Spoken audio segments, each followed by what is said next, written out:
Tanter Audio, a division of Recorded Books, presents A Curious History of Sex by Kate Lister. Narrated by Kate Lister. Publisher's note. All internet addresses given in this book were correct at the time of going to press. The author and publisher regret any inconvenience caused if the addresses have changed or sites have ceased to exist, but can accept no responsibility for any such changes. Introduction. Unexpressed emotions will never die. They're buried alive and will come forth later in uglier ways. Sigmund Freud. Sex is one of the great universal levellers. To paraphrase Geoffrey Rush's Marquis de Sade, we eat, we sleep, we shit, we fuck, and we die. Desire cuts across boundaries of culture, gender and class. It cares little for our rules, and as anyone who's ever been caught with their pants down will tell you, it cares even less for common sense. Of course, humans do far more than eating, shitting and fucking. Our intellect is what really sets us apart from the beasts. And herein lies the problem. To say that humans have overthought sex is something of an understatement. All life on this planet shares the desire to reproduce. But what makes humans unique are the infinitely complex and varied ways that we seek to gratify our sexual desires. In forensic and medico-legal aspects of sexual crimes and unusual sexual practices, Professor Anil Agrawal lists 547 different paraphilic sexual interests and noted that, like allergies, sexual arousal may occur from anything under the sun, including the sun. And in case you're wondering, sexual arousal caused by the sun is called actorasty. Humans are also the only creatures that stigmatise, punish and create shame around their sexual desires.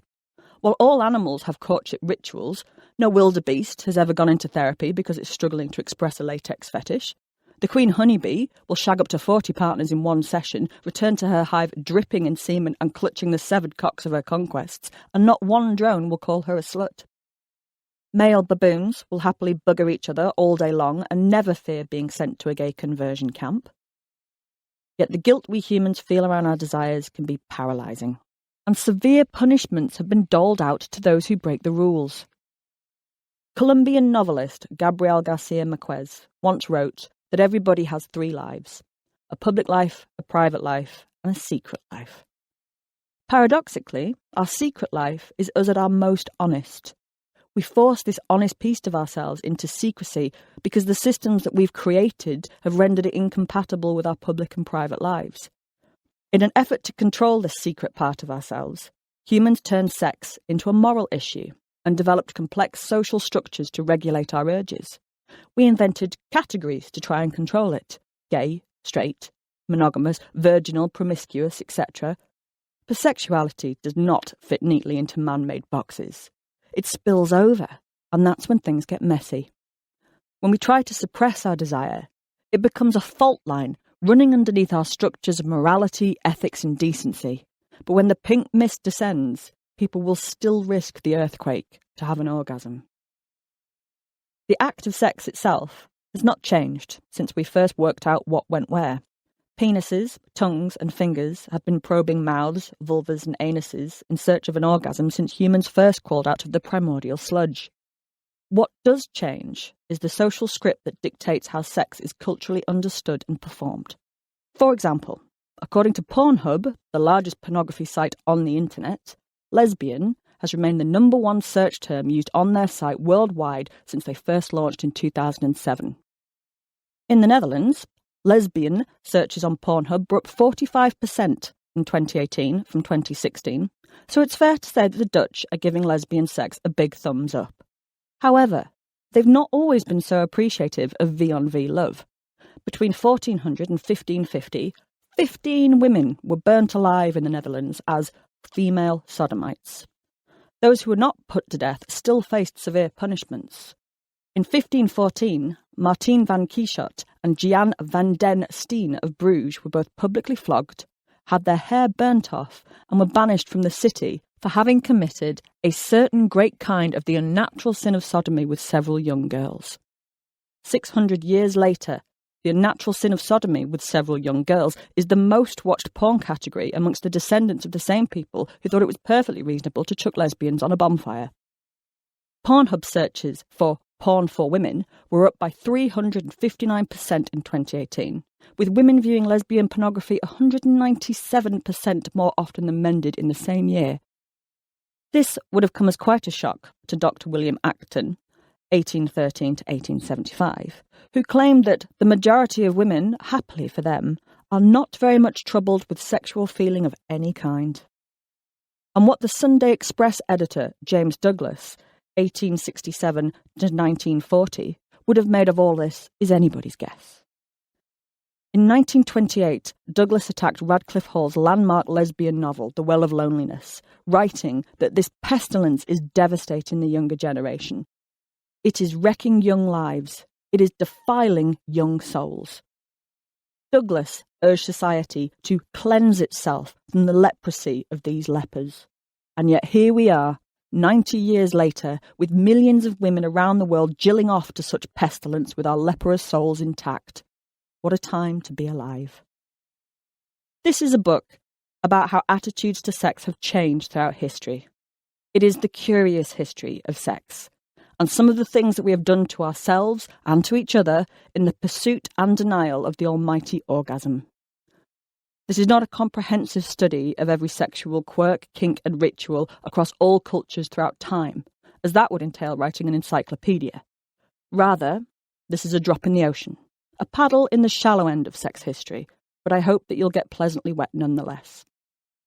I've tried to choose subjects that provide valuable context for issues today, particularly issues of gender, sexual shame, beauty, language, and how desire has been regulated.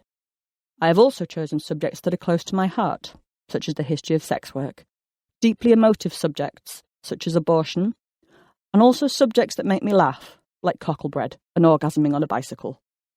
Although it is easy to laugh at the silly things people have believed throughout history, and I hope you do, it's far more valuable to see how similar we are to people who've gone before us, and question our own beliefs as a result. Sex remains a deeply divisive issue around the world, and in many places it's a matter of life and death. These attitudes will turn and turn again, hopefully for the better, but we will never arrive at a place where sex is free of stigma and shame unless we first know where we have come from.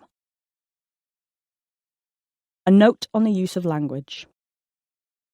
As far as offensive language goes, you are now entering a hard hat area. This is a book that uncovers historical attitudes to sex and gender. Our ancestors had little understanding of gender fluidity and understood gender as binary and biologically determined. As a result, much of the historical material in this book defines women as having vulvas and men as having penises. For example, in the chapter on the history of the word cunt, cunt is something that is understood to be the genitals of a woman. Today, we know that some women have cunts and some do not, just as some men do and some men do not, but our ancestors did not view gender or biology in such terms. They understood cunt as being a woman's genitals. While this may be offensive to modern ears, understanding historical attitudes to gender identity and sexual morphology is essential if we're to fully appreciate how heteronormativity and the constructs of the binary of masculine and feminine came to dominate cultural narratives today. The slang used throughout this book is all genuine historical slang and is followed by the date that it was first recorded. My primary source for the historical slang is Jonathan Green's Dictionary of Slang, which I cannot recommend enough if you would like to learn more. Sex and Words. Chapter 1. 'Tis pity she's a whore, the whore in Whores of Yore. Language is an important battleground in the fight for social equality. As the linguist Daniel Chandler succinctly put it, language constitutes our world. It doesn't just record it or label it. Language is fluid and malleable. It drives social attitudes rather than simply expressing them. To see the evolution of language, we only have to look at what was once everyday terminology to describe people of colour. Half-caste was once perfectly acceptable for a person of mixed race, just as coloured was an accepted term for a black person. Such words were not thought of as offensive, merely descriptive, and can occasionally still be heard in usage, though thankfully less often. But when we break down the power structures implicit in such phrases, we can begin to understand how words do reinforce and create our reality. A person who is half-caste is, by definition, half of something. They're half-formed, half-made, half a person rather than a whole person in their own right. A person who is coloured has been metaphorically coloured in, which suggests an original state of not being coloured in, or white. It reinforces difference and tacitly suggests racial hierarchy. We might not immediately recognise the implications of such phrases, but describing someone as half-formed simply reinforces racial attitudes. As Chandler argued, it makes our reality. It does not record it. Language that reflects the humanity of the person or people being described is a constantly evolving process. And while political correctness frequently comes in for scorn, we cannot and will not achieve social equality if the language that we use to describe marginalised groups only reinforces stigma. Language informs much of the debate around LGBTQ rights, body issues, ageism, and of course, gender. The reclamation of terms of abuse is a linguistic minefield, and no one's written down the rules, but we all know there are rules. Fag, hoe, bitch, etc. can function as terms of inclusion, even affection, when they're used within specific groups. As a straight white woman, I cannot call a gay man queer, but I can call my female friend a bitch, whereas a straight man cannot, though a gay man might be able to, and minefield indeed. When a term of abuse is reclaimed and owned by the people it once stigmatised, it's a defiant action, one that takes the power away from the oppressor, galvanises an identity within the formerly oppressed, and sticks two politically incorrect fingers up at the establishment. Of course, many argue that such words used in any context only serve to reinforce a prejudice, as such words are never shaken free of historical baggage. They create reality rather than recording it. The word whore is also in a state of reclamation among certain groups of the sex work community. Others reject it entirely. The truth is, I shouldn't have used whore in the whores of your website. It's not my word, and if you're not a sex worker, it's not yours either. It's a term of abuse that sex workers hear every day by those seeking to devalue and shame them, and I'd not fully appreciated that. I used whore to refer to transgressive sexuality, like slut or slag, rather than a woman who sells sex. I've always considered the word to be far bigger than that. I've had feedback from many sex workers questioning my use of the term, and for a while I gave serious consideration to changing it. But the history of that word is an important one, and it's one that I want to emphasise. Debate around what whore actually means is a conversation worth having. The German dramatist George Buchner, 1813 to 1837, once wrote that freedom and whores are the most cosmopolitan items under the sun. But what does the word whore actually mean? Where has it come from? And what does someone have to do to earn that particular title? Why was Joan of Arc, who died a virgin, called the French whore? And why was Elizabeth I, the Virgin Queen, attacked as the English whore by her Catholic enemies? French revolutionaries called Marie Antoinette the Austrian whore. Anne Boleyn was the Great Whore. And in the 2016 presidential campaign, Hillary Clinton was repeatedly attacked by Trump supporters as a whore. Perhaps we think we know perfectly well what would mean should we ever choose to drop the W-bomb. But the word is historically and culturally complex. This simple monosyllable is loaded with over 1,000 years of attempting to control and shame women by stigmatising their sexuality. The word is so old that its precise origins are lost in the mists of time, but it can be traced to the Old Norse hora, adulteress. Hora has multiple derivatives, such as the Danish hora, the Swedish hora, the Dutch hur, and the Old High German hora. Going back even further to the Proto-Indo-European language, the common ancestor of Indo-European languages, hor has roots in ka, meaning to like, desire. Ka is a base that's produced words in other languages for lover, such as the Latin caris, the Old Irish cara, and the Old Persian karma, meaning to desire. Whore is not a universal word. The indigenous Aborigines, First Nation people and native Hawaiians have no word for whore, or indeed for prostitution. From the 12th century, whore was a term of abuse for a sexually unchaste woman, but it did not specifically mean a sex worker. Thomas of Chobham's 13th century definition of a whore was any woman who'd had sex outside of marriage.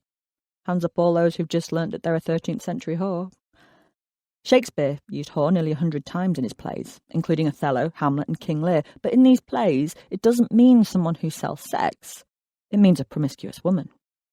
John Webster's The White Devil, 1612, explores narratives around badly behaved women. In one memorable scene, Monty Celso defines what a whore is. Shall I expound whore to you? Sure I shall. I'll give their perfect character. They are first sweetmeats which rot the eater. In man's nostrils poisoned perfumes. They are cozening alchemy. Shipwrecks in calmest weather, what are whores? Cold Russian winters that appear so barren, as if that nature had forgot the spring. They are the true material fire of hell. Worse than those tributes Itherlow countries paid. Exactions upon meat, drink, garments, sleep. Aye, even on man's perdition his sin. They are those brittle evidences of law, which forfeit all a wretched man's estate. For leaving out one syllable, what are whores?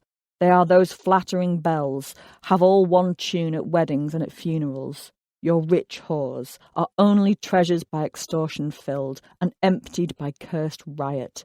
They are worse than dead bodies which are begged at gallows, and wrought upon by surgeons to teach man wherein he is imperfect. What's a whore?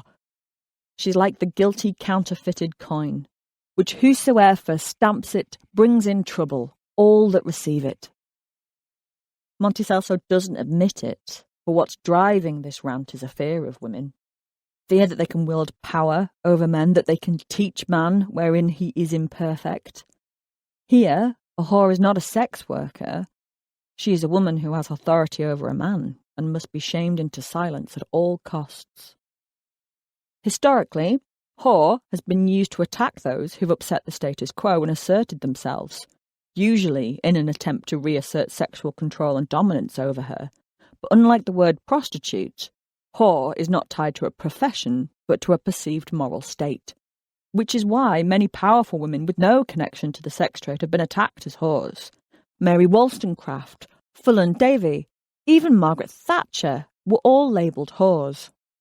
The word is an attempt to shame, humiliate and ultimately subdue its target, and your average woman on the street is just as likely to be called a whore as a world leader, perhaps even more so. Whore is a nasty insult today, but calling someone a whore in the early modern period was regarded as such a serious defamation of character that you could be taken to court for slander. By far the most frequent insult cited in these cases, where a woman has been slandered, is whore, and myriad creative variants thereon. Stinking whore, ticket-buying whore, drunken piss-pot whore, lace petticoat whore, and dog and bitch whore have all been recorded. In 1664, Anne Blagg claimed that Anne Knutsford had called her a poxy-arsed whore. Poor Isabel Yaxley complained of a neighbour alleging that she was a whore who could be fucked for a pennyworth of fish in 1667. In 1695, Susan Town of London accused Jane Addams of shouting, "Come out, you whore, and I'll scratch your mangy arse as I do." In 1699, Isabel Stone of York brought a suit against John Newbold for calling her a whore and a common whore and a piss-arsed whore, a bitch and a piss-arsed bitch. In 1663, Robert Haywood was hauled before the Cheshire courts for calling Elizabeth Young a salt bitch and a sordid whore. In court, he claimed he could prove that Elizabeth was a whore and that she should just go home and wash the stains out of thy coat. In order to prove a case of slander, you'd need a witness to the insult, to prove the accusation was untrue with a character witness, and to show how your reputation had been damaged by being called such names. The punishment for slander ranged from fines and being ordered to publicly apologise through to excommunication, though this was rare. One example of punishment occurred in 1691 when William Halliwell was ordered to publicly apologise in church to Peter Lee for defaming his character. I, William Halliwell, forgetting my duty to walk in love and charity towards my neighbour, have uttered, spoken and published several scandalous, defamatory and reproachful words of and against Peter Lee. I do hereby recant provoke, and recall the said words as altogether false, scandalous, and untrue. I am unfeignedly sorry, and I hereby confess and acknowledge that I have much wronged and injured him. The accusation of whore was particularly damaging as it directly affected a woman's value on the marriage market. So when Thomas Ellerton called Judith Glendering a whore, who went from barn to barn and from tinkers to fiddlers, in 1685, he was doing more than being abusive. He was preventing her finding a husband. In 1652, Cicely Pedley alleged that she'd been called a whore with the intention to prevent her marriage with a person of good quality. It could even affect business. In 1687, a justice of the peace decided that calling an innkeeper's wife a whore was actionable because it had affected trade. There are numerous slander cases brought by a husband whose wife had been called a whore. Calling someone's wife a whore was a particularly devastating insult, as it not only insulted the wife, but it also impugned the husband as a cuckold and questioned his ability to sexually satisfy the missus. In 1685, for example, Abraham Beaver was accused of ordering Richard Winnell to get thee home, thou cuckold, thou wilt find Thomas Fox in bed with thy wife. Although cases of men alleging slander were less frequent, they too were often sexual in nature. In 1680, Elizabeth Airborne of London was taken to court by Thomas Richardson for saying that his penis was rotten with the pox. Men were also attacked as whoremongers, cuckolds, bastard-getters, rogues, and in one case, a jealous-pated fool and ass. Men brought cases against people who'd called them thieves, beggars, or drunkards. In 1699, for example, Thomas Hewitson was brought before the courts in York for calling Thomas Daniel a mumper, beggar. He was a mumper and went about the country from door to door mumping. By the end of the 17th century, there was a notable decline in the number of slander cases being brought before the church courts. Historians have long debated why this may have been the case. It may be that as cities swelled and the population grew, the courts became more concerned with crimes other than women calling each other hedge whores and poxy-arsed whores. It may just be that there was a shift in culture and taking your slagging matches before a judge became less the done thing. By 1817, UK law ruled that calling a married woman or a single one a whore is not actionable, because fornication and adultery are subjects of spiritual, not temporal, censures. Since the 17th century, there's been a notable decline in the use of the word whore.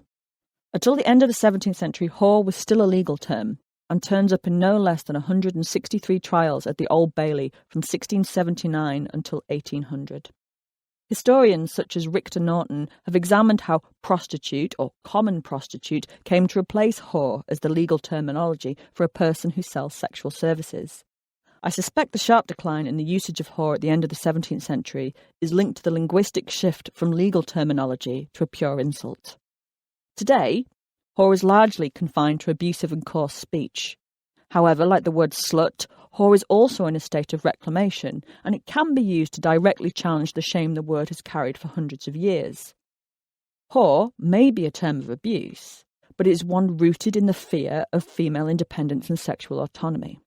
Its progression from meaning a woman who desires to an insult seeking to shame that desire traces cultural attitudes around female sexuality.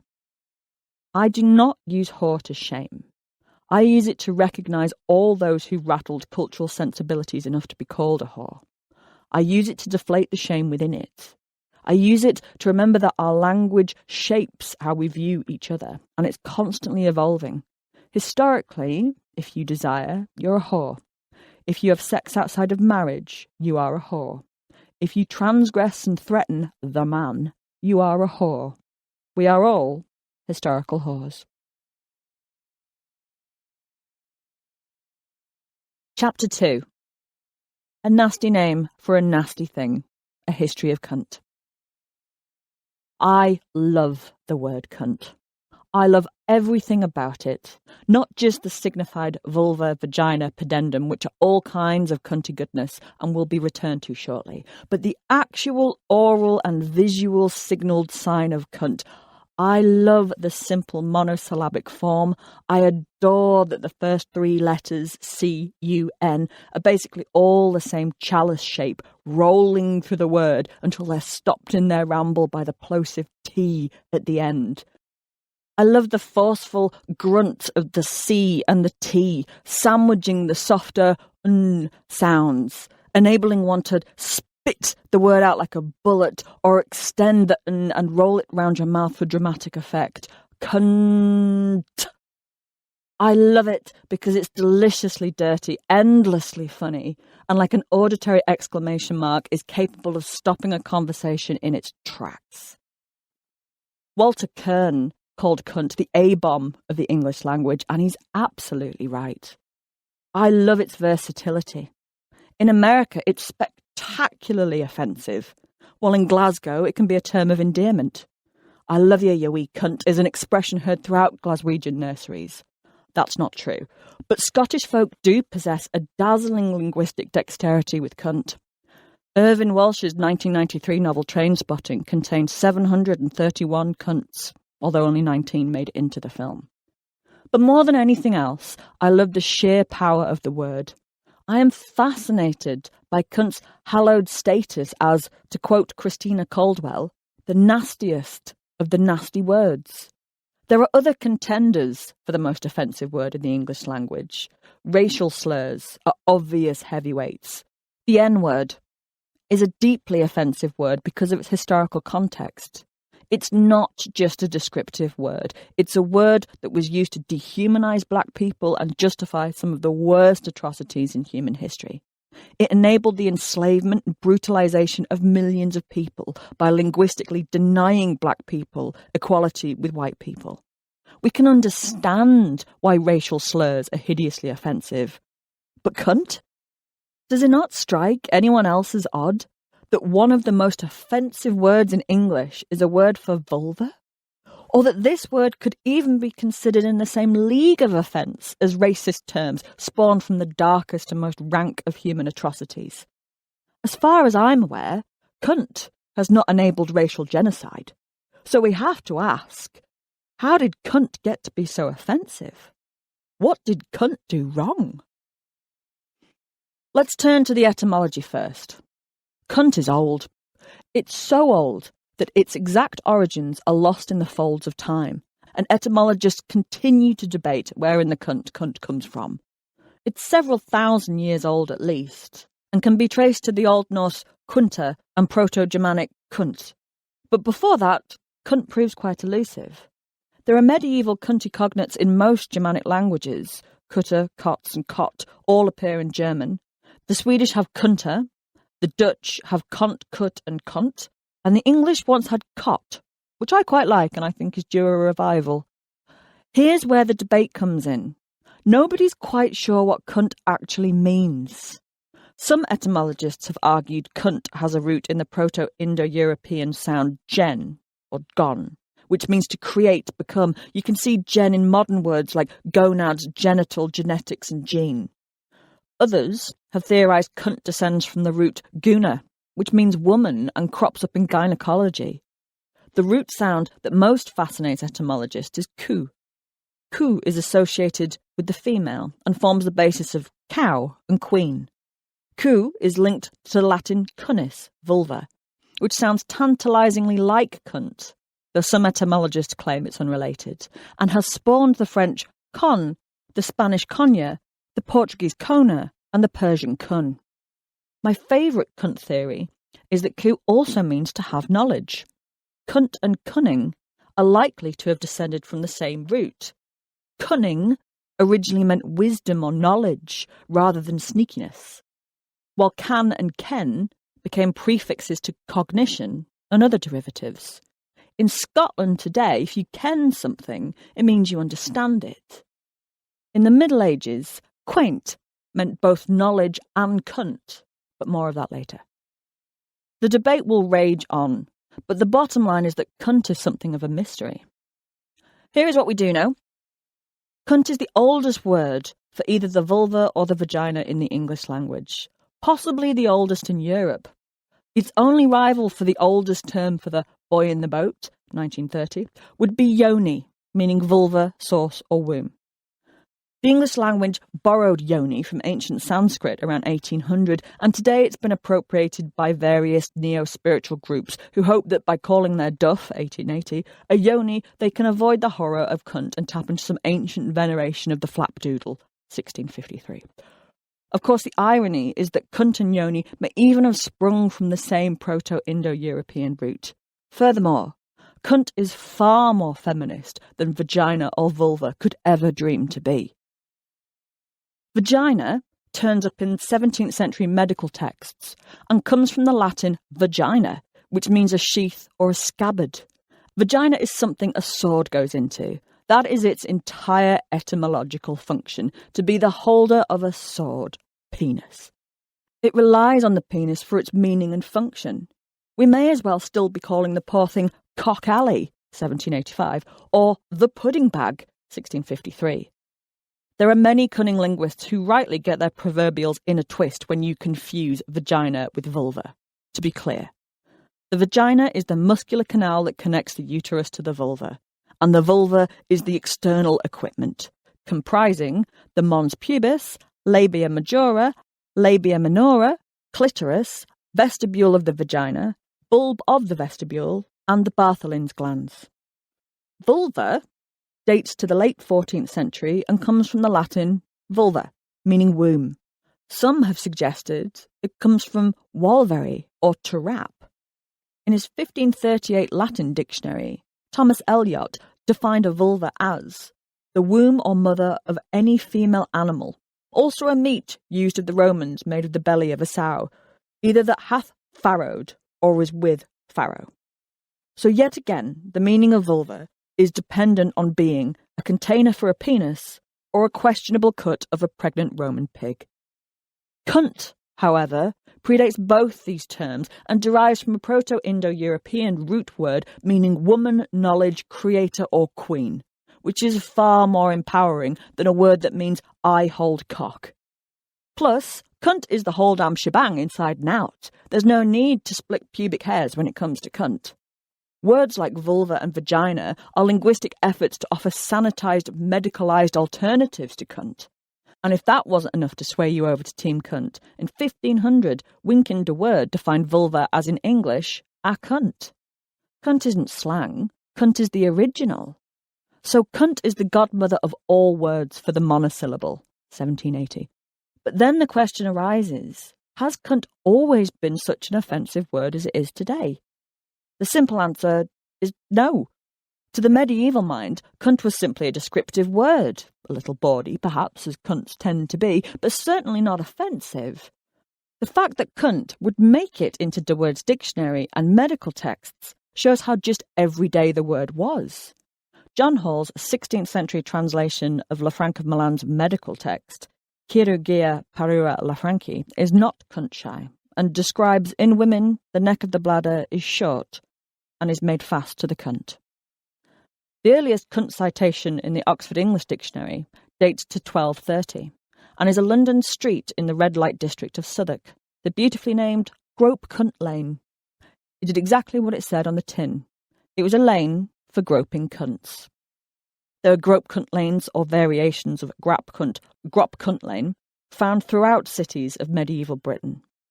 Keith Briggs locates grope cunt lanes in Oxford, York, Bristol, Northampton, Wells, Great Yarmouth, Norwich, Windsor, Stebbing, Reading, Chertshill, Grimsby, Newcastle and Banbury. Sadly, all of these streets have now been renamed, usually as Grape Lane or Grove Lane. While Scottish folk may have been calling their friends cunts, medieval people seem to have been calling their children cunts. Cunt actually turns up in a number of medieval surnames, though they're quite possibly aliases. Godwin Clawcunt in 1066, Guernica Cuntles, 1219, John Philcunt, 1246, and Robert Clevecunt, 1302, have all been recorded. And if the possibility of meeting Miss Guernica Cuntles on Grope Cunt Lane was not an exciting enough prospect, and it should be, a Miss Bell Widecunt appears in a Norfolk subsidy roll of 1328. While we're on the subject of cunt monikers, in his study of humorous names, Russell Ashe found a whole family of cunts living in England in the 19th century. Fanny Cunt, born 1839, also her son, Richard Dick Cunt, and her daughters, Ella Cunt and Violet Cunt. Medieval literature is similarly awash with cunts. The Proverbs of Hending, circa 1325, contains this advice to young women: give your cunt cunningly and make your demands after the wedding. The 15th century Welsh poet Gwerthel Mechen advised fellow poets to celebrate the curtain on a fine bright cunt that flaps in a place of greeting. Medieval society was far more sexually liberated than we give them credit for, and one reason cunt wasn't considered offensive is because sex wasn't that offensive to them. It was certainly not a sexually liberated utopia, but neither were medieval people waddling about in chastity belts, as popular mythology would have us believe. Sex was a source of great humour, eroticism, and absolutely central to married life. Finding sex deeply offensive is something that came into its own during the early modern era. Historically, the most heavily tabooed language has shifted from the blasphemous to bodily functions, and is now in a process of moving to race. Swear words that would get you in serious trouble in the Middle Ages were blasphemous ones. If you caught your soft areas in a zipper in the 13th century, you might cry out something like God's teeth, God's wounds, zwoons, or God's eyes. Cunt, by comparison, was a descriptive word, and suitable for all occasions. It was not euphemistically twee, overly medicalised, or humorously grotesque. Cunt was cunt. One medieval author who dropped the C-bomb with the precision of a military drone is Geoffrey Chaucer, 1343 to 1400. The word that Chaucer uses in the Canterbury Tales and the House of Fame is not cunt, but quenter. However, the reader is left in little doubt as to what a quenter is. The wife of Bath is quite clear.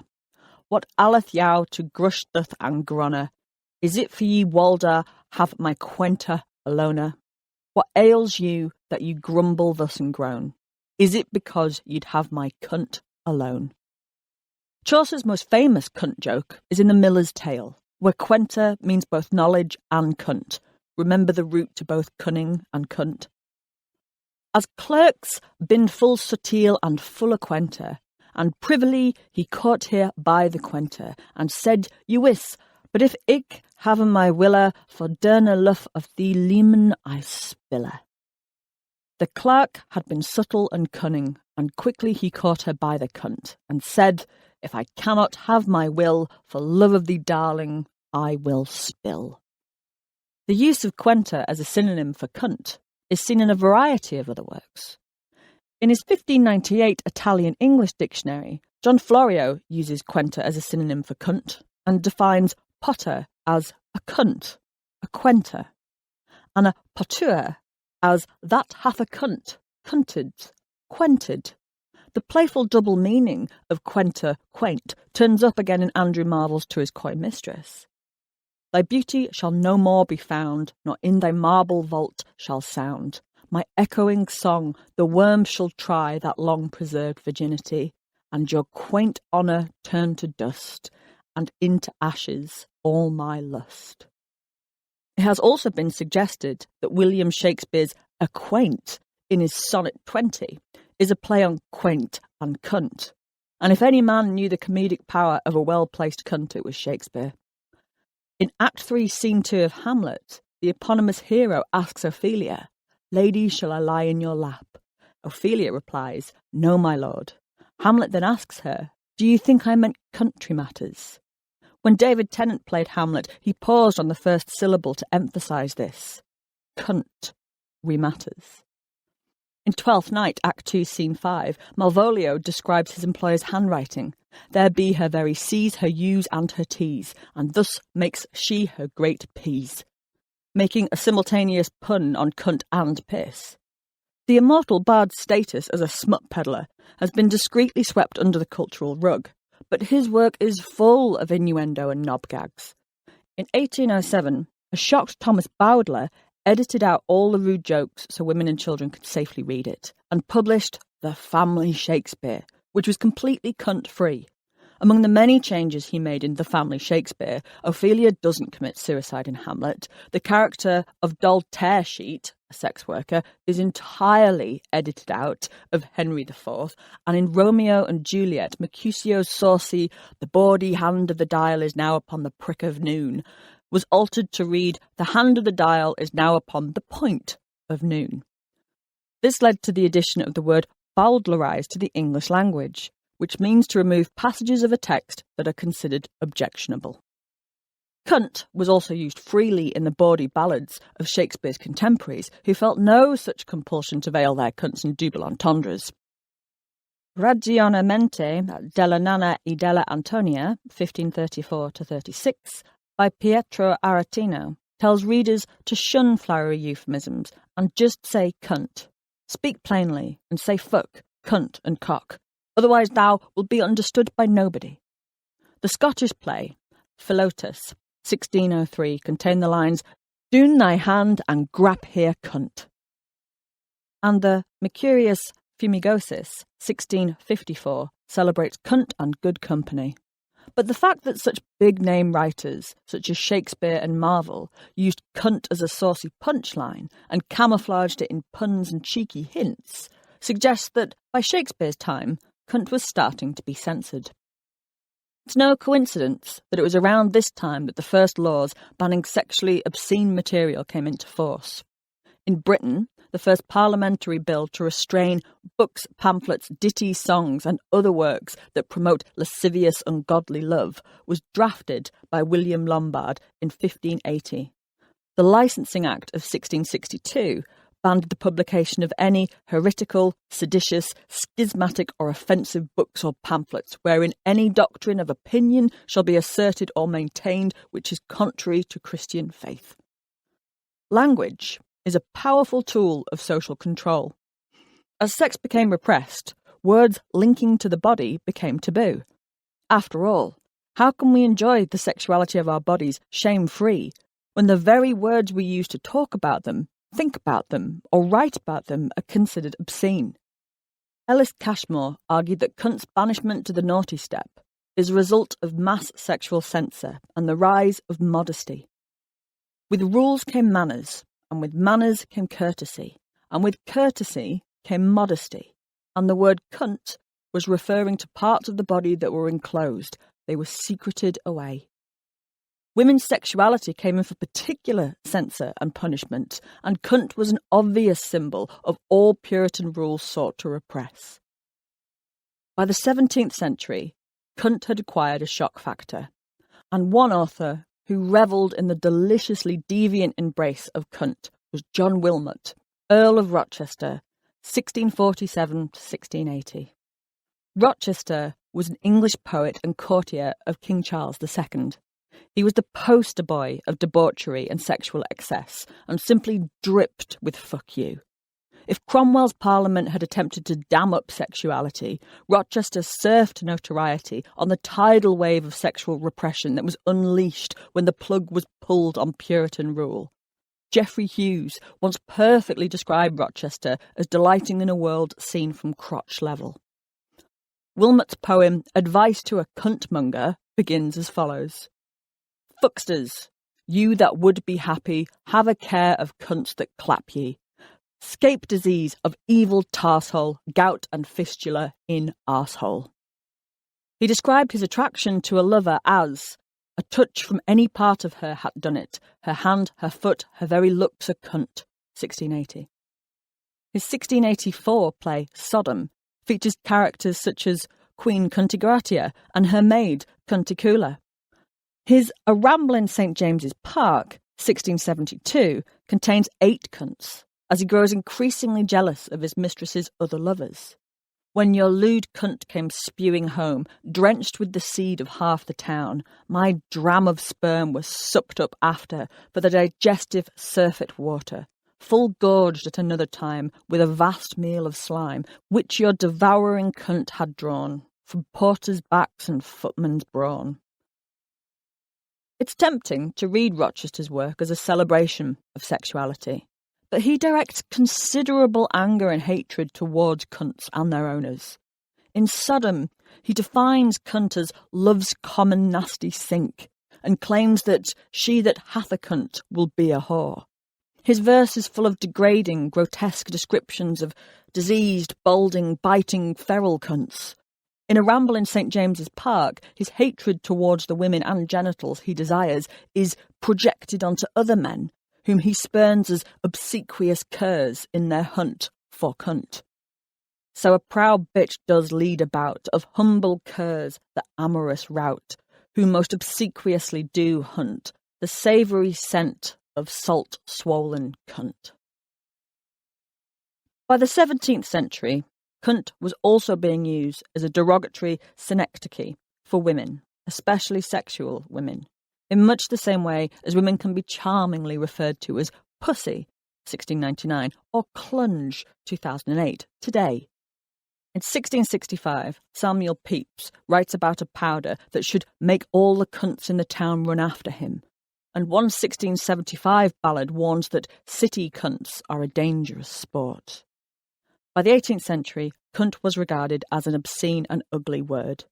In his Classical Dictionary of the Vulgar Tongue, 1785, Francis Grose defines cunt as a nasty name for a nasty thing, and instead employs the euphemism the monosyllable. Such modesty from a man who lists Mrs. Fubb's parlour, Buckingham's boot, scut and lobster pot as common synonyms for a woman's commodity. Cunny, a derivative of cunt, and quim, come into common usage in the 18th century. John Cleland's 1748 bonkbuster Fanny Hill was a completely cunt-free affair, and Cleland boasted that he'd written it without one rude word. The annual almanac on London sex workers, Harris's List, 1757 to 1795, also shies away from cunt, preferring instead to use mossy grot and Venus mound. But one 18th century author who uses cunt precisely for its shock factor was the Marquis de Sade, 1740 to 1814. There are little cunts, frigged cunts, open cunts, pretty cunts, infamous cunts, bloodied cunts, fucked, licked and rascal cunts. If you shake any book by Sade, a cunt'll fall out. Sade is a cunt piñata. His La Philosophie dans le Boudoir, 1795, includes such cunt gems as, next I will lodge my prick in her anus. You will avail me of your ass. 'Twill take the place of the cunt she had under my nose. And now you will have at it, in the style she will have employed. Her head now between your legs. I'll suck your asshole as I have just sucked her cunt. You will discharge, so will I. And all the while my hand embracing the dear, sweet, pretty little body of this charming novice will go ahead to tickle her clitoris, that she too may swoon from delight. Sade delighted in writing the most extreme, deviant pornography, and his repeated use of cunt, rather than the twee euphemism seen in Fanny Hill, is testament to the cunt's ascension to being regarded as the most offensive word in the Western world. Despite their reputation for being sexually repressed, pornography flowed beneath the upper crust of Victorian prudery like the river of slime in Ghostbusters 2. There's no doubt that cunt was a thoroughly obscene word, but precisely because of this, Victorian erotica is simply groaning under the weight of cunts. Erotic novels such as The Lustful Turk, 1828, The Romance of Lust, 1873, Early Experiences of a Young Flagellant, 1876, by Rosa Coote, Miss Bellasis, Birch for Thieving, 1882, by Eatonensis, The Autobiography of a Flea, 1887, and Venus in India, 1889, by Captain Charles Devereux, are a veritable blitzkrieg of C-bombs. The Pearl was a pornographic magazine that was published in London from 1879 to 1880, when it was closed down for publishing obscene material. Most editions contained a collection of limericks or nursery rhymes that have a lot of fun with cunt. There was a young man of Bombay who fashioned a cunt out of clay, but the heat of his prick turned it into a brick and chafed his foreskin away. There was a young lady of Hitchin who was scratching her cunt in the kitchen. Her father said, "Rose, it's the crabs, I suppose. You're right, Pa, the buggers are itching." And it's in the 19th century that cunt starts to be used as a general term of abuse. The Oxford English Dictionary places the first known use of cunt as an insult at 1860. And when they got to Charleston, they had to, as is wont, look around to find a chairman, and so they took a cunt. Perhaps one of the most significant cunt moments in the 20th century was the banning and subsequent obscenity trial of D.H. Lawrence's Lady Chatterley's Lover, 1928, which contains 14 cunts and 40 fucks. When Gerald Gould reviewed an edited version in 1932, he noted that passages are necessarily omitted to which the author undoubtedly attached supreme psychological importance so great that he was willing to face obloquy and misunderstanding and censorship because of them. The book caused a sensation, not only because of its graphic descriptions of sex and women's sexual pleasure, but because it uses sex to smash down class boundaries.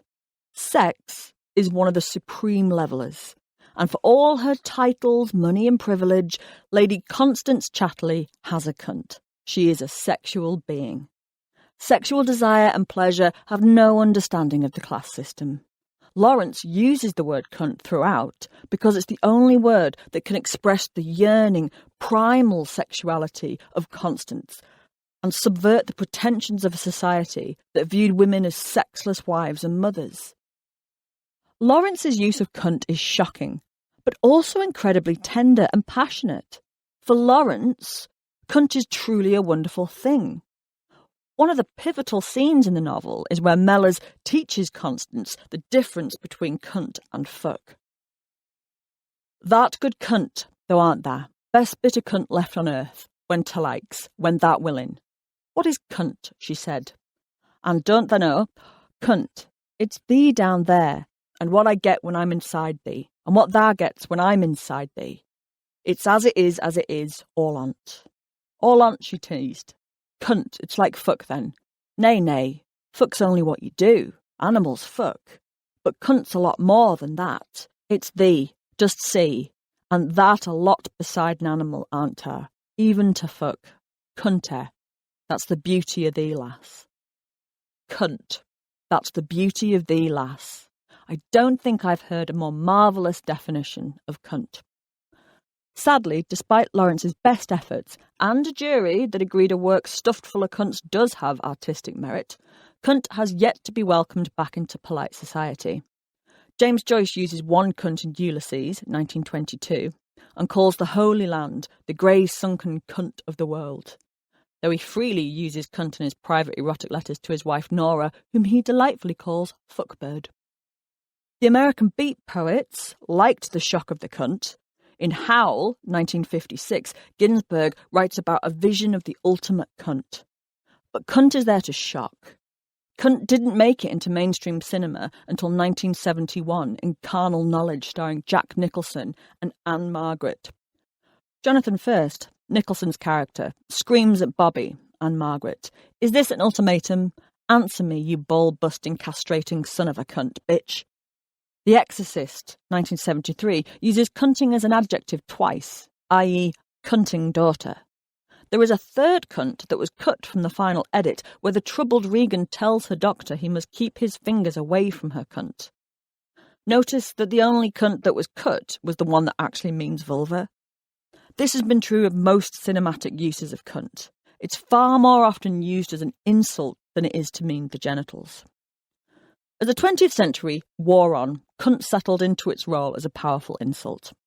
The Oxford English Dictionary did not admit cunt until the 70s. But in 2014, the Oxford English Dictionary added cunty, cuntish, cunted and cunting to the entry under cunt. Cunty is defined as highly objectionable or unpleasant. Cuntish means an objectionable person or behaviour. Cunted means to be drunk, and cunting is an intensifier that means very much. There is no doubt that cunt is a very versatile word, noun, adjective, verb, but it still shocks. In 2016, Ofcom, the regulator for UK communications, ranked swear words in order of offensiveness, and cunt came out on top. The British Board of Film Classifications guidelines state that the word cunt can only be used frequently in films that are rated 18+. Cunt maintains an uneasy relationship with feminists who are undecided if the word is empowering or demeaning. Various feminist movements have tried to reclaim cunt. Judy Chicago led the cunt art movement of the 1970s and created works of art that aggressively used cunt to cut through prudish attitudes around female sexuality. Inga Musho's 1998 Cunt, A Declaration of Independence, inspired a movement called Cuntfest, a celebration of women. In 1996, Eva Ensler premiered a new play called The Vagina Monologues at the Hair Arts Centre. The play features different characters talking about their sense of self, their sexuality, and how they feel about their vaginas. One monologue is entitled Reclaiming Cunt and is a tour de force of cunt. Before one performance, Ensler said, "I love that word. I can't say it enough. I can't stop saying it. Feeling a little irritated at the airport? Just say cunt and everything changes. What did you say? I said cunt. That's right. Said cunt, cunt, cunt, cunt. It feels so good. Try it. Go ahead. Go ahead. Cunt, cunt, cunt, cunt." During Reclaiming Cunt, the audience are encouraged to shout cunt in unison, to feel the explosive power of the word as one. The Vagina Monologues was a landmark production in feminist theatre. But although I'm very much in agreement with Ensler and also consider shouting cunt at Ryanair baggage reclaim services to be highly therapeutic, Ensler's work hasn't forced the mass renegotiation with cunt we may have hoped for. Perhaps cunt is beyond reclaiming now, but it remains a deeply powerful and special word. Words for women's genitals tend to be clinical: vagina, vulva, pudendum, childlike, tuppence, foof, fairy, minky, Mary, twinkle, detached, down there, bits, special area, highly sexual, pussy, fuckhole, violent, axe wound, penis flytrap, gash, growler, or refer to unpleasant smells, tastes and appearances, fish taco, bacon sandwich, badly stuffed kebab, bearded clam. Cunt doesn't convey any of these. Cunt is cunt. Words for the vulva seem to be in a constant state of trying to deny the very thing being described. Your genitals aren't a twinkle or a fur pie. Sadly, just as cunt the word has been censored, cunts themselves have been culturally censored, to the point where the only cunts that we feel are acceptable are plucked, waxed, surgically trimmed, buffed, douched with perfumed cleaning products and served up covered in glitter. The vaginoplasty business is booming, and you could now have your labia cut off, your hymen rebuilt and a car air freshener installed. I joke. But is it any wonder that we can't cope with the directness of cunt and resort to down there? Cunt may never be allowed off the naughty step, but it's surely far less offensive than many synonyms on offer. And while people insist on calling cunt a vagina or a vulva so as not to cause offence, it's worth remembering that we are actually calling cunt a scabbard, a cock holder, a sausage pocket. Cunt may be classed as an offensive word, but it is an ancient and honest one. It's also the original word. Everything else came after.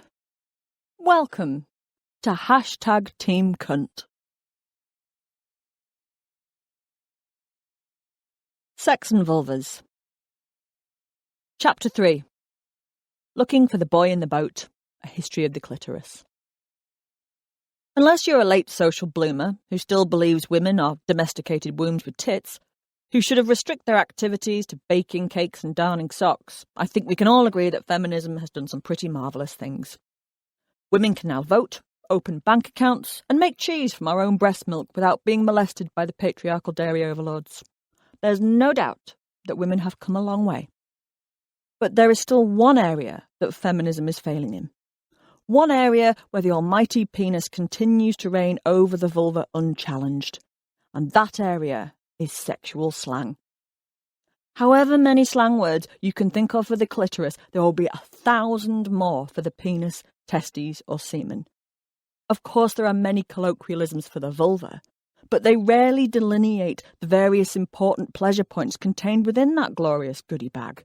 The clitoris, the cervix, or the much mythologized Grafenberg spot, for example.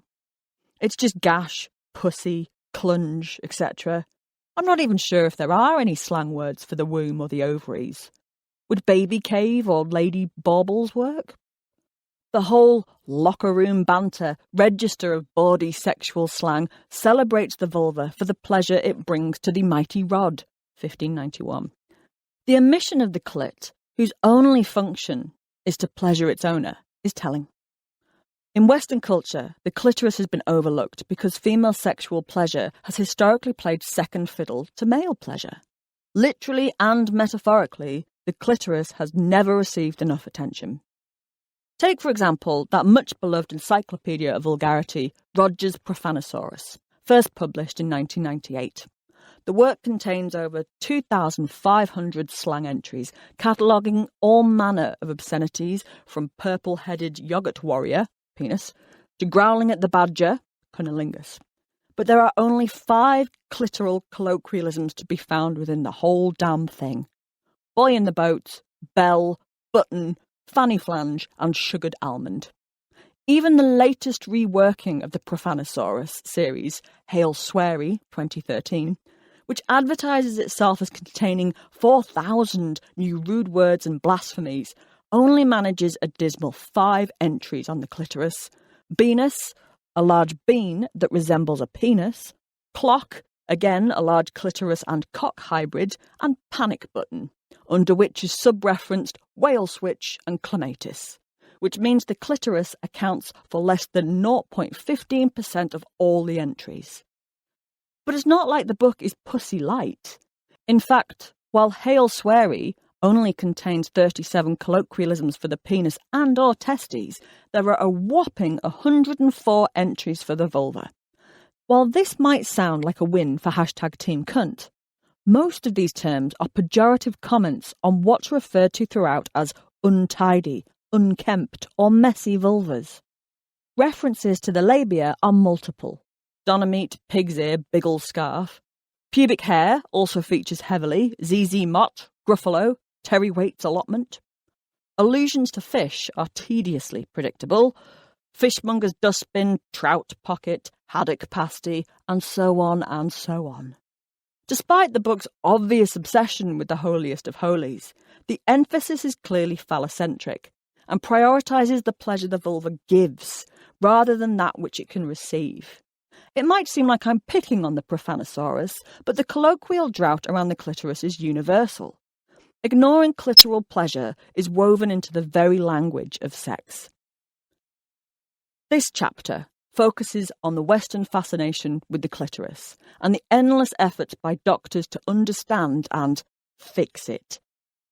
As female genital mutilation, FGM, continues to be a major concern across Africa, Asia and the Middle East today, it's important to remember the West's own hand in this barbaric practice. Some of the earliest Western records describing the clitoris are ancient Greek descriptions of FGM, allegedly carried out in Egypt. The earliest extant evidence of FGM comes from the Greek historian and geographer Strabo, 64 BC to 24 AD, who claimed that the Egyptians raise every child that is born to circumcise the males and excise the females. Though several Greek writers claimed the Egyptians circumcised women, there is very little surviving evidence from the Egyptians themselves to corroborate how they felt about the clit. They may have circumcised the clitoris. They may have left it well alone, or they may have dressed it up like Mr. Potato Head. We will just never know. Galen, 129 AD to 216, probably the most influential of the Greek physicians, called the clitoris the nymph, and thought that its function was to help keep the womb warm. A kind of clitoral bobble hat for your chuff, 1998. This made perfect sense to the Greeks, as everyone knew that women were hot and wet and men were cold and dry.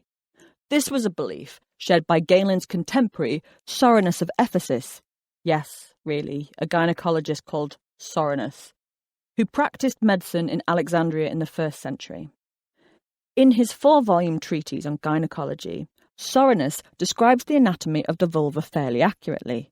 and also calls the clitoris a nymph, because it is hidden underneath the labia, such as young brides hide under their veil. Soranus's work gives us one of the earliest descriptions of oversized clitorises and the treatment that this required. Brace yourselves. On the excessively large clitoris, which the Greeks called the masculinized nymph clitoris, the presenting feature of the deformity is a large masculinized clitoris. Indeed, some assert that its flesh becomes erect just as in men, and as if in search of frequent sexual intercourse. You will remedy it in the following way. With the woman in a supine position, spreading the closed legs, it is necessary to hold the clitoris with forceps turned to the outside so that the excess can be seen, and to cut off the tip with a scalpel, and finally with appropriate diligence to care for the resulting wound. Evidently, Soranus's work was highly influential, as variations on this procedure start cropping up in various medical texts throughout the classical world. 6th century Byzantine Greek physician Aetius of Amida builds on Soranus's work, describing an excessive clitoris as being both a deformity and a source of shame. His 16-volume medical encyclopedia gives the most detailed and vivid account of this awful procedure. Wince warning. Have the girl sit on a chair while a muscled young man standing behind her places his arms below the girl's thighs. Have him separate and steady her legs and whole body. Standing in front and taking hold of the clitoris with broad-mouthed forceps in his left hand, the surgeon stretches it outward, while with the right hand he cuts it off at the point next to the pincers of the forceps. It is proper to let a length remain from that cut off, about the size of the membrane that's between the nostrils, so as to take away the excess material only. As I have said, the part to be removed is at that point just of the forceps. Because the clitoris is a skin-like structure and stretches out excessively, do not cut off too much, as a urinary fistula may result from cutting such large growths too deeply. After the surgery, it is recommended to treat the wound with wine or cold water, and wiping it clean with a sponge to sprinkle frankincense powder on it. Absorbent linen bandages dipped in vinegar should be secured in place, and a sponge in turn dipped in vinegar placed above. After the 7th day, spread the finest calamine on it. With it, either rose petals or a genital powder made from baked clay can be applied. This is especially good. Roast and grind date pits and spread the powder on the wound. This compound also works against sores on the genitals. Excessively large clitorises were thought to be analogous to a mini penis, and therefore responsible for lesbianism and abnormal sexual appetites in women. This belief dominated cultural attitudes to the sweet spot right up to the 20th century. In modern medical terms, this is known as clitoral hypertrophy, a macroclitoris, or clitoromegaly, and it is an extremely rare condition. But given the frequency with which hypertrophied clitorises turn up in historical medical texts, you'd be forgiven for thinking that our matriarchal ancestors were packing endowments that would make a donkey blush. Obviously, this was not the case, so we have to conclude that this obsession with the clitoris and uncontrolled sexuality was cultural rather than biological. Given the fascination with cutting out offending clitorises, perhaps it's no wonder the poor thing's tried to keep its head down throughout history. There's not much mention of the Jelly Roll Gumdrop, 1919, outside medical literature of ancient Greece and Rome, but we can find it if we put the effort in. The word clitoris didn't come into use until around the 16th century. The ancient Greeks and Romans called the little bald man, 1997, the nymph, myrtleberry, thorn, tongue bag, or just plain bag. Charming. But the compliments don't stop there. Orally pleasuring the clitoris was considered obscene. When cunnilingus is spoken about in classical literature, it's generally regarded as something repugnant, indulged in only by lesbians and weak men whose erections have failed them. So much so that many Greek insults involved accusing someone of dining at the Y, 1963. The Greek playwright Aristophanes 446 to 386 BC, mentions cunnilingus several times to point to a character's moral failings. His character, Ariphrades, appears in several plays as the inventor of oral sex. He gloats in vice and is not merely a dissolute man and utterly debauched, but he actually invented a new form of vice, for he pollutes his tongue with abominable pleasures. The Romans went one better and actually considered the word clitoris, or landica, an obscenity in much the same way as cunt is obscene today. Cicero referred to it as the forbidden word. It was regarded as so naughty that it really only appears in street graffiti. Fulviae landicam petto, seek the clitoris of Fulvia. And eupla laxa landicosa, eupla, a loose, large clitoris. Poet and satirist Martial, AD 41 to 104, mocks the clitoris as a monstrous blemish and a protuberance. All this big clit bashing may be disheartening, but as Melissa Moa argues, people swear about what they care about. And it seems that the Greeks and the Romans really did care about the clitoris and its stimulating effects. And at least they were talking about the clitoris, because the conversation stalls somewhat when we hit the Middle Ages. It's not really fair to say the medieval world forgot about the clitoris. They knew it was there and what it was, sort of, but they didn't really move the discussion on from the big boys of Greek and Roman gynecology. Today, we understand scientific research to have a half-life, meaning that information is being updated at such a rate that by the time medical students leave university, half of what they've learned will be obsolete. However, European medieval doctors believed in vintage medicine and continued to trot out gynecology's greatest hits for hundreds of years.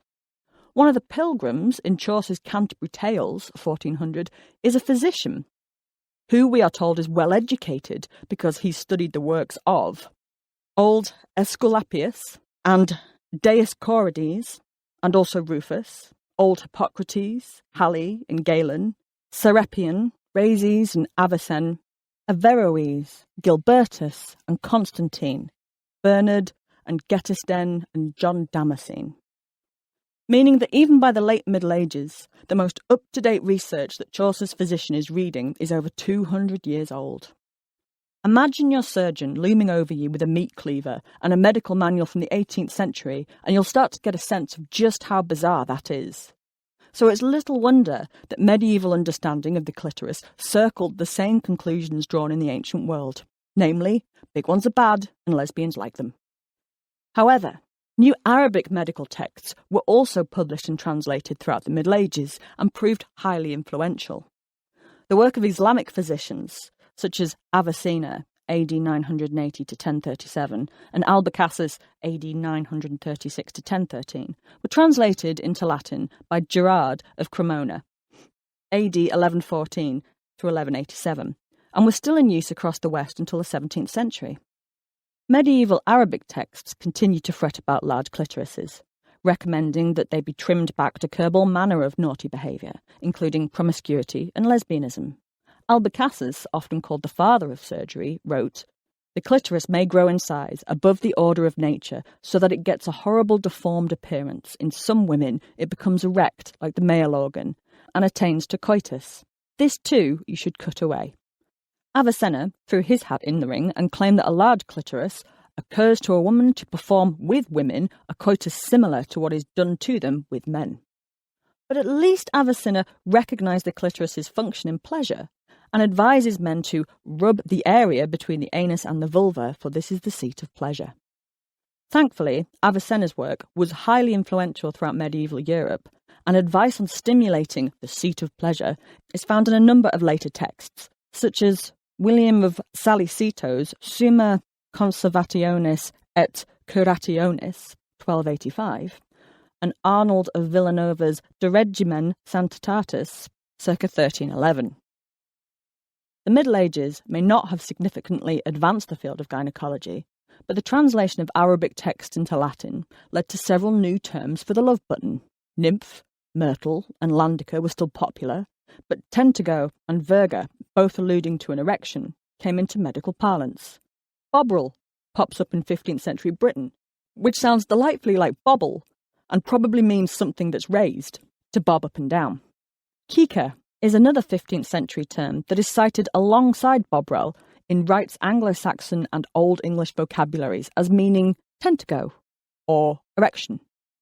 But despite all of this medieval bobbling, the clitoris was not widely discussed in surviving medieval sources. Even when it was, most medieval physicians were simply repeating much earlier medical opinion and threatening to cut the poor thing out. But things really start to get going when we hit the Renaissance. In possibly the most champion act of mansplaining in the whole of human history, two Renaissance anatomists proudly claim to have discovered the clitoris in 1559. Cue slow clapping. Italian anatomist Rialdo Colombo, 1515 to 1559, was chair of anatomy at the University of Pisa and claimed that the Quimbri, 2008, was his discovery in De Re Anatomica, 1559. Note that this discovery belongs to Colombo and not Columbo, the man in the Mac. The runner-up in this gynecological game of Where's Wally is Gabriele Falloppio, 1523 to 1562, of fallopian tube fame. Falloppio published Observations Anatomicae in 1561, but maintained he wrote it in 1550. He claimed that he was the first to plant his flag in Mount Clit, and that if others have spoken of it, know that they have taken it from me or my students. Of course, both men are talking utter nonsense, as not only had doctors been aware of the clit for some time, but women had long had an inkling of its whereabouts as well. Colombo and Falloppio discovered the clitoris in much the same way as Columbus discovered America to the bemusement of the natives some 69 years previously. But they were both so proud of their discovery. Colombo wrote excitedly, since no one else has discerned these processes and their working. If it is permissible to give a name to things discovered by me, it should be called the love or sweetness of Venus. It cannot be said how much I am astonished by so many remarkable anatomists that they not even have detected it, on account of so great advantage, this so beautiful thing formed by so great art. Falloppio was adamant that it is so hidden that I was the first to discover it. To be fair, their claim that this was new terrain speaks more to the lack of medical information available to them than to arrogance on their part. And as Colombo and Falloppio based their work on extensive cadaver dissections, they did finally provide new anatomical information about the sweetness of Venus. True, Colombo thought that the mighty bean, 1997, produced a kind of lady sperm that he called amor virinus, but at least he wasn't trying to cut it off. They also understood the clitoris was an organ and not just a sweet spot to be rubbed, and this was brand new information. And more than this, the Renaissance anatomists emphasised the clitoris's role in sex and pleasure. Colombo wrote that his discovery is the principal seat of women's enjoyment in intercourse, so that if you not only rub it with your penis, but even touch it with your little finger, the pleasure causes their seed to flow forth in all directions, swifter than the wind. Swipe right, ladies. To confuse things even more, in 1672, Dutch anatomist Renier de Graaf rediscovered the clitoris in his landmark Treatise on the Generative Organs of Women, where he chastised his fellow physicians for ignoring it. We are extremely surprised that some anatomists make no more mention of this part than if it did not exist at all in the universe of nature. In every cadaver we have so far dissected, we have found it quite perceptible to sight and touch. But crucially, de Graaf did away with all this tend-to-go, sweetness of Venus, bobril and nymph nonsense, and insisted on using clitoris throughout his work. The word itself is something of an etymological mystery, but most likely derives from the Greek kleiein, meaning to shut, which may be a reference to it being covered by the labia minora, or possibly to much earlier theories that the clitoris was a kind of door for keeping the womb warm. The first recorded use of the word clitoris is in Helkia Crook's Microcosmographia, 1615, an encyclopedia of human anatomy where he correctly identifies the location, structure and muscle makeup of the clitoris. From here on out, clitoris was on the rise. Despite the giant medical leaps forward in 16th century lady lump appreciation, the obsession with the hypertrophied clitoris continued. In 1653, Dutch anatomist Thomas Bartholin called the clitoris contemptus viorum, or the contempt of mankind, because he believed women who overused theirs would become confricatrices, rubsters, lesbians. He even claimed he knew of one woman who had so abused her contempt of mankind that it had grown to the length of a goose's neck. Repeat, a goose's neck. Bartholin writes, its size is commonly small. It lies hid for the most part under the nymph's labia in its beginning, and afterwards sticks out a little. For in lasses that begin to be amorous, the clitoris does first discover itself.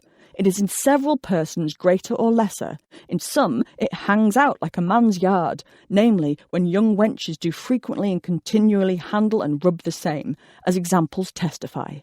But that it should grow as big as a goose's neck, as Platerus relates of one, is altogether preternatural and monstrous. Tulpius hath a like story of one that had it as long as half a man's finger, and as thick as a boy's prick, which made her willing to have to do with women in a carnal way. But the more this part increases, the more does it hinder a man in his business. For in the time of copulation it swells like a man's yard, and being erected provokes to lust. It would be nice to think that Bartholin was a lone crank voice, but this was far from the case. In his enduring popular sex manual, Conjugal Love, or Pleasures of the Marriage Bed, 1686, Nicholas Vanette warns of some clitorises that swell to such a bigness as to prevent entrance to the yard, and of labia that are so long and flouting that there is a necessity in cutting them in maids before they marry. In a faithful catalogue of our most eminent ninnies, 1688, the Earl of Dorset attacks Lady Harvey as a predatory lesbian, writing that her clitoris will mount in open day, meaning it was so big that she could use it as a penis. Even women got in on the act. Jane Sharp was a 17th century midwife who published a landmark text on pregnancy and childbirth in 1671, the Midwife's Book. Here, Sharp gives detailed anatomical descriptions of the vulva and function of the clitoris. She writes that the clitoris makes women lustful and take delight in copulation, and were it not for this they would have no desire nor delight, nor would they ever conceive. While this might seem like something of a win for the Love Nub 2008, Sharp also warns about large clitorises that show like a man's yard. She goes on to compound this with a hefty dollop of racism, writing that lewd women in India and Egypt frequently use their large clitorises as men do theirs, though she'd never heard of a single Englishwoman behaving like this. She continues, in some countries, they, clitorises, grow so long that the chirurgeon, surgeon, cuts them off to avoid trouble and shame. Chiefly in Egypt, they bleed much when they are cut. Some seamen say that they have seen Negro women go stark naked and these wings hanging out. This marks the beginning of a Western obsession with the genitals and sexuality of women of colour that persists to this very day. We don't know if any of this medical advice around clitorectomy was actually followed, or what your everyday women on the street made of all this, because sadly, their voices are lost to us. We know that some doctors fretted about big clitorises, but how much of this filtered down to the consciousness of the general populace is anyone's guess. But there may be one controversial body of evidence available for us to examine, just how medical theories of hypertrophied clitorises impacted outside the medical community in the early modern period. The witch trial records. It has long been hinted at by various historians that the fabled witch's teat may in fact have been the clitoris. Various online articles have got a bit carried away with this idea and claim that the clitoris was referred to as the witch's teat in the early modern period, but this isn't true. The witch's mark was left by Satan to symbolise his ownership of the witch, think Dark Mark in Harry Potter, whereas the witch's teat was a kind of nipple where the witch suckled Satan in the guise of a familiar. The difference between the two is academic, as both were used to condemn a witch to death. Absolutely anything could be identified as a teat or a mark. Boils, burns, warts, moles, scars, hemorrhoids, or any kind of lump or bump. Although this mark could be found anywhere on the body, it was regularly found on the genitals.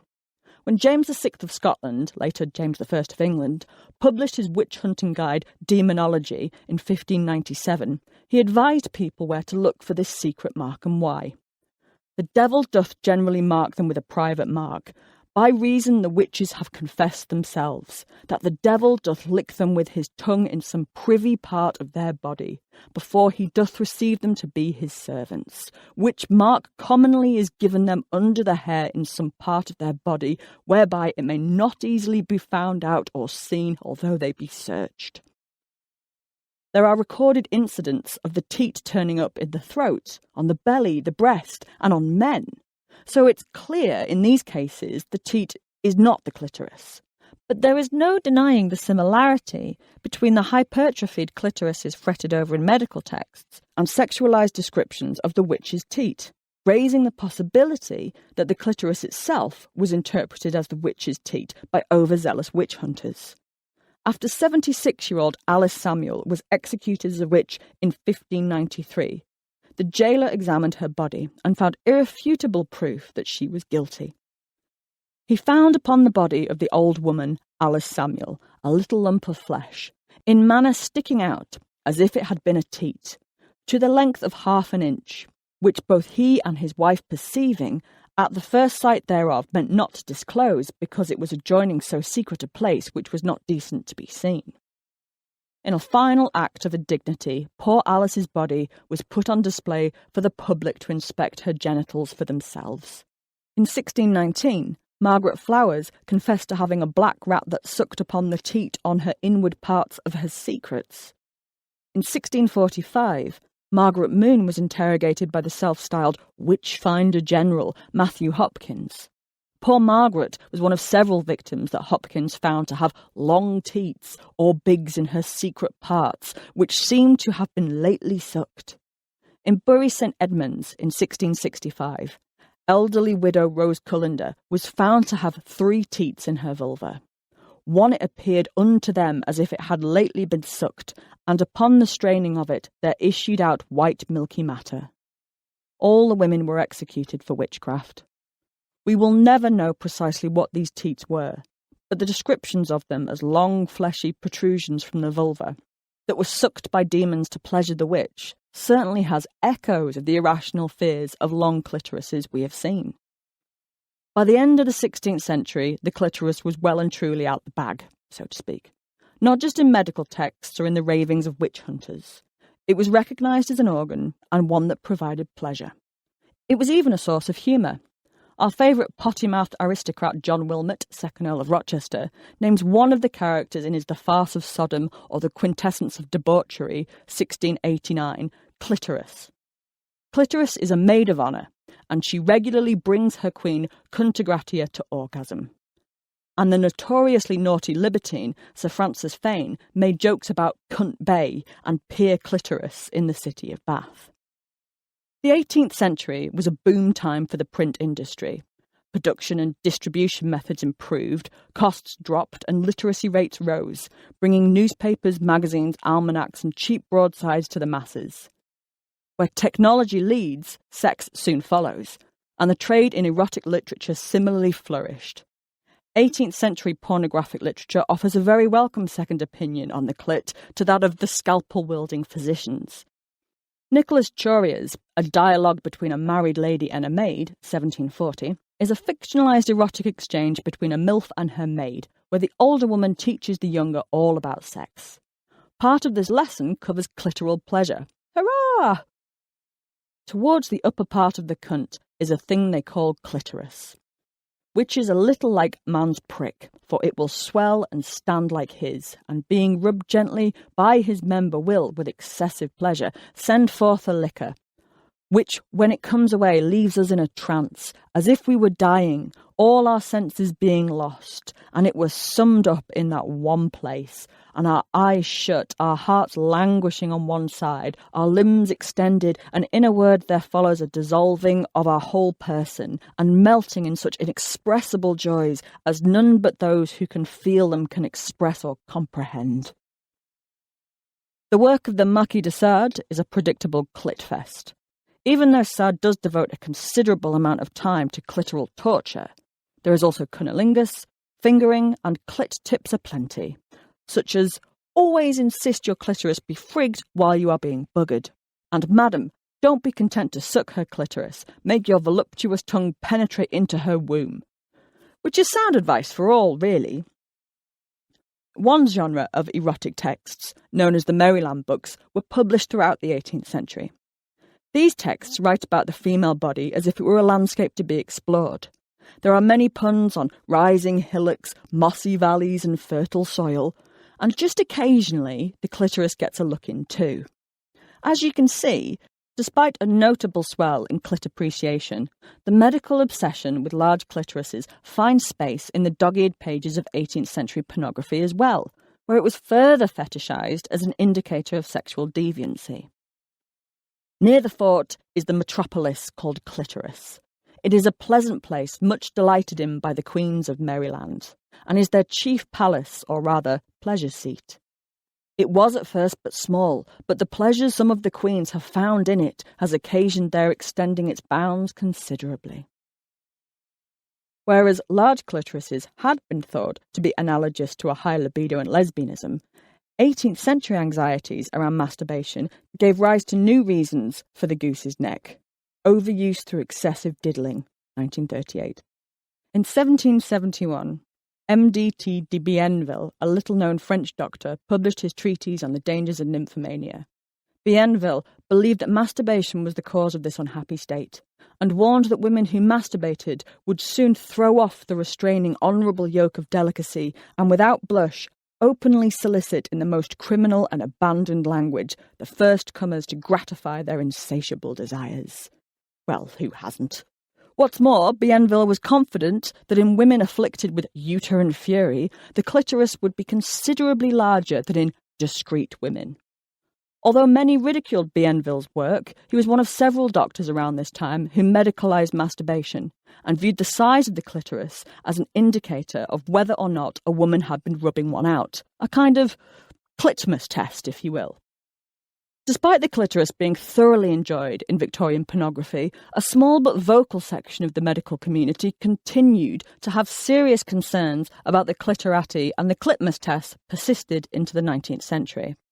French doctor Alexandre Parent du Châtelet, 1790 to 1836, for example, studied the genitals of over 5,000 Parisian sex workers and was surprised to find that, contrary to popular belief, the genital parts of the prostitute present no special alteration which is peculiar to them, and in this respect they do not differ from those of married women of unblemished character.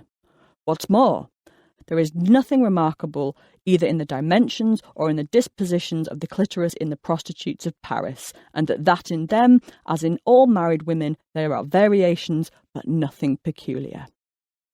However, this study did little to dissuade other doctors from poking and prodding about women's hoo-has, searching for signs of sexual degeneracy.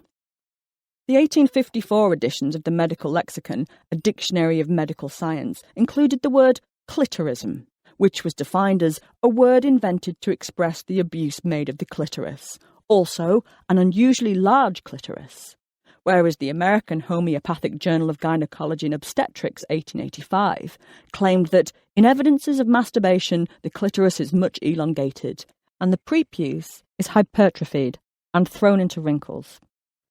Some doctors believed a hypertrophied clitoris was caused by masturbation, others that it was the other way around. The most notorious English proponent of the anti-clit brigade was gynecologist Dr. Isaac Baker Brown, 1811 to 1873. Brown was a widely respected physician. He was a founding member of St Mary's Hospital, London, elected a Fellow of the Royal College of Surgeons, and in 1865 he was elected President of the Medical Society of London. Everything was on the up for Brown until he published on the curability of certain forms of insanity, epilepsy, catalepsy and hysteria in females in 1866. Here, Brown told of his success in performing clitorectomies as a cure for everything from hysteria to back pain, epilepsy, infertility, paralysis, blindness, insanity and much more. In one 1863 case, Brown cut out the clitoris of a 30-year-old woman who had developed a great distaste for her husband. Brown declared the operation an uninterrupted success, and the patient returned to give her marriage another try. Deep breath. The patient, having been placed completely under the influence of chloroform, the clitoris is freely excised either by scissors or knife. I always prefer the scissors. The wound is then firmly plugged with graduated compress of lint and a pad, well secured by a T-bandage. Brown's theories were not well received, and in 1867 he was expelled from the Obstetrical Society of London. His hearing was widely reported, and Brown was clearly at a loss as to why he had been singled out when so many of his peers had themselves performed clitorectomies. I maintain my late colleagues in this room have all performed this operation. Not my operation, recollect gentlemen, but an operation, as Dr. Haddon has showed, that has been practised from the time of Hippocrates. And he may have had a point. Brown is very much the pantomime villain of Victorian gynecology, but his butchery did not exist in a vacuum. I have no doubt that many of the good doctors who presided over Brown's expulsion were equally guilty, if just a bit quieter about it. But none of this saved Brown, whose career never recovered, and he died in poverty in 1873, possibly the only man in history to regret his success in finding the clit. Sigmund Freud once described female sexuality as the dark continent of psychology. Given the amount of time he seemed to spend wandering around it, clearly lost and terrified of the natives, I'm inclined to agree with him. One of Freud's less than gold star brilliant theories was that clitoral orgasms are sexually immature. In his 3 essays on the theory of sexuality, 1905, Freud argued that the female child's sexuality is entirely clitoral and masculine until she reaches puberty, when she must transfer her erotogenic susceptibility to stimulation from the clitoris to the vaginal orifice for her to become mature and feminine. Freud might not have been circumcising the clitoris, but his ideas had the effect of metaphorically cutting the clitoris out of healthy sexuality nonetheless. And although Freud wasn't the only doctor distinguishing between vaginal and clitoral orgasms, he was certainly the most influential. One of Freud's most famous patients was Princess Marie Bonaparte, 1882 to 1962, great-grandniece to Emperor Napoleon I. Princess Marie married Prince George of Greece and Denmark in 1907, and she had several lovers on the go as well, but she was never able to achieve an orgasm through vaginal penetration. Heavily influenced by Freud's theories and being a scientifically minded kind of woman, Marie began to research her own sexual frigidity, and arrived at the conclusion she couldn't achieve the almighty vaginal orgasm because her clitoris was too far away from her vaginal opening. She confirmed this by conducting a survey of 243 women and published her results in the 1924 edition of the Bruxelles Medical under the name A.E. Najani. Marie identified women with a short distance between their clitoris and the vaginal opening, who orgasmed easy, as paraclitoridiennes, and those with a difference of more than 2.5 centimetres, who struggled to orgasm, like Marie, as teleclitoridiennes, with the mesoclitorians being somewhere between the two. Marie became Freud's patient in 1925, which further reinforced her belief that she would only be satisfied if she came through penile penetration. Listen carefully and you can hear the lesbians laughing. The upshot of Princess Marie's obsession with mature and immature orgasms was that in 1927 she employed surgeon Joseph Halban to operate and reposition her clitoris closer to the vaginal opening. When this operation did not achieve the desired result, Halban operated again in 1930 and yet again in 1931. Poor Princess Marie never got her vaginal orgasm and wound up with a clit that must have been left dangling like a loose button. Poor Marie. And not just poor Marie. As Freud's theories about the difference between vaginal and clitoral orgasms took hold across the medical world, women were routinely told that they were sexual failures if they could only orgasm through clitoral stimulation. In 1936, Eduard Hitchman and Edmund Bergler published their highly influential Frigidity in Women, where they claim that the sole criterion of frigidity is the absence of the vaginal orgasm. In 1950, Dr. William S. Kroger claimed that women for whom sexual response occurs only after clitoral stimulation were frigid. He went on to explain that the vaginal orgasm was the optimum type of sexual response. In America, this led to numerous gynecologists operating to free the clitoris from its hood, which would supposedly allow a frigid wife to climax with her husband. Even Alfred Kinsey recommended this very simple procedure. With a tool, the physician can strip the clitoris, allowing the foreskin to roll back, and may make a distinct difference in the response of the female. Bizarrely, there are still plastic surgeons today who offer clitoral hood reduction surgery to improve orgasm, despite partial or total hoodectomy being classed as female genital mutilation by the World Health Organization. But what's particularly galling about all this vaginal versus clitoral orgasm nonsense is that as we've learnt more about the structure of the clitoris, it's become glaringly obvious that all orgasms are clitoral. The structure of the clitoris is as complex as it is extensive, comprising clitoral glands, prepuce, body or corpora, crura, bulbs, suspensory ligaments and the root, the only visible parts being the glands and the hood. The structure descends downward from the pubic bone into the adiposity of the mons pubis. It was only in 2009 that Pierre Folds and Odile Brisson used 3D sonography to get a complete picture of a stimulated clitoris, and we finally started to understand what the hell's going on down there. They found that when the clitoris was engorged, it swelled to touch the anterior walls of the vagina. Then, in 2010, Brisson and Folds joined forces with Emmanuel Giannini and Sylvain Moumon and scanned the vagina and clitoris of a volunteer woman during sex in the missionary position.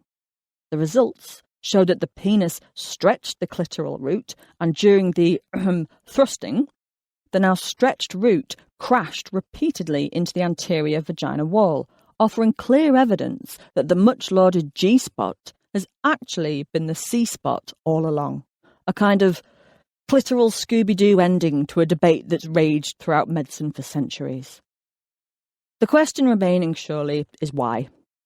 Why has the pussy pearl, 2007, been so horribly victimised throughout history, and indeed continues to be abused throughout much of the world, when all it wants to do is bring pleasure? The World Health Organization cites numerous reasons why FGM is carried out today, including to reduce a woman's libido and therefore to help her resist extramarital sexual acts. Looking back throughout history, this certainly rings true here. Although the clit was recognised as the seat of pleasure very early on, it was not regarded as a very stable seat. Rather, it was thought the clitoris could provoke an excessive libido in women, which had all manner of health problems attached, both somatic and psychosomatic. But attacking the clit is about more than just curbing female desire. It's about protecting the primacy of the penis. The clitoris brings pleasure without penetration. It doesn't need a man operating the controls to do so. The fears that an overused clitoris would morph into a penis, which could be used to penetrate other women, speaks to an anxiety that the penis is redundant, or that the man is being replaced. Freud's insistence that the only orgasm it was worth a woman having required a penis also speaks to a need to pay deference to the mighty rod. Likewise, the ridiculing of men who performed cunnilingus in the ancient world, the clitoral association with lesbianism and clitorism caused by masturbation all tacitly accuse the clitoris of ignoring the penis. We will never know how many clitorises have been cut, cauterized and circumcised throughout history, but we do know that virtually none of these procedures were necessary. The clitoris is a truly magnificent organ, and one that is still mysterious. Why can some women orgasm through penetration and others can't? Exactly how does all the equipment work together to produce an orgasm? But here is what we do know. The clitoris is the only organ on the human body that has no other purpose than to bring pleasure. It has 8,000 nerve endings, double the amount in the glands of the penis. And almost 75% of women need to have their glans clitoris, the external part, stimulated to orgasm. It's taken us a long time to get here, and there's still work to be done. but we are finally beginning to see just how important the clitoris is in sexual fulfillment. Chapter 4. Colonising the Cunt. A History of Racial Fetishization. Sir Mix-a-Lot's 1992 smash hit, Baby Got Back, hit the airwaves as a tongue-in-cheek celebration of black women's bodies. An auditory fuck you to the super-thin white women that dominated Western beauty narratives. The video opens with two white girls criticising a black woman's appearance and likening her to a prostitute. Although Baby Got Back has often been dismissed as novelty rap, it succeeded in raising numerous issues around race, sexuality, and women that remain unresolved 26 years later. The whitewashing of the beauty industry, the marginalisation of the black voice, and the hypersexualisation of women of colour, particularly black women. The main focus of this chapter is on the historic sexualisation of black women by white colonisers.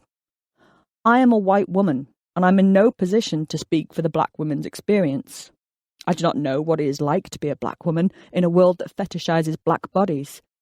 But I am a historian, and I see parallels in the language white colonisers historically used to talk about and disempower women of colour and modern bootylicious narratives. This is not a chapter that further fetishises women of colour or offers any kind of comment on black culture. This is a history of how white people have viewed, talked about, and claimed ownership over black women's bodies, specifically their genitals. When Europeans first arrived in Africa, they encountered a culture vastly different from their own in almost every single way. But something that immediately struck the sexually repressed Roman Catholic explorers was that Africans did not share their doctrine of thou shalt not.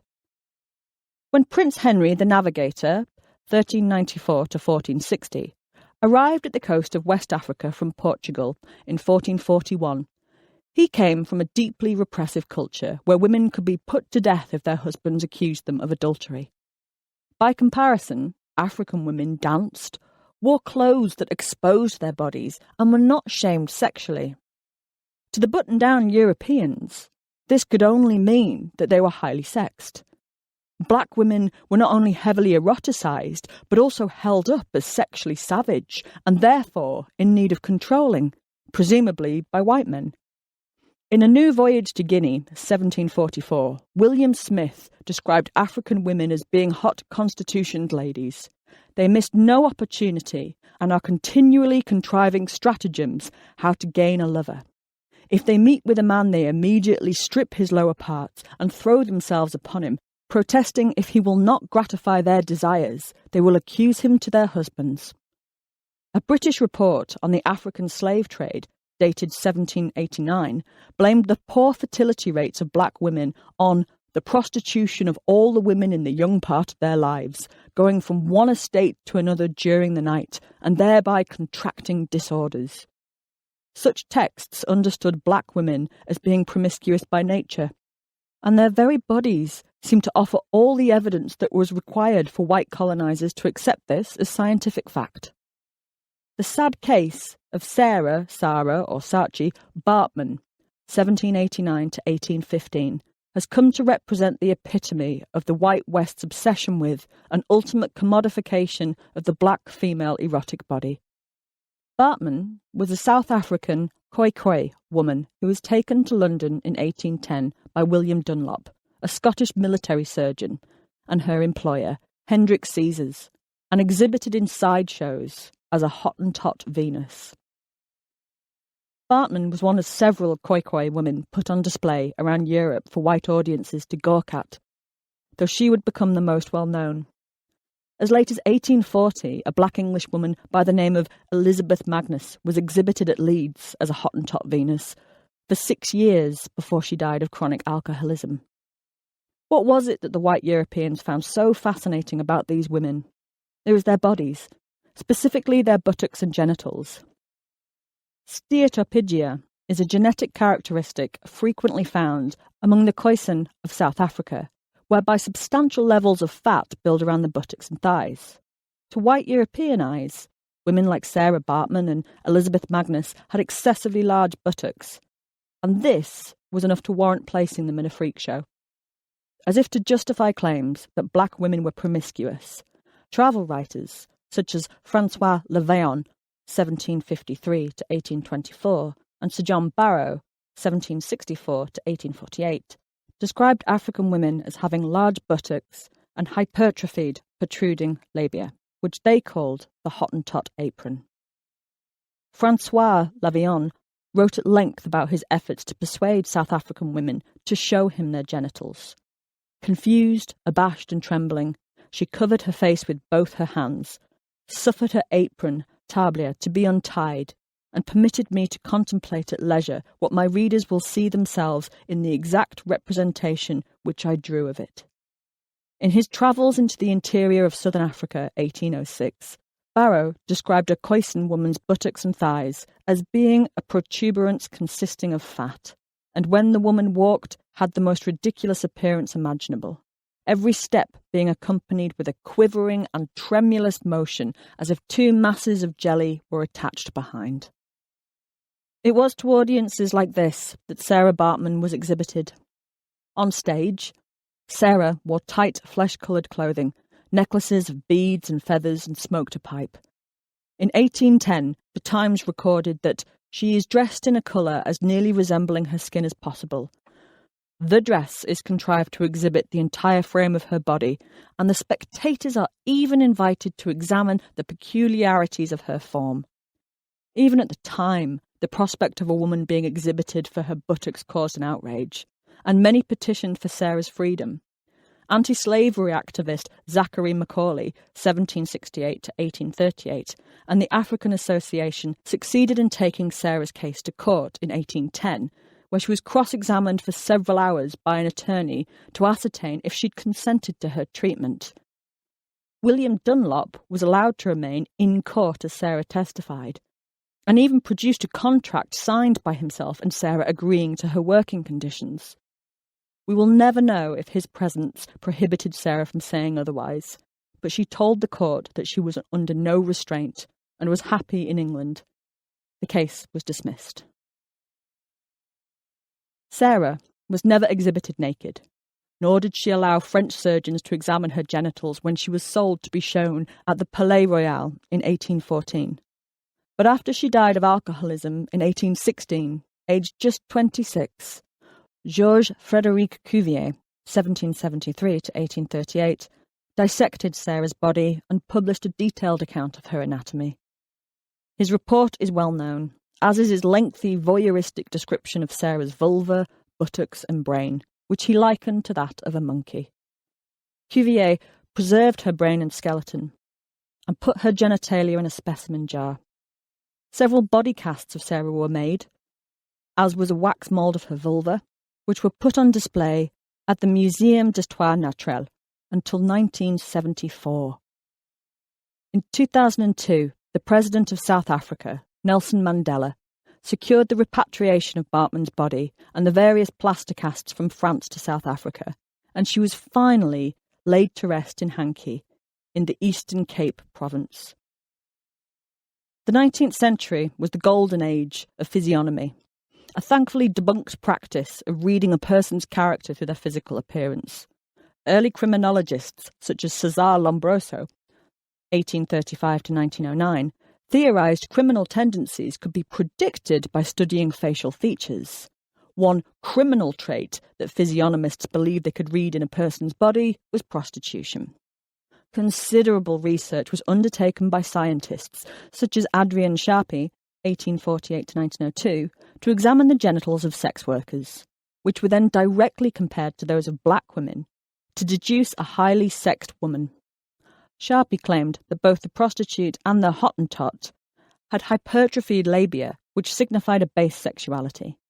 In his 1893 book, La Donna Delinquente, Lombroso directly compared images of the body of a black woman with that of the prostitute in order to prove the deviant animalistic nature of both. Although this chapter is primarily concerned with the colonising of black women's genitals, it's important to acknowledge that Europeans were equally fascinated with and threatened by black man's genitals. The mythology of the big black cock, or BBC as it's categorised on porn sites today, also finds its roots in the earliest colonial propaganda that black men are sexually savage, animalistic and dangerous. Just as the black woman's genitals and buttocks were read as evidence of her promiscuity, the black man's penis was also considered proof of a hypersexual, bestial nature. In 1904, Dr. William Lee Howard published The Negro as a Distinct Ethnic Factor in Civilization in the journal Medicine. Here, Howard claimed that the large size of the African's penis would prevent him from ever being civilized or moral like the white man. Howard suggested that the black man's cerebral development stopped at puberty and that genetic instincts become the controlling factor of his life. He will walk the alleys late at night with a penis swollen from disease and infects his bride-to-be with the same nonchalance that he will an hour later exhibit when cohabiting with the lowest of his race. The effect of all this pseudo-scientific racism was far-reaching and served to justify the brutalisation and sexual exploitation of black men and women well into the 20th century. Military propaganda campaigns of the 1920s and 1930s actively drew on entrenched sexual stereotypes of women in the colonies in an attempt to lure European men into the colonial armies. The colonial postcards of the time emphasised the breasts, exaggerated buttocks and nakedness of women of colour in order to signify their sexual availability to European men. The women in these postcards are simply window dressing, props to affirm colonial power. They are reduced to their physicality, just as Sarah Baartman was, consumables for a white audience. And it was not just black bodies the Europeans sexualised. As Africa, Asia and the Americas were colonised by Europeans, the same process of sexually othering non-white women as exotic took place. We have no record of Sarah Baartman's own voice. Many people spoke for her or about her, but her own voice has been lost to us completely. We will never know her thoughts on her life, her body and her treatment. Sadly, all the evidence we have is mediated through white writers. Her experience may be shocking, but it is part of a wider history of sexualising women of colour and of using women's bodies to justify their oppression. We'll never know what Sarah's choices were, but women today can at least choose to be part of a narrative that fetishises them. Many women find reclaiming sexuality on their own terms empowering and work to redefine their stories on their own terms. But it is important to fully understand the history that frames such choices today. Chapter 5. As easily made as a pudding, a history of virginity tests. In 2017, researchers at the University of Minnesota published a systematic review of all available peer-reviewed research into the reliability of so-called virginity tests, where the hymen is examined, as well as the impact on the person being examined. The team identified 1,269 studies. The evidence was summarised and assessed, and this was the conclusion. This review found that virginity examination, also known as two-finger, hymen or per-vaginal examination, is not a useful clinical tool and can be physically, psychologically and socially devastating to the examinee. From a human rights perspective, virginity testing is a form of gender discrimination, as well as a violation of fundamental rights, and when carried out without consent, a form of sexual assault.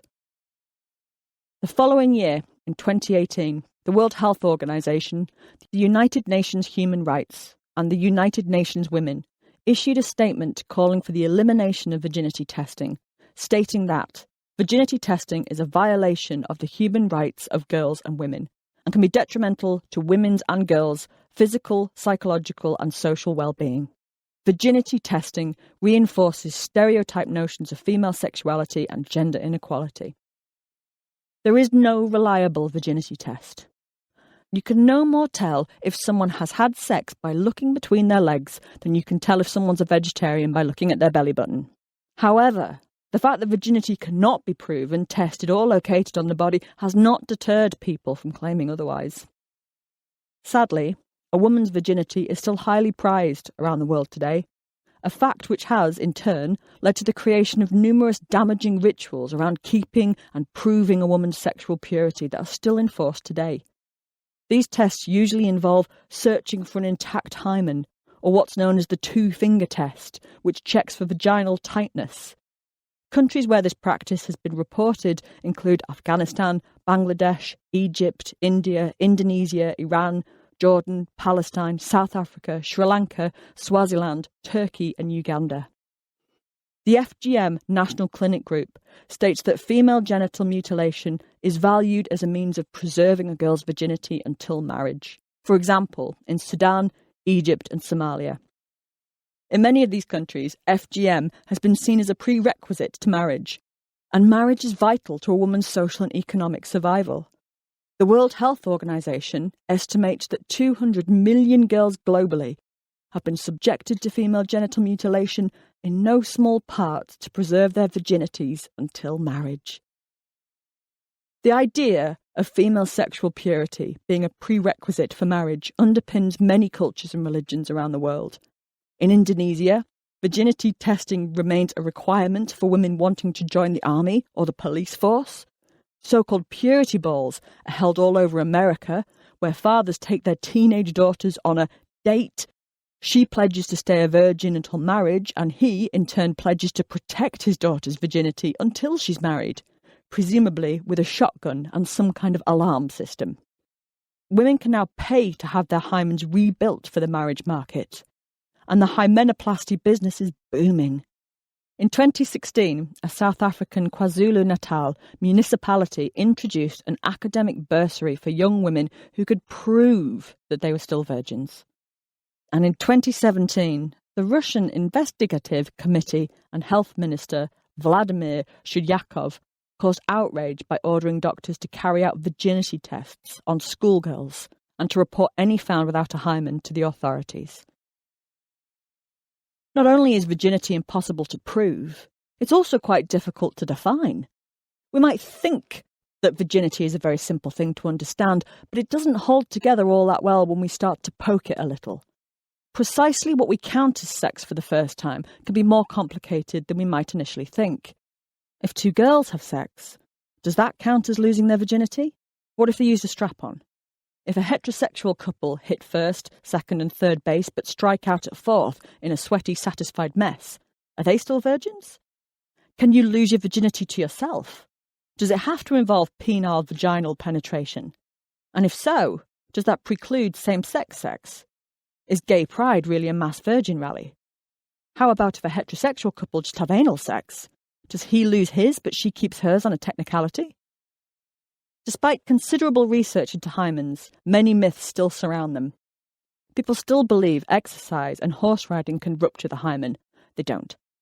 And Tampax were still reassuring young women that they couldn't pop their cherries, 1988, on a tampon as late as the 1990s. Even the language surrounding virginity is loaded. The concept of losing or keeping your virginity suggests that once lost, we are lacking something and are no longer whole. It also suggests that virginity is something tangible that we had in the first place.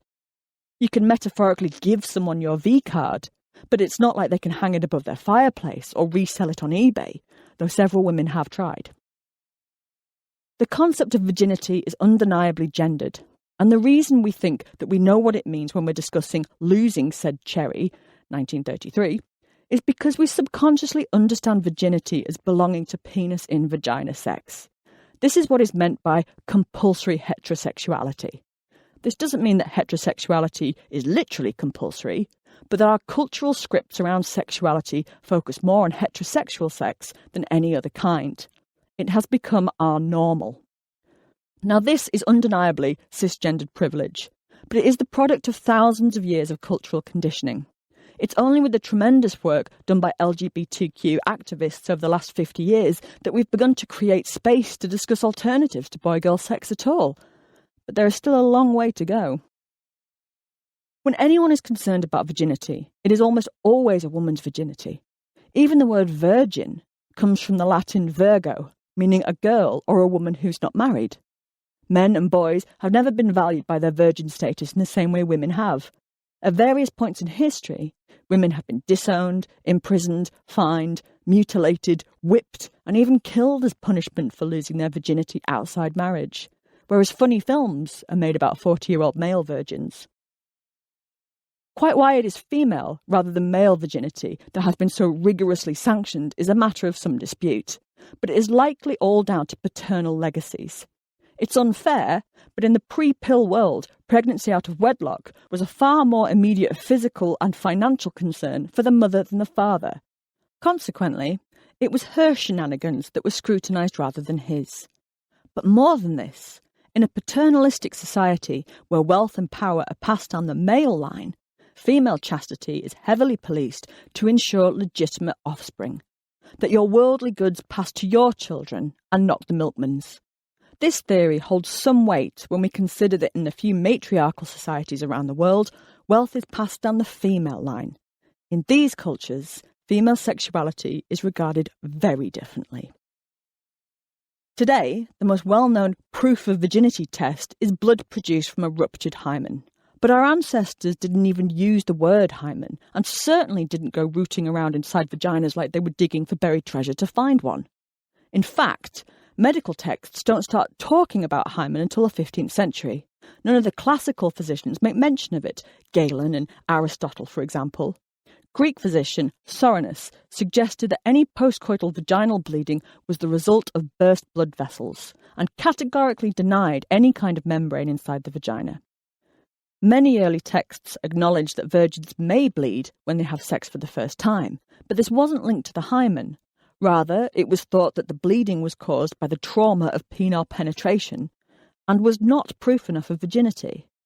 It was the Italian physician Michael Savonarola who first used the word hymen in 1498, describing it as a membrane that is broken at the time of deflowering, so that the blood flows. After this, references to the hymen and its links to virginity become increasingly common.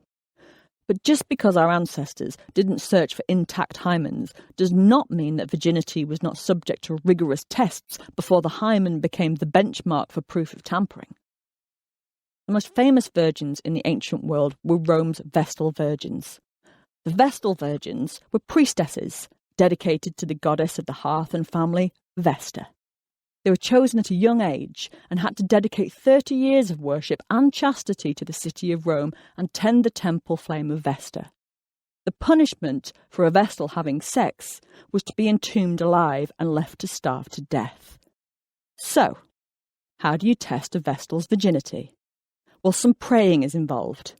The priestesses were believed to have a special connection with the gods.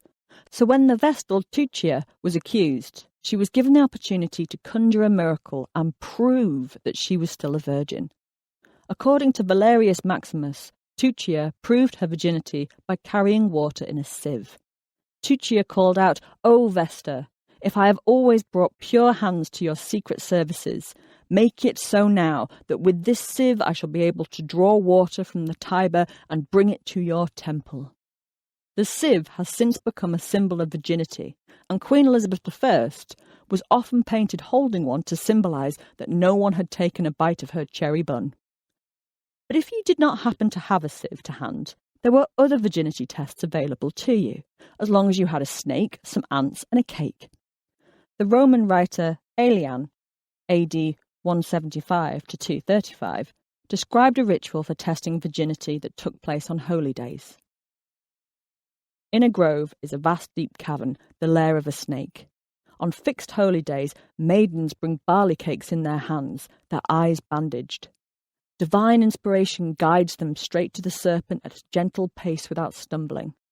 If they are virgin, the snake divines the answer and accepts the food. If not, it remains untasted.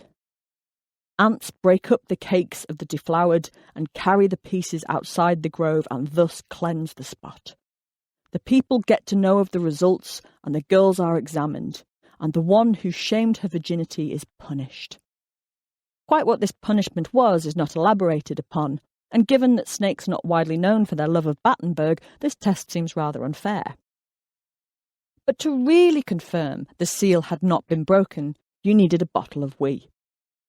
The 13th century text, De Secretis Mulierum, explains that the urine of virgins is clear and lucid, sometimes white, sometimes sparkling. The reason that corrupted women have muddy urine is because of the rupture of skin, and male sperm appear on the bottom. Pissing Perrier is a neat party trick, but there are other signs to look for. William of Salicito, 1210 to 1277, wrote that a virgin urinates with a more subtle hiss, and if you have a stopwatch handy, it indeed takes longer than a small boy.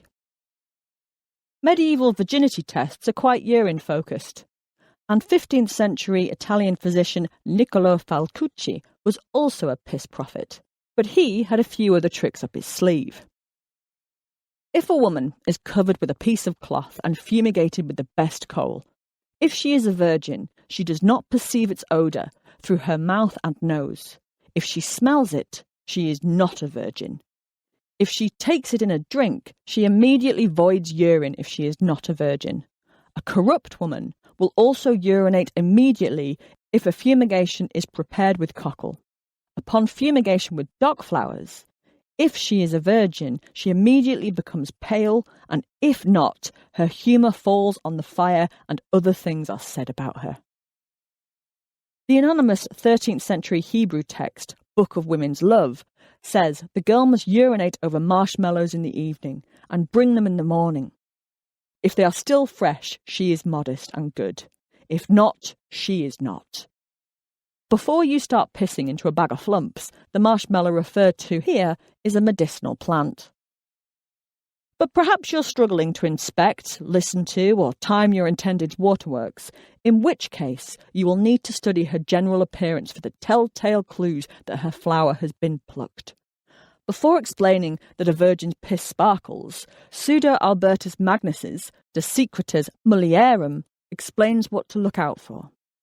The signs of chastity are as follows: shame, modesty, fear, a faultless gait and speech, casting eyes down before men and the acts of men.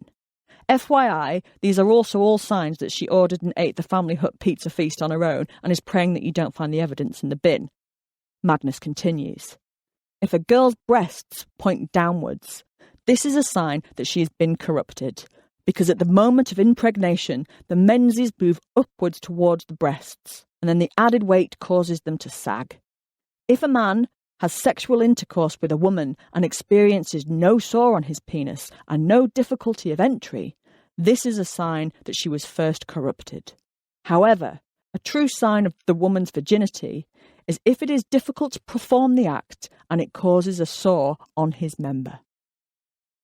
Of course, once the hymen became the go-to virginity test, checking for sparkling wee that whistled, perky boobs and the ability to smell coal without wetting oneself largely fell out of favour. Virginity testing became all about tightness and blood. Producing bloodied bedsheets as proof of the wife's virginity does still occur around the world today, although it's rare. In certain regions of Georgia, brides have a yenga, usually an older family member who will instruct her in what to expect on her wedding night. Traditionally, it was the yenga's responsibility to take the bloodied sheets from the marital bed and show them to both families to prove that the bride was a nookie newbie. Although the yenga's role is largely ceremonial today, in some areas the practice of showing bloodied sheets still goes on. The bloodied sheet test also has a long pedigree. It's found in the Bible, old medieval romances. It's even said that Catherine of Aragon was able to produce blood-stained sheets to prove she married Henry VIII as a virgin. Of course, as long as people have subscribed to this deeply flawed test, there have been ways of faking it. Given what was at stake, should the gift of a bride's virginity be unwrapped by someone else before the I-do's, you can understand why a girl might tell a fanny fib on her wedding night. And for as long as medical texts have been telling us how to prove virginity, they've also been giving advice on how to restore it. The Trotula is the name given to 3 12th century Italian texts on women's health. At least one of the 3 was authored by a woman, Trotta of Salerno, who practiced medicine in the southern Italian coastal town of Salerno. The Trotula has this exceptionally devious advice for a girl whose cherry is on the blink. This remedy will be needed by any girl who has been induced to open her legs and lose her virginity by the follies of passion, secret love and promises. When it is time for her to marry, to keep the man from knowing, the false virgin will carefully deceive her husband as follows.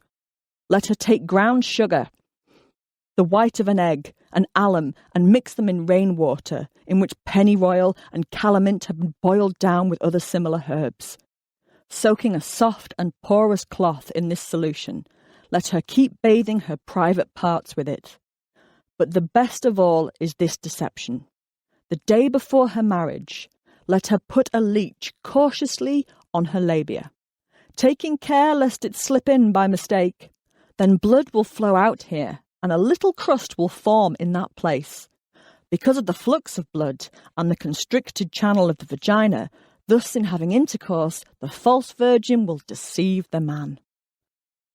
The Book of Women's Love recommends the following to restore virginity. Take myrtle leaves and boil them well with water until only a third part remains. Then, take nettles without prickles and boil them in this water until a third remains. She must wash her secret parts with this water in the morning and at bedtime, up to 9 days. However, if you are in a real hurry, then you can take nutmeg and grind to a powder, put it in that place, and her virginity will be restored immediately. Nicolas Venet, 1633 to 1698, the French author of the 17th century L'amour conjugal, gave this advice to fake a maidenhead. Make a bath of decorations of leaves of mallows. Groundsel with some handfuls of linseed and fleabane seed. Orach, brank ursin or barefoot. Let them sit in this bath an hour, after which let them be wiped and examined 2 or 3 hours after bathing, observing them narrowly in the meanwhile. If a woman is a maid, all her amorous parts are compressed and joined close to one another.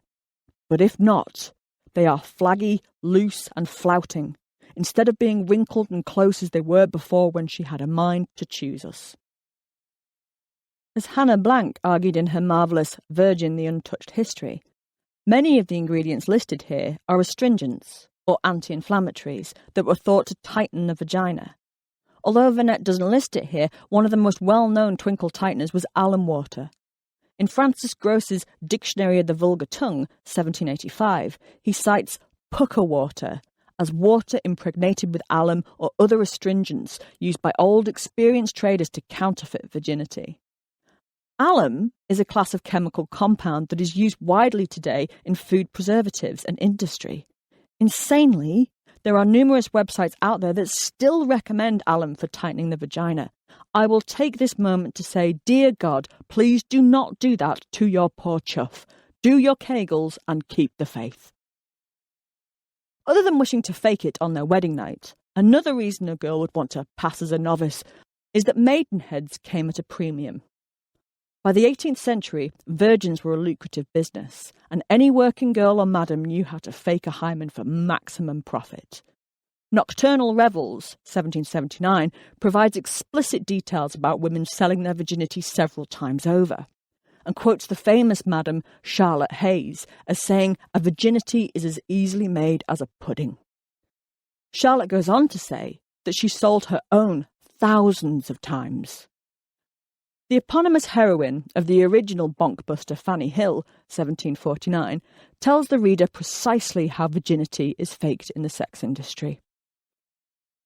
In each of the head bedposts, just above where the bedsteads are inserted into them, there was a small drawer so artfully adapted to the mouldings of the timberwork that it might have escaped even the most curious search, which drawers were easily opened or shut by the touch of a spring, and were fitted each with a shallow glass tumbler full of a prepared fluid blood, in which lay soaked, for ready use, a sponge, that required no more than gently reaching the hand to it, taking it out and properly squeezing between the thighs, when it yielded a great deal more of the red liquid than would save a girl's honour.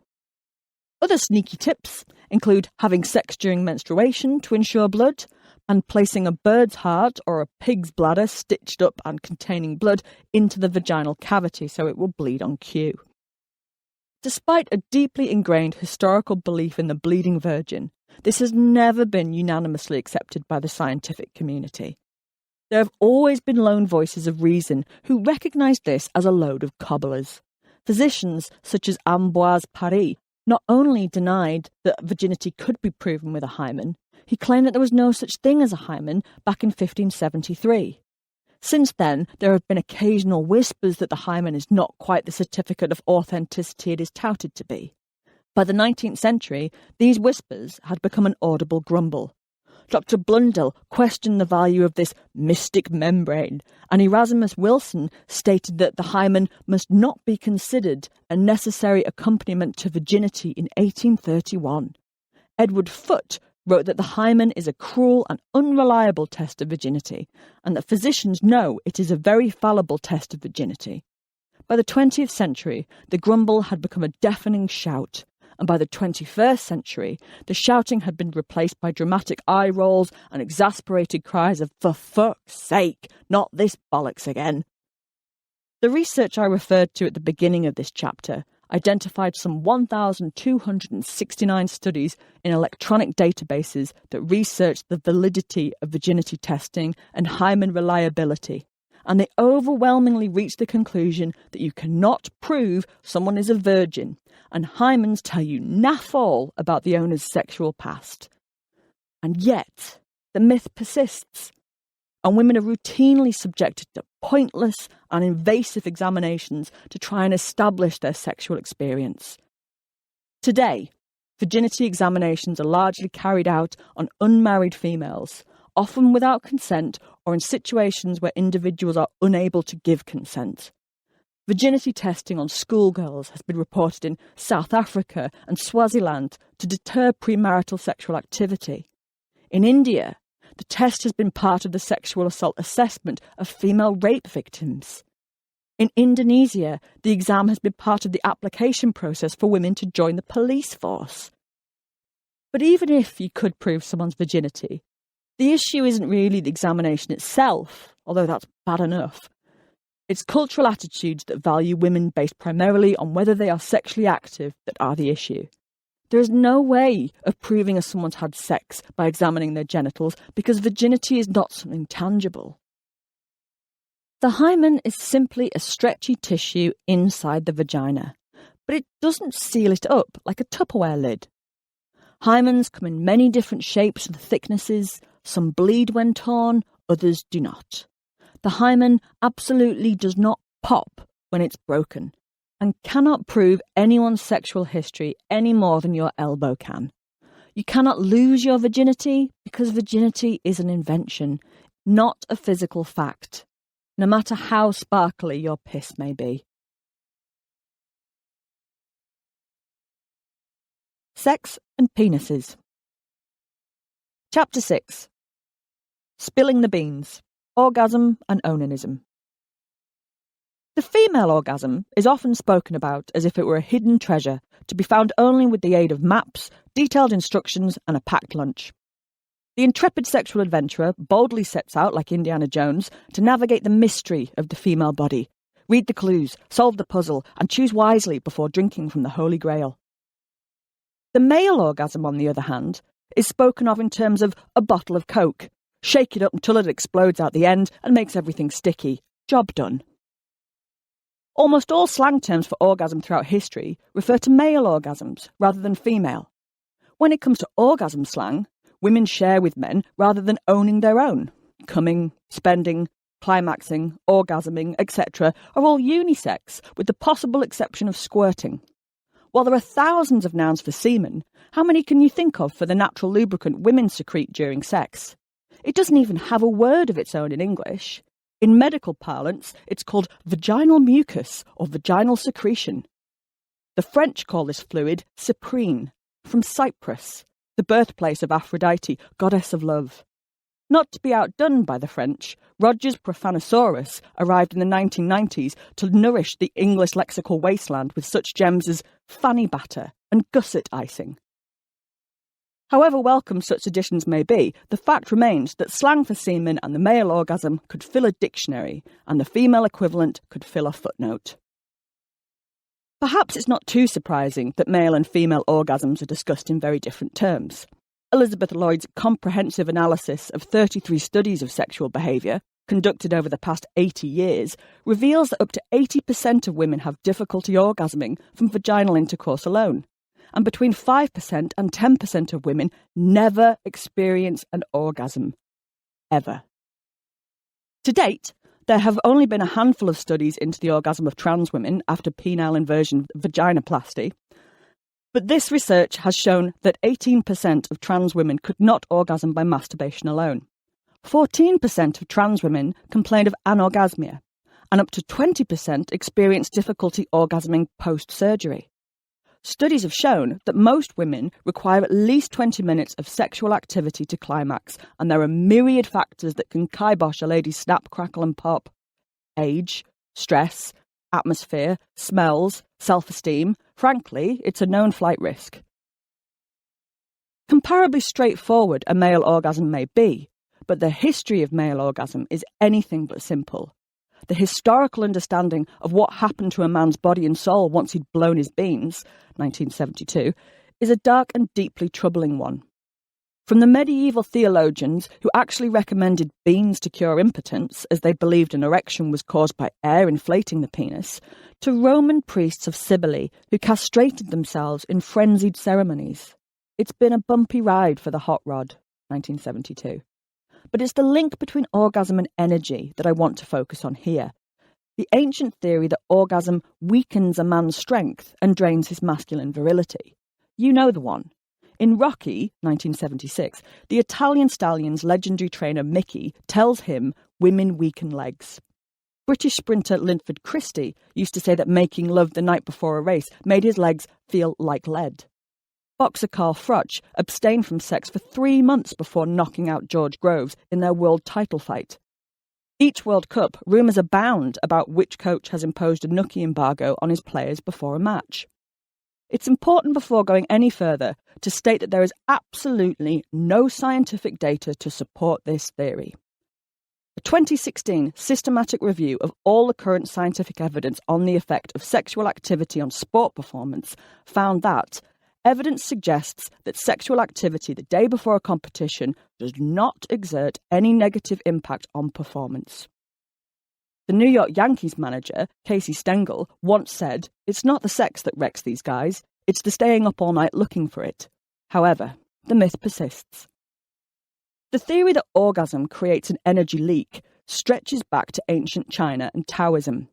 A key belief within Taoism is seminal vitality, Yuan Qing, and that semen must not leave the body but be reabsorbed to nourish the brain, Huanjing.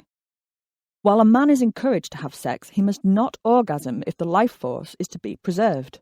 The classic of Sunu, circa AD 200 to 500, is a text in the form of a debate between the Yellow Emperor and the goddess Sunu. The emperor asks the goddess how he can preserve his vital energies, and she tells him to cease ejaculating during sex. One act without a mission makes the chi strong. 2 acts without a mission makes the hearing acute and the vision clear. 3 acts without a mission makes all ailments disappear. 4 acts without a mission and the 5 spirits are all at peace. 5 acts without a mission makes the pulse full and relaxed. 6 acts without a mission strengthens the waist and back. 7 acts without a mission gives power to the buttocks and thigh. 8 acts without a mission causes the whole body to be radiant. 9 acts without a mission and one will enjoy unlimited longevity. 10 acts without a mission and one attains the realm of the immortals. Taoism taught that ingesting vaginal secretions would strengthen the yang, male essence. Therefore, pussy was not only celebrated, it was a superfood. Suck on that, kale crisps. Semen retention is still widely practiced in Taoism and Neo-Tantra groups today, who believe that energy and health can be increased by corking the cum. But before you all start saving up your axle grease, 1983, for some cosmic spunk dump, research from Harvard University has linked not ejaculating with a marked increase in prostate cancer. Men who ejaculated 21 or more times a month enjoyed a 33% lower risk of prostate cancer compared with men who reported 4 to 7 ejaculations a month throughout their lifetimes. An Australian study had similar findings and found that men who ejaculated 4 to 7 times a week were 36% less likely to develop prostate cancer than men who ejaculated less than 2 or 3 times a week. But I digress. The ancient Greeks and Romans also believed that constantly cracking your marbles, 1967, was damaging to your health and depleted essential energy reserves. Hippocrates taught that a healthy body required a balancing of the humour fluids, blood, yellow bile, black bile, and phlegm. Logically, losing too much baby juice, 1901, could disturb this delicate balance and affect health. Aristotle believed that too much sex activity could stunt your growth. Plutarch advised men to store up his seed. Plato wrote, "If any man retains his semen, he is strong, and the proof is athletes who are abstinent." To make sure there were no nocturnal emissions, Galen recommended athletes sleep on lead plates. This belief persisted throughout the Middle Ages. St. Albert the Great, 1200 to 1280, firmly believed that coitus drains the brain and that dogs followed lustful people around as the body of a person who has had a great deal of intercourse approaches the condition of a cadaver because of all the rotten semen. Of course, if you could lose too much Dilbury, 1811, conversely, you could have too much of the stuff, which would also unbalance the humours. In 1123, the First Lateran Council imposed compulsory celibacy on all priests. As you can imagine, this decree was met with considerable opposition from the clergy, and medical reasons were often cited. Gerald of Wales was Archdeacon of Brecon in the 12th century and wrote of a number of cases where celibacy had caused the death of various priests and bishops. Gerald recorded the death of an archdeacon of Louvain whose genital organs swelled up with immeasurable flatulence because of his vows of celibacy. The archdeacon refused to break his vows and died shortly afterwards. This is by no means the only example of such medical advice in medieval Europe. It may seem strange that the church would encourage sex, but the medieval church understood lust to be sinful, whereas sex was essential to fulfill God's command to go forth and multiply. So functional, fun-free intercourse was the order of the day. The medieval church operated like a semen sat-nav, directing a chap's duck butter, 1938, to its lawful uterine destination with minimal wrong turns and in the most efficient way possible. Semen that had missed its mark was dangerous stuff indeed. Some medieval theologians taught that demons stole semen from masturbators, and couples practising coitus interruptus and used it to impregnate women. St. Thomas Aquinas, in his Summa Theologica, wrote that demons took the form of beautiful women called succubi. Inflamed lust in men seduced them and harvested his seed. And then the demon would take the form of a man, incubus, and impregnate a willing woman. This nice little theory is repeated and expanded upon in Heinrich Kramer and James Sprenger's Guide for Hunting Witches, the Malleus Maleficarum, 1487. Although the text acknowledges that men can be witches too, it argues a greater number of witches is found in the fragile feminine sex than among men. It goes on to argue that unlike men, women know no moderation in goodness or vice, and that all witchcraft comes from carnal lust, which is in women insatiable. The fear of women dominating men, castrating them or stealing their oyster soup, 1890, and draining their strength runs throughout the Malleus. And blessed be the highest who has so far preserved the male sex from so great a crime, for since he was willing to be born and to suffer for us, therefore he has granted to men the privilege. The fear that an orgasm drains men of their strength is palpable. But it's easy to understand why orgasm would be linked to a loss of strength and potency. The French call an orgasm la petite mort, the little death, and with good reason. Ask yourself how you feel after an orgasm, when the mist is lifted. I'm generalising, but for those of us with vulvas, the orgasm is like an end-of-level boss, a violent showdown after which we level up and want more, only harder. though many women experience painful sensitivity in the genitals post-orgasm, we can keep going and, as Cosmo keeps assuring us, achieve multiple orgasms. But once the penis has shot his snot, 1709, it's all over, and before you can say, "I'm ready, darling," he's snoring in the wet patch. This special time is known in medical terms as the male refractory period. It is defined as the transient period of time after ejaculation associated with detumescence, reduced interest in sexual activity, inability to ejaculate or experience orgasm, and increased aversion to genital sensory stimulation. The finger of blame for this period is often pointed at central serotonin and prolactin fluctuations in the brain.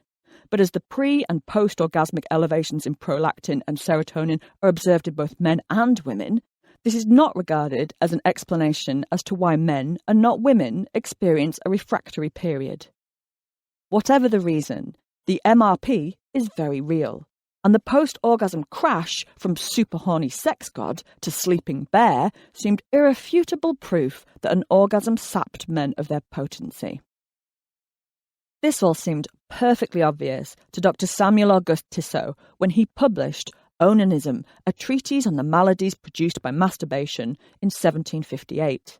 Tissot argued that semen was a vital body fluid and that masturbation was the most damaging way to lose precious liqueur seminale. The picture Tissot painted of a man who ejaculated too frequently is not a pretty one. He argued excessive masturbation, nocturnal emission, and coitus interruptus caused the body to simply waste away. I have seen a patient whose disorder began by lassitude and a weakness in all parts of the body, particularly towards the loins. It was attended with an involuntary motion of the tendons, periodical spasms, and bodily decay, insomuch as to destroy the whole corporeal frame. He felt a pain even in the membranes of the brain, a pain which patients call a dry burning heat and which incessantly burns internally the most noble parts. Tissot's work set in motion a crusade against masturbation that would last for the next 200 years. The solitary vice, self-pollution, onanism, or jerking the gherkin, 1938, would come under increasing medical scrutiny, and men's soft and danglies were subject to various quack cures, ranging from the mildly amusing to the outright dangerous. By the 19th century, medical theories that a loss of semen was seriously injurious to health had been firmly established. Physicians all over the Western world were warning that masturbation was not only dangerous, but it could be fatal. Dr. Leopold Delonde, 1797 to 1852, for example, wrote that the patient is unconscious of his danger and perseveres in his vicious habit. The physician treats him symptomatically, and death soon closes the scene. Men were warned to conserve their essence by avoiding fornication and masturbation and by limiting sex within marriage. Numerous anti-masturbation devices were available to prevent nocturnal emissions or to stop young boys interfering with themselves. Physicians are recorded as applying acids, needles, and electric shocks to the penile shaft in an attempt to cure what was then known as spermatorrhea, weakness caused by a loss of semen. Sparse diets were recommended to subdue lust, and purity crusaders such as John Harvey Kellogg, 1852 to 1943, manufactured plain cereals to suppress urges. Kellogg argued that masturbation could cause all manner of illnesses, from cancer of the womb to epilepsy, insanity, and impotency. But Kellogg went much further than just peddling a cock block in a box. He was full of useful information for parents on how to cure a child from masturbating. Bandaging the parts has been practiced with success. Tying the hands is also successful in some cases, but this will not always succeed, for they will often contrive to continue the habit in other ways, as by working the limbs or lying upon the abdomen, covering the organs with a cage has been practiced with entire success. But the method Kellogg felt most successful in stopping the knuckle shuffle, 2001, was circumcision, without anaesthetic. A remedy which is almost always successful in small boys is circumcision, especially when there is any degree of phimosis, The operation should be performed without administering an anaesthetic, as the brief pain attending the operation will have a salutary effect upon the mind, especially if it be connected with the idea of punishment, as it may well be in some cases. The soreness which continues for several weeks interrupts the practice, and if it had not previously become too firmly fixed, it may be forgotten and not resumed. If women were habitual masturbators, Kellogg recommended burning out the clitoris with carbolic acid as an excellent means of allaying the abnormal excitement and preventing the reoccurrence of the practice. It's in no small part thanks to anti-masturbation crusaders such as Kellogg that circumcision is still so widespread in America today. Although circumcision rates are declining, almost 80% of American babies are circumcised today. It's important to remember that doctors like Kellogg truly believed they were helping people and that orgasms were debilitating. The 1911 Boy Scout Handbook by Robert Baden-Powell, 1857 to 1941, devoted an entire chapter to instructing young boys in storing up natural forces in order to conserve power and manliness. In the body of every boy who has reached his teens, the creator of the universe has sown a very important fluid. This fluid is the most wonderful material in all the physical world. Some parts of it find their way into the blood, and through the blood give tone to the muscles, power to the brain, and strength to the nerves. This fluid is the sex fluid. Any habit which a boy has that causes this fluid to be discharged from the body tends to weaken his strength, to make him less able to resist disease, and often, unfortunately, fastens upon him habits which later in life he cannot break. Although the Boy Scouts were still being cautioned not to box the Jesuit, 1744, right up to the 1950s, the early sexologists were already dispelling masturbation myths. In 1908, Albert Moll identified 4 phases of orgasm and defined orgasm as a voluptuous acme that gave way to a sudden cessation of the voluptuous sensation and detumescence.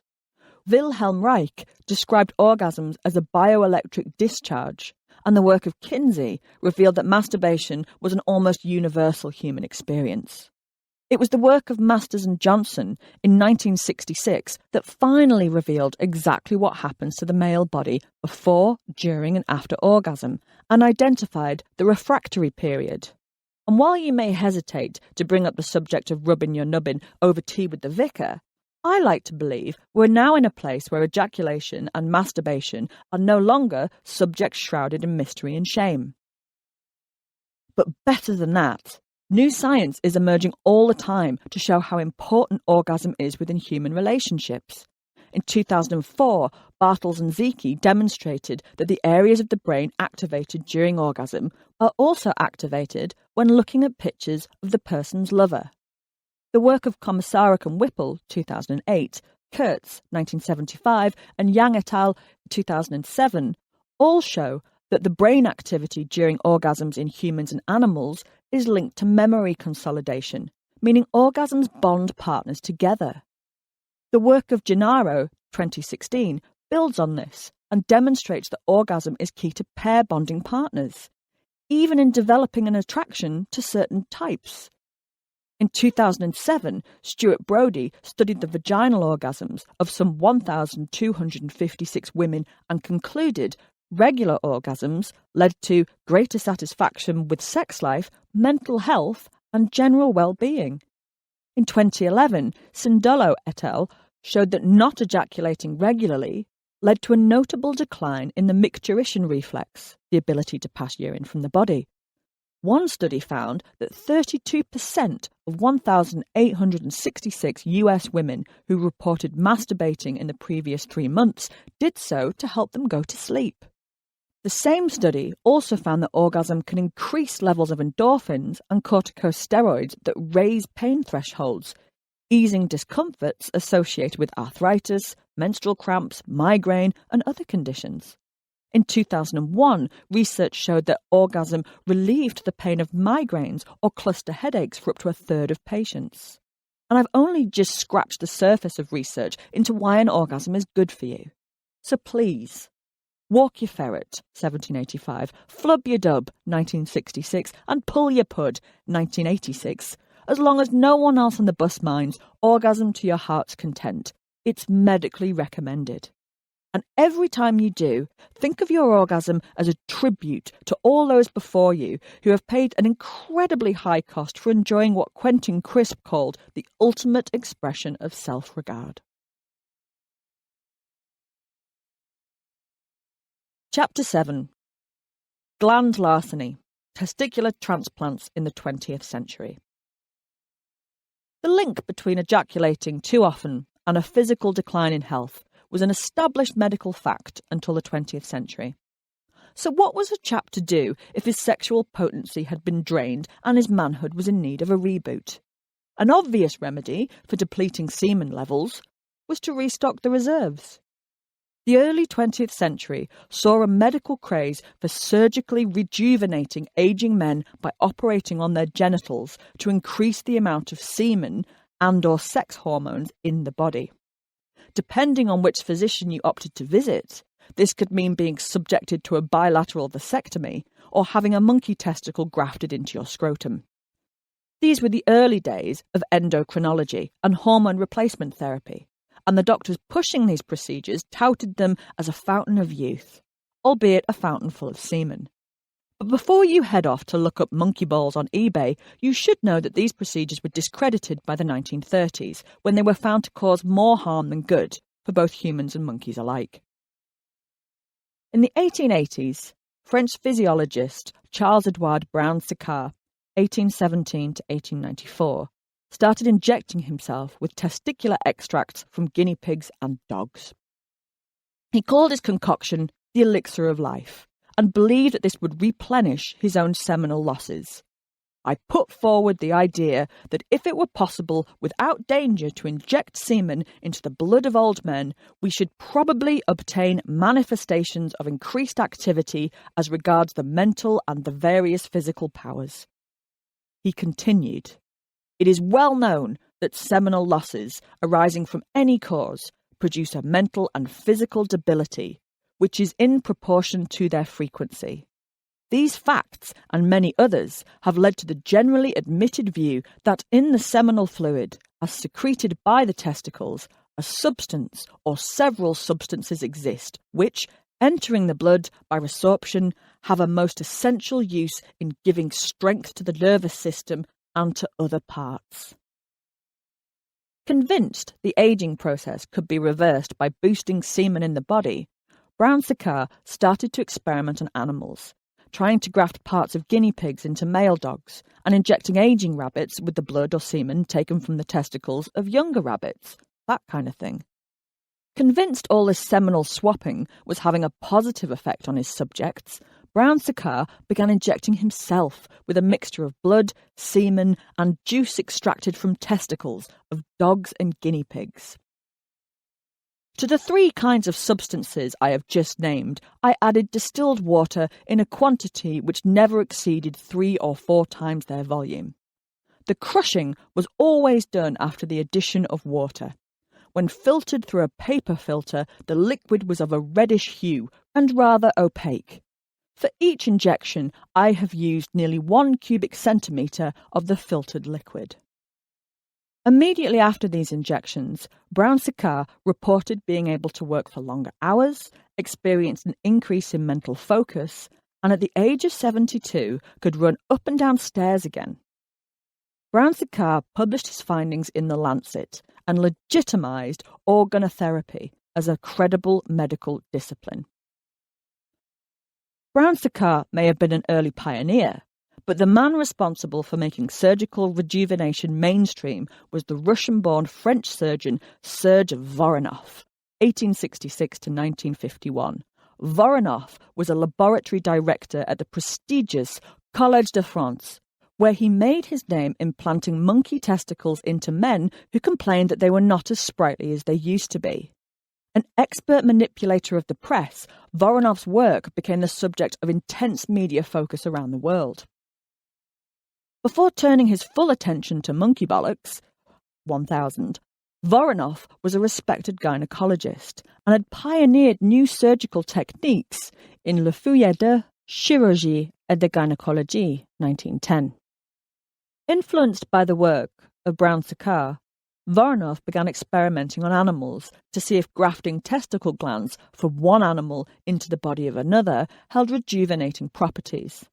Convinced that it did, Voronov presented his findings to the French Surgical Congress in 1919. Le Petit Parisien reported his findings the next day. Dr. Serge Voronov, director of the physiology laboratory at the Collège de France, offered a stunning communication to the Surgical Congress yesterday. He claims to have rejuvenated and reinvigorated aging goats and rams by grafting an interstitial gland taken from one of their own species. The entire human race will benefit from the success of Mr. Voronov's projects, since he is working hard to obtain similarly successful results while operating on aging men by grafting the interstitial gland of a monkey. It does not matter what glands these might be. If their introduction through the scalpel of Dr. Voronov can give our tired organisms youth and vigour, then long live interstitial glands. After repeating his experiment hundreds of times on sheep, dogs and bulls, in 1920 Voronov began transplanting monkey glands into humans. He had originally wanted to use human testicles taken from corpses and criminals, but soon realised he would never be able to secure a regular supply, so monkey nuts it was. Eventually, Voronov had to buy a monkey colony near Nice to keep up with demand. The procedure was as simple as it was horrific. The chimp's testicle would be removed and finely cut into longitudinal segments. An incision was then made into the patient's scrotum to expose the testicles and membranes. The cut-up chimp testes were implanted underneath the tunica vaginalis membrane, and the incision was sewn back up. The theory was that the monkey glands would be absorbed directly into the patient's own sex glands. The monkey was euthanized. Voronov knew the value of customer testimonials, and in his 1924 book, 43 Grafts from Monkey to Man, he meticulously detailed his many successes, including a 74-year-old Englishman, Arthur Liadet. Voronov grafted a baboon's bobble, 1889, into Arthur Liadet in 1921, and declared, "His man has truly been rejuvenated by 15 or 20 years. Physical state, genital vitality has all radically changed from the results of the testicular transplant that transformed a senile old man, powerless and pitiful, into a vigorous man with all his capacities." Despite being transformed from tottering old age to the activity of a man in the prime of life, Liadet died just 2 years later. Undeterred, in his 1925 book, Rejuvenation by Grafting, Voronov declared that his ageing patients appeared 15 years younger, and common ailments such as constipation, cramps, fatigue and colitis were all hugely improved. In cases of depression, post-surgery patients appeared to be more alert, displayed increased vigour, jovial eyes and had more energy. Of course, one of the most commonly cited ailments Voronov claimed to be able to cure was impotency and a lack of libido. One 67-year-old post-operative patient claimed that his sexual libido had returned to an extraordinary degree. Despite Voronov's confidence, the scientific community were less and less convinced that sewing monkey balls into an old man's scrotum was a good thing. Scientists began trying to replicate Voronov's remarkable success and couldn't. French veterinary surgeon Henri Velou experimented with testicular grafting on sheep to try and improve their health, but found this only resulted in grumpy sheep. He presented his findings to the French Veterinary Academy in 1929, where he called Voronov delusional. Similar studies in Australia and Germany also found gland grafting produced no positive effects. To make matters worse, Voronov was denied a licence to operate in Britain on grounds of animal cruelty. Leading anti-vivisectionists in the UK denounced Voronov as an offence against morality, hygiene and decency. But at least Voronov was an established medical surgeon, which is more than can be said for the American John Richard Brinkley, 1885 to 1942, who started grafting goat testicles into human subjects armed only with a bought medical diploma and a can-do attitude. Brinkley became known as the goat gland doctor and made a great deal of money from convincing men he could restore their erection with a billy goat scruff. Inspired by the work of rejuvenists like Voronov, Brinkley operated on hundreds of people, men and women. And given that he really didn't have the qualifications to be doing so, infections were common and a number of patients died. Between 1930 and 1941, Brinkley was sued more than a dozen times for the wrongful death of a patient in his care. Eventually, Brinkley was exposed in court as a charlatan and a quack in the ordinary, well-understood meaning of those words, and was subsequently ruined by an avalanche of lawsuits. He declared bankruptcy in 1941 and died in poverty the following year. While Voronov escaped such a fate, by the closing years of the 1920s, the once great surgeon was attracting more mockery than praise. In 1928, shortly before Voronov's lecture series in London, George Bernard Shaw wrote a letter to the London Daily News from the perspective of a monkey. "We apes are a patient and kindly race, but this is more than we can stand. Has any ape ever torn the glands from a living man to graft them upon another ape for the sake of a brief and unnatural extension of that ape's life? Man remains what he has always been, the cruelest of animals. Let him presume no further on his grotesque resemblance to us. He will remain what he is in spite of all Dr. Voronov's efforts to make a respectable ape of him. Yours truly, Consul Junior, The Monkey House, Regent's Park, May 26, 1928. By 1929, Voronov claimed to have carried out almost 500 gland transplants, but he had lost credibility with the public and his peers. Not only was new research disproving his theories, but his patients continued to age, deteriorate, and die. Eventually, Voronov's name faded from the press. His work was widely condemned, and he was painted as just another quack. Voronov and his theories may be long gone, but in one final disturbing twist, it has been suggested that the vogue for transplanting monkey tissue into humans may have been responsible for transferring simian immunodeficiency virus, HIV-1, from apes to human, leading to the global AIDS crisis today. Voronov may have been one of the most notorious surgeons mangling scrotums in a quest for eternal youth, but he certainly wasn't the only one. Austrian physiologist Eugen Steinach, 1861 to 1944, believed that a bilateral vasectomy, tying the tubes of both testicles, would act like a kind of plug to keep semen in the body, which would boost a flagging sex drive. After experimenting on rats, Steinach refined his technique and moved on to human subjects. Steinach claimed his early experiments not only cured impotence, but his patients were younger, more buoyant and alive. Patients before the operation were described as being subject to paralysing fatigue, disinclination to work, failing memory, indifference and depression, all of which hinder or preclude progress and every kind of competition. And of course, they were impotent. The promise of eternal youth and a raging hard-on, 1864, are extremely seductive, and it's little wonder the public responded to Steinach's work so enthusiastically.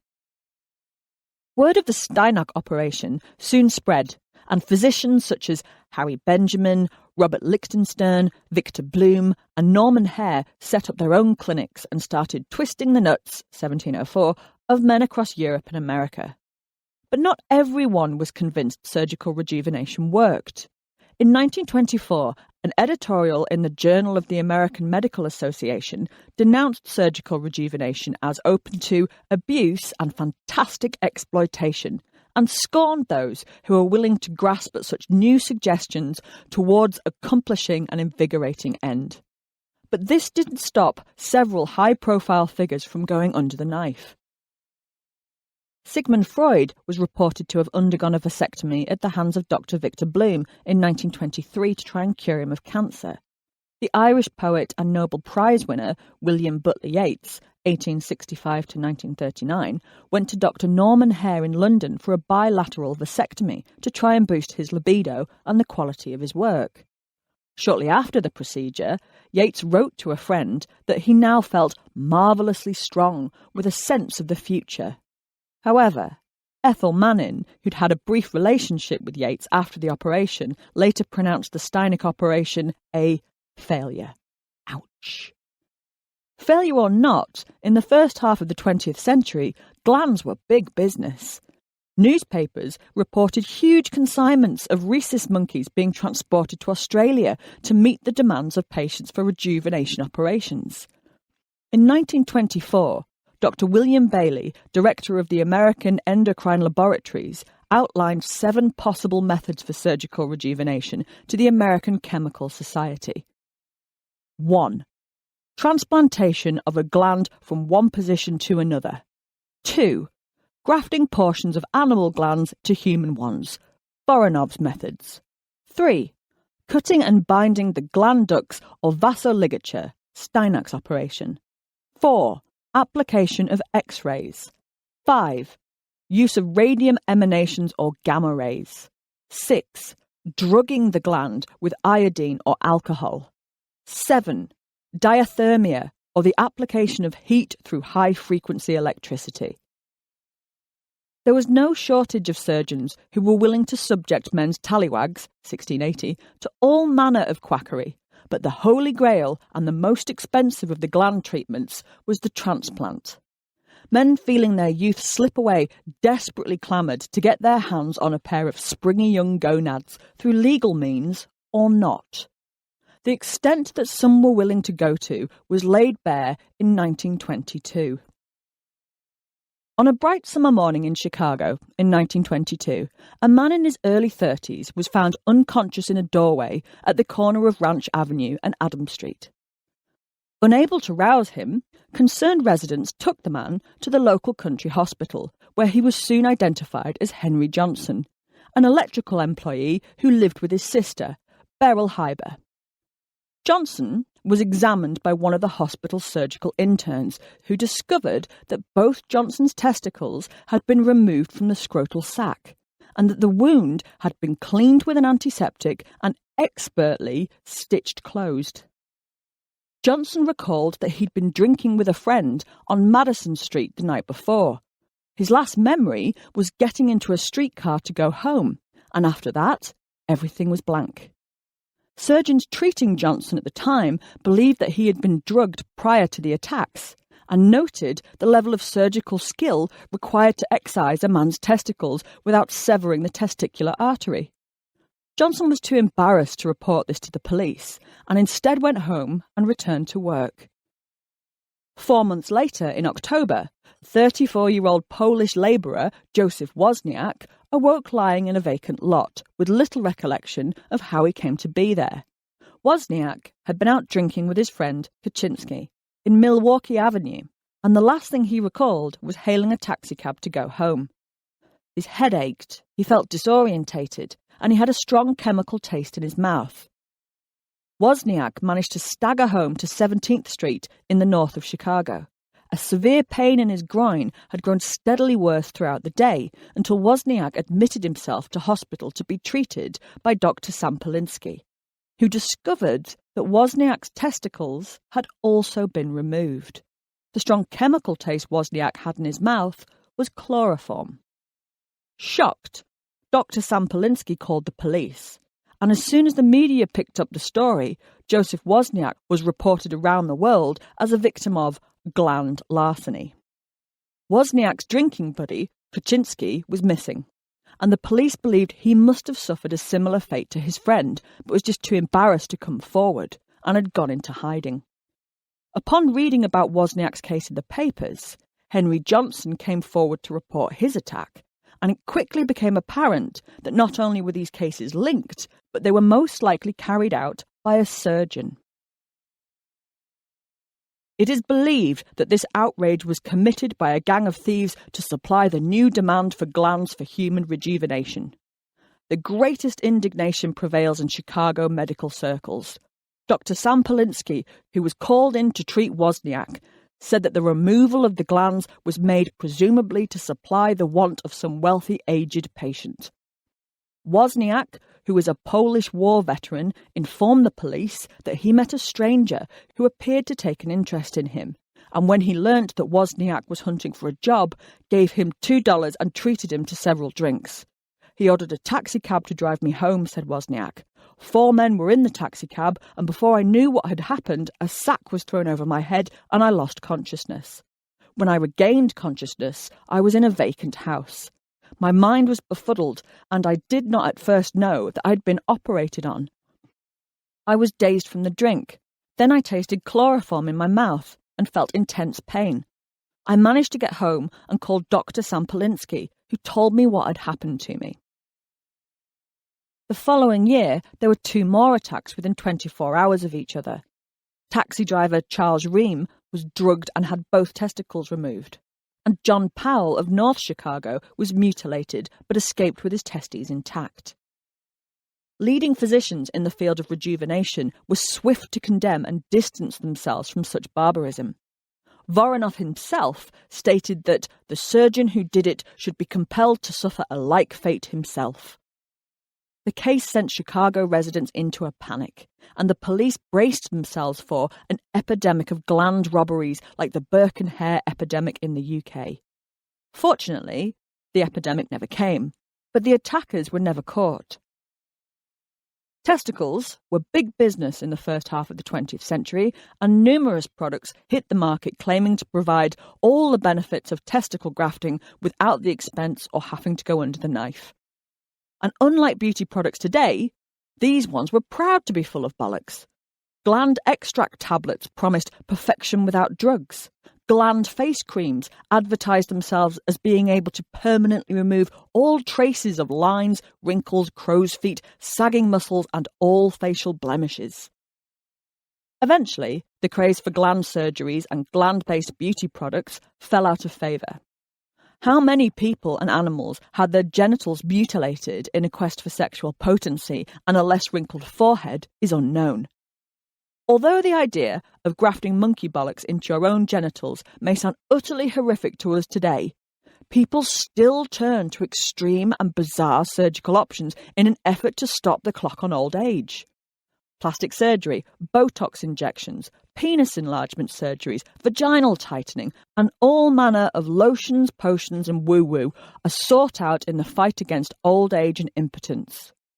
We might laugh at the gland surgeons, but I can't honestly say I wouldn't rub a cream made of testicles on my face if I thought it could knock out a few wrinkles. The 20th century craze for gland treatments is testament to both our insecurities and our vanity. Even at the height of Voronov's fame, there were those who urged people to reject such nonsense and embrace ageing with a bit of dignity. A sentiment that rings as true today as it did then. Chapter 8. Tough Love, Medieval Impotence Tests. As we have seen, throughout history, people have submitted to extreme treatments in order to try and combat impotence. But it was only when the US Food and Drug Administration approved sildenafil, trade name Viagra, on the 27th of March 1998 that there was finally a treatment that worked. The advent of Viagra did much more than offer hope to millions of men around the world. It medicalised erectile dysfunction. In fact, it's thanks to Viagra that we even have the term erectile dysfunction. Until the blue pill revolution, no one had erectile dysfunction. They were simply impotent. And this had to be accepted as a fact of life, along with a receding hairline and middle-age spread. As Viagra's advertising executive, Ken Bagasse Jr. explained, just calling it erectile dysfunction as opposed to impotence was one of the first major decisions that was made by Pfizer and the ad agency to remove that social stigma. The initial ads, many of the ads, while they were seen as Viagra ads, were actually men's health ads. They were really there to break down the stigma. The effects of sildenafil were discovered by accident when UK scientists at Pfizer were testing it as a cardiovascular drug to lower blood pressure. The irony that Viagra was once thought to lower anything is almost too delicious to bear, but it is true nonetheless. The drug works by increasing blood flow into the penis during sexual arousal, which means that Captain Standish, 1890, can steer into port rather than capsizing in the shallows. This unexpected side effect was reported when members of the clinical trial refused to give the medication back to Pfizer. It's easy to make jokes about Viagra, but it has spearheaded a sexual revolution. According to the Pharmaceutical Journal, the drug has been prescribed for more than 64 million men worldwide. According to Time magazine, when the drug was first launched, demand was so great that doctors had to use rubber stamps just to keep up with the prescriptions. Of course, we all know Viagra is used recreationally by silly sods who believe popping a pill will morph their penis into a Power Ranger, but the drug wasn't made for them. Viagra can offer more than the opportunity to dance with your ass to the ceiling, 1904. Successfully treating erectile dysfunction can have a dramatic effect on a patient's mental health. In 2006, research published in the Journal of General Internal Medicine found that men treated with sildenafil produced substantial improvements in self-esteem, confidence, and sexual relationship satisfaction. Improvements in these psychosocial factors were observed cross-culturally and correlated significantly and tangibly with improvements in erectile function. Today, a trip to the pharmacy or an online form may be all that stands between you and your happy ending. But things were far from this simple in the pre-Viagra world. The medieval church looked on marriage, and indeed sex, as necessary to procreation. So central was sex to married life that the 12th century text on canon law, Decretum, listed impotence as grounds for annulment. Divorce was all but impossible in the medieval world, and even if it was granted, neither party was allowed to remarry while the other one lived. But impotence was regarded as a lawful impediment to marriage if it was kept secret from the wife when they wed. Next time you're at a wedding and the officiator asks if anyone knows of any lawful impediment why the couple cannot be joined, just remember that you are legally bound to inform the congregation if you know the groom's winky, 1962, is on the fritz. Impotence suits allowed a medieval woman to take her husband to court to annul her marriage and, crucially, if the annulment was granted, both parties could remarry. To the medieval church, this made perfect sense. No sex, no children, no point. However, this was not as easy as a wife announcing her husband couldn't get it up and packing his bags for the off. The church did not trust women to tell the truth, and certainly did not like annulling marriage. As keen as they were that their flock go forth and multiply, several criteria had to be met before the church would agree to a couple separating. The couple would usually have to be married for at least 3 years before a case could be brought. If the husband denied the charges, the wife would be requested to produce witnesses to testify that she was a truthful person. If the husband admitted that he was impotent, the couple's neighbours would have to testify that they were of honest character and that they'd seen no evidence to contradict the claims. And crucially, the church required proof of the husband's impotence. But how do you prove your husband wields a less than magic Johnson, 1863?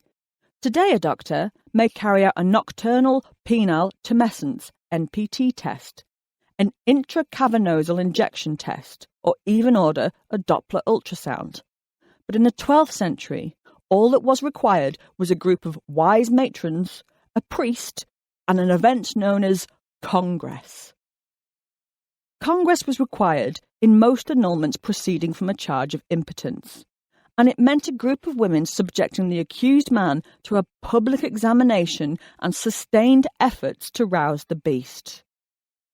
In Summa Confessorum, Thomas of Chobham, 1160 to 1230, recommended the following. After food and drink, the man and woman are to be placed together in one bed, and wise women are to be summoned around the bed for many nights. And if the man's member is always found useless as if dead, the couple are well able to be separated. The results of these tests can be found throughout medieval court records, and they do not make for comfortable reading. Take, for example, the 1370 case of John Sanderson of the city of York. John's wife Tedia took her case to the ecclesiastical court, who ordered 3 women to inspect poor John's jigglestick, 1890. Congress was performed, and the matrons reported the following back to the court. The member of the said John is like an empty intestine of mottled skin, and does not have any flesh in it, nor veins in the skin, and the middle of its front is totally black. And said witness stroked it with her hands, and put it in semen, and having thus been stroked and put in that place, it neither expanded nor grew. Asked if he has a scrotum with testicles, she says that he has the skin of a scrotum, but the testicles do not hang in the scrotum, but are connected with the skin, as in the case among young infants. In 1368, Catherine Paynell demanded her husband, Nicholas, be examined, and unsurprisingly, Nicholas refused to submit to this. However, this did not stop Catherine calling various witnesses to testify that Nicholas had never risen to the occasion. Thomas Vowse told the court that Catherine had often tried to find the place of the said Nicholas's genitals with her hands when she lay in bed with said Nicholas, and he was asleep, and that she could not stroke nor find anything there, and that the place in which Nicholas's genitals ought to be is as flat as the hand of a man. In 1292, in Canterbury, 12 women of good reputation testified that Walter de Font's virile member was utterly useless. In 1433, at the trial of John of York, things got carried away when one matron exposed her naked breasts, and with her hands, warmed at the said fire, she held and rubbed the penis and testicles of the said John. And she embraced and frequently kissed the said John, and stirred him up insofar as she could to show his virility and potency, admonishing him for shame that he should then and there prove and render himself a man. And she says, examined and diligently questioned, that the whole time aforesaid, the said penis was scarcely 3 inches long. In each case, the wife was granted her annulment and given permission to find a man who could better serve and please her. Medieval canon law recognised 2 types of impotence: permanent impotence, caused by a physical inability to have sex, and temporary impotence, which was thought to be caused by witchcraft. For it was well known that impotence was often caused by magic, rather than by any personal failing on the man's side. Burchard, Bishop of Worms, warned of such things in his 11th century penitential. Have you done what some adulterous women are accustomed to do? When first they learn that their lovers want to take legitimate wives, they extinguish the men's desire by some magic art, so that they cannot be of use to their legitimate wives or have intercourse with them. If you have done this, or taught others, you should do penance for 40 days on bread and water. As we have already seen, Heinrich Kramer and Jacob Sprenger's infamous witch-hunting manual, the Malleus Maleficarum, 1486, has a lot to say about impotence, and devotes an entire chapter to how witches impede the power of generation.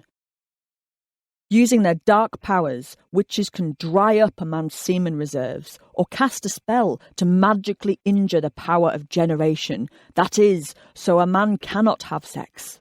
What's more, according to Kramer and Sprenger, a witch can do much worse than simply cursing your jumble giblets, 1890.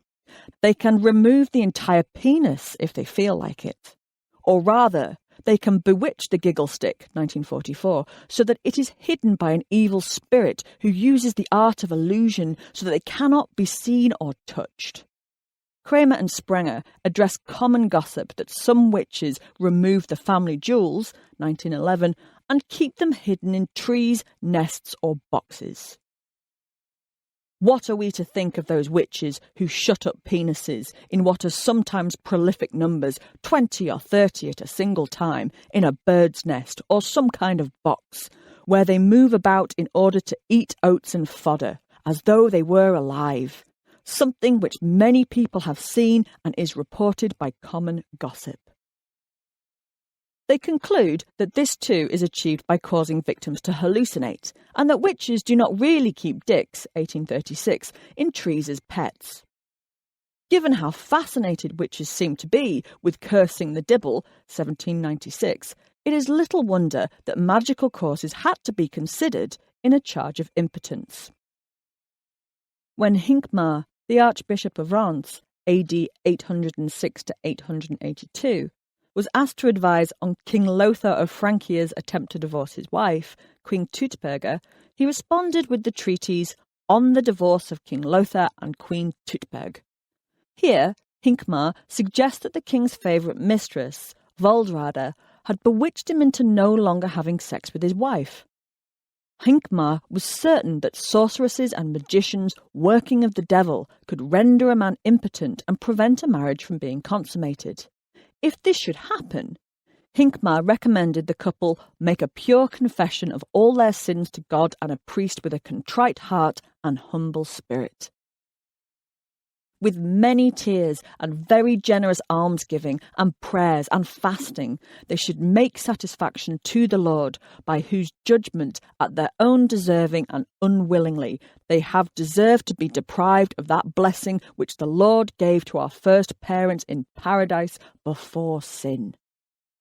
One of the most famous cases of magically induced impotence was that of King Philip Augustus of France, 1180 to 1223, who claimed he'd been unable to consummate his marriage to Ingeborg of Denmark because he'd been bewitched.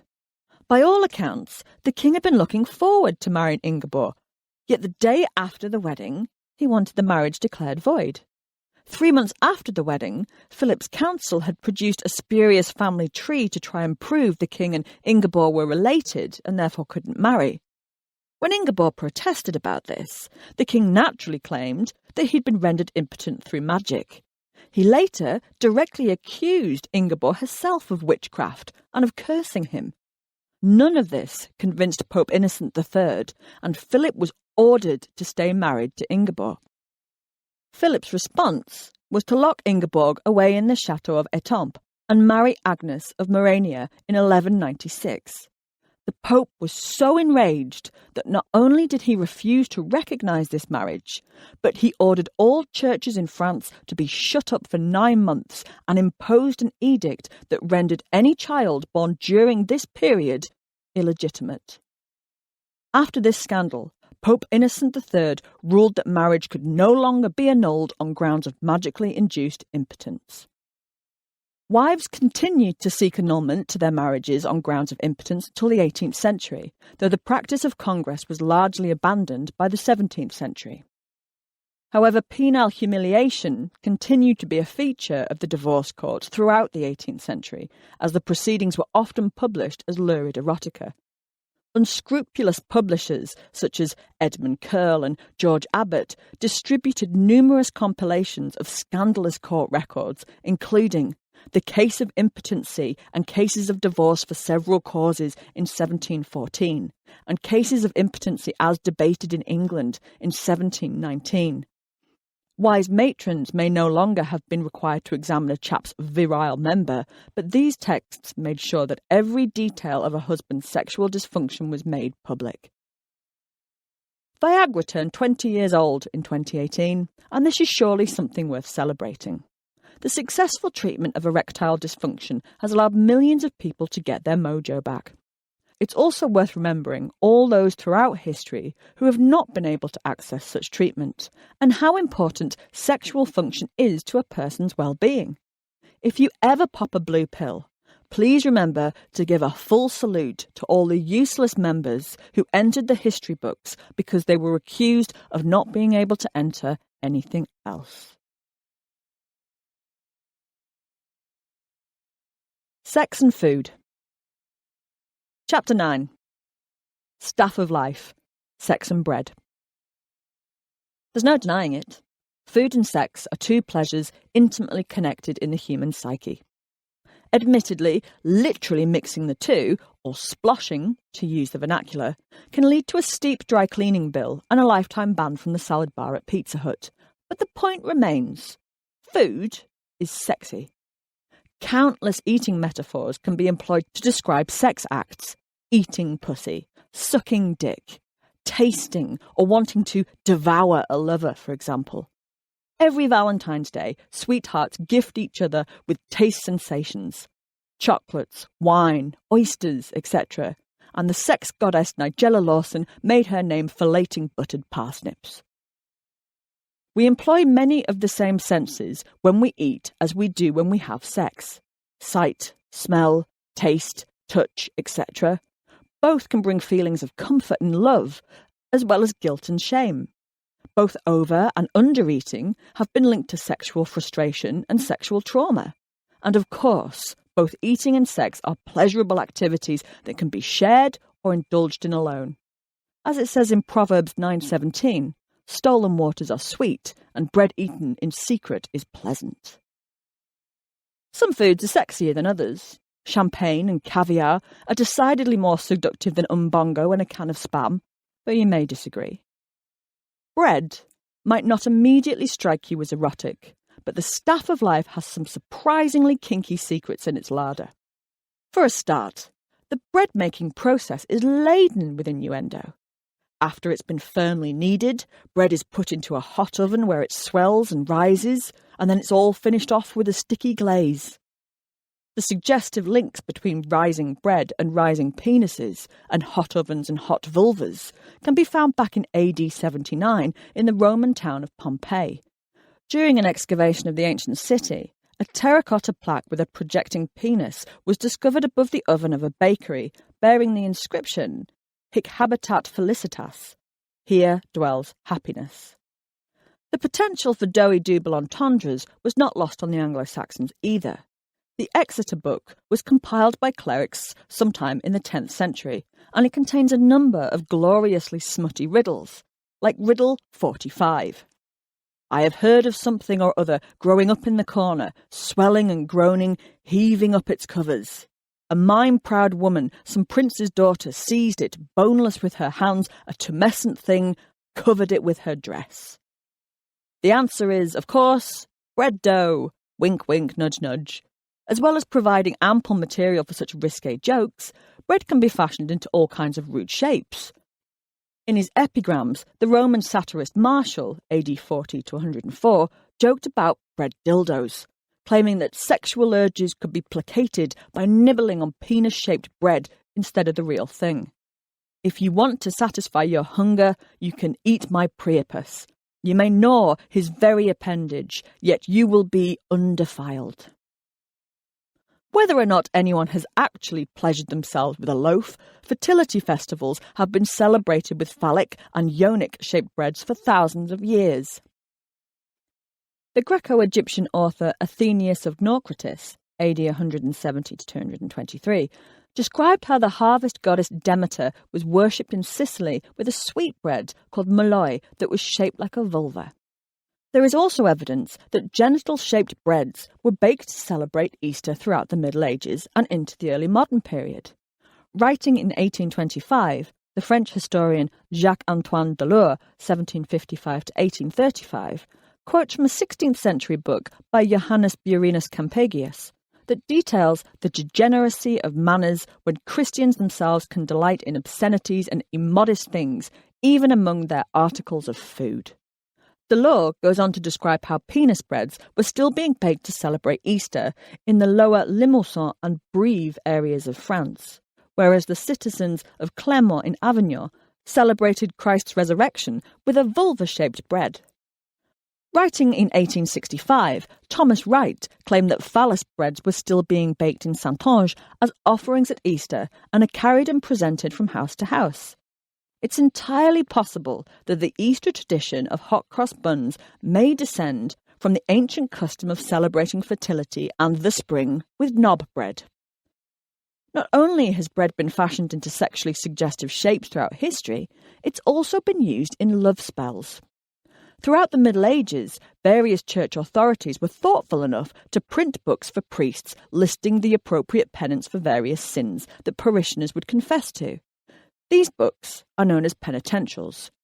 The earliest date to the 6th century in Ireland, and they are a goldmine for anyone studying medieval sexuality, as the Church was nothing if not thorough and imaginative when it came to indexing sexual sin. One of the best-known penitentials is Decretum by Bishop Burchard of Worms, circa 950 to 1025. Here, the good bishop lists numerous penances for sexual sin that involve ingesting bodily fluid, ranging from swallowing semen, 7 years penance on fast days, through to wives tricking their husbands into drinking their menstrual blood, 5 years penance on fast days. Burchard is particularly concerned with women rubbing different types of food on their bodies to cast spells over men. These spells could be designed to kill husbands, like this one. Have you done what some women are accustomed to doing? They take off their clothes and smear honey all over their naked body. With the honey on their body, they roll themselves back and forth over wheat on a sheet spread on the ground. They carefully collect all the grains of wheat sticking to their moist body, put them in a mill, turn the mill in the opposite direction of the sun, grind the wheat into flour and bake bread from it. They then serve it to their husbands to eat, who then grow weak and die. If you have, you should do penance for 40 days on bread and water. Or they can be love or lust spells, like this one. Have you done what some women are wont to do? They take a live fish and put it in their vagina, keeping it there for a while until it is dead. Then they cook or roast it and give it to their husbands to eat, doing this in order to make men be more ardent in their love for them. If you have, you should do 2 years of penance on the appointed fast days. Before you kick off your knickers and head to the nearest koi pond, let's take a moment to think of the science at work here. To the medieval mind, this made perfect sense. Touch and transference were very important to both medieval medicine and superstition. Many medieval aphrodisiacs attempt to transfer sexual potency from source to subject via ingestion. For example, sparrows were once considered to be symbols of lust. When Chaucer wants to describe one of the pilgrims in the Canterbury Tales, the summoner, as being oversexed, he describes him as being as hot and lecherous as a sparrow. So medieval physicians believed that by eating lustful sparrows, patients with a flagging libido could absorb some of this lust themselves. The vulva was obviously associated with lust, so it stood to reason that being spiked with a fish that had died in the glory hole, 1930, would inflame a man's senses. Burchard of Worms was also concerned about women baking bread with their little chefs, and he has a penance for this too. Have you done what some women are accustomed to do? They lie face down on the ground, uncover their buttocks, and tell someone to make bread on their naked buttocks. When they have cooked it, they give it to their husbands to eat. They do this to make them more ardent in their love for them. If you have, you should do 2 years of penance on the appointed fast days. You might be forgiven for thinking that all of this is the product of an overactive imagination and a night on the communion wine, but you'd be wrong. Kneading bread with your naughty bits is recorded again almost 600 years later, only by this time it's called cockle bread and has a song and a dance to go with it. George Peele's 1595 play, The Old Wives' Tale, contains these lines.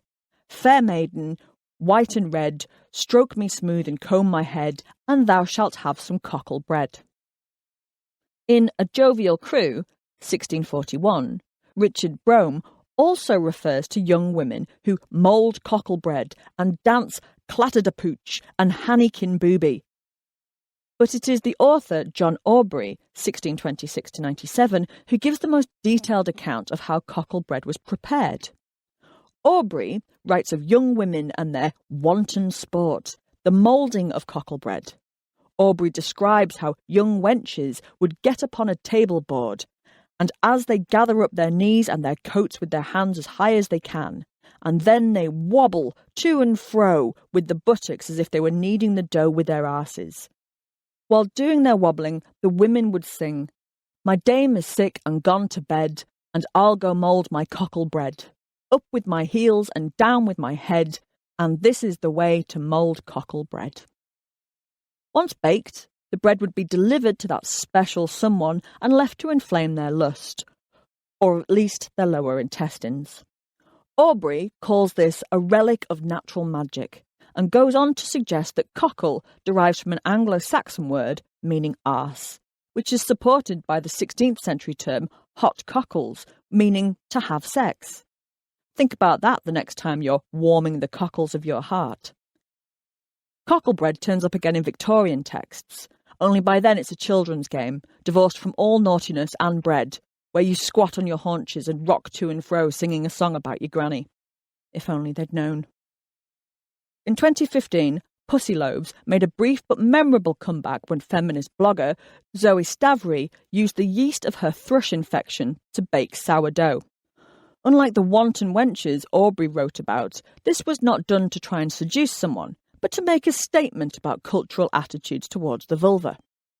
It would be fair to say that Stavry's bread strongly divided opinions, and despite widespread coverage online, the recipe never really caught on. Despite such gallant efforts, genital-based cooking techniques have witnessed a noticeable decline since the 17th century, though if you ask me, a revival is due. Perhaps Delia Smith or Mary Berry could lead the way in reviving these old traditions. But I imagine health and safety would frown on confectionery moulded from genitalia and would mandate some kind of hairnet be used. It does seem safer to stick to a box of milk tray. Although should a lover ever approach you carrying an oddly squashed farmhouse loaf, don't say I didn't warn you. Chapter 10.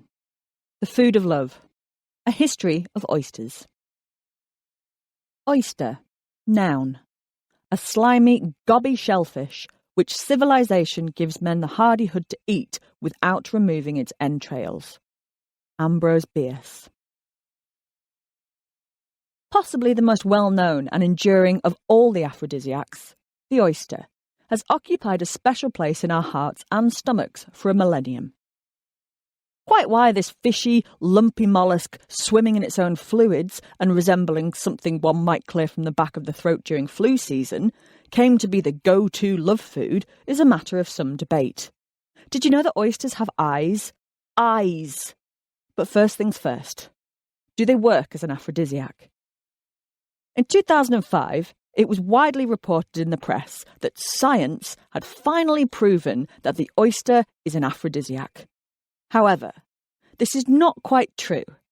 Professor George Fisher and a group of researchers from the US and Italy presented their research on the aphrodisiacal properties of marine bivalves to the American Chemical Society. 2 years earlier, the same team had published research that suggested diaspartic acid, DASP, and N-methyl diaspartate, NMDA, stimulate the release of sex hormones, e.g. progesterone and testosterone in rats. The 2005 research detected the presence of DASP and NMDA in some mollusks, namely mussels and clams. From this, the team theorised that this could produce an aphrodisiacal effect in humans when eaten. Crucially, the research did not cover oysters, and there were no human studies conducted to back this up. It's all theoretical. But a good story is a good story, and the press leapt on these findings, proclaiming raw oysters really are aphrodisiacs, say scientists. Except they didn't. There is no scientific evidence at all that oysters raise anything other than your toilet seat should you get a bad one. Having said that, oysters are incredibly good for you. Not only are they ridiculously low in calories, they are a powerhouse of zinc, copper, vitamin B12, vitamin C, and lean protein. Interestingly, a man loses between 1 and 3 milligrams of zinc every time he cracks his oysters, so to speak. So the famed mollusks are an ideal snack to replenish sperm reserves. Oysters may well be very good for you, but a marine Viagra they are not. Oysters are a very old food, and their shells have been found at multiple Paleolithic sites around the world. Tools for opening oysters and oyster shells that were found within a fossil reef at the Red Sea coast of Eritrea were dated to around 125,000 years old. There are many different types of oyster, and they are found throughout the world's oceans. Oysters are ancient, plentiful, and may be the original fast food. But why are they sexy? A likely reason is that oysters came to be associated with the Greek goddess of love, Aphrodite, and later Venus. Aphrodite was supposedly born from the sea. According to the Greek poet Hesiod, circa 700 BC, Aphrodite rose up out of the waves fully formed after Uranus's testicles were thrown into the sea by Cronus. Hesiod doesn't mention mollusks in this story, but in Renaissance paintings, such as Botticelli's Birth of Venus, circa 1486, Aphrodite is shown standing atop a scallop shell. And this may be where shellfish acquired a sexy reputation. And it's not just mollusks. Sparrows were also associated with Aphrodite, and like oysters, they came to be regarded as a potent aphrodisiac in the classical world. Even the Kama Sutra gives a number of recipes to inflame the passions that use sparrow eggs. The chataka is the common sparrow. Take the juice of their eggs, mixed with rice and cooked in milk, then mixed with honey and ghee. When eaten, one's sexual prowess is so enhanced that one can possess an unlimited number of young women. The belief in the stimulating effect of sparrow brains persisted for hundreds of years. According to Culpeper's The Complete Herbal, 1653, the brain of sparrows, when eaten, provokes the lust exceedingly. But back to oysters.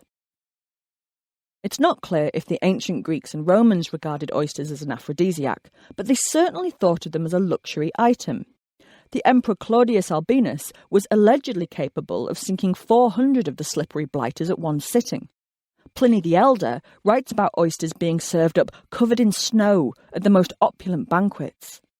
The Romans thought oysters were good for a number of ailments, ranging from indigestion to skin complaints. But there's little mention of their sexual benefits. For that, we have to jump forward to the early modern period, because it's here that oysters really come into their own as the culinary come-on food. In 1566, Alain Chartier asked why were oysters consecrated by the ancients to Venus? Because oysters do provoke lechery.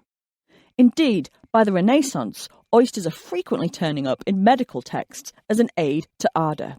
For example, Felix Platter's A Golden Practice of Physic, 1664, recommends oysters to cure a want of copulation, when there is none or small pleasure in the act. And Humphrey Mills describes pickled oysters being served to customers in brothels in 1646.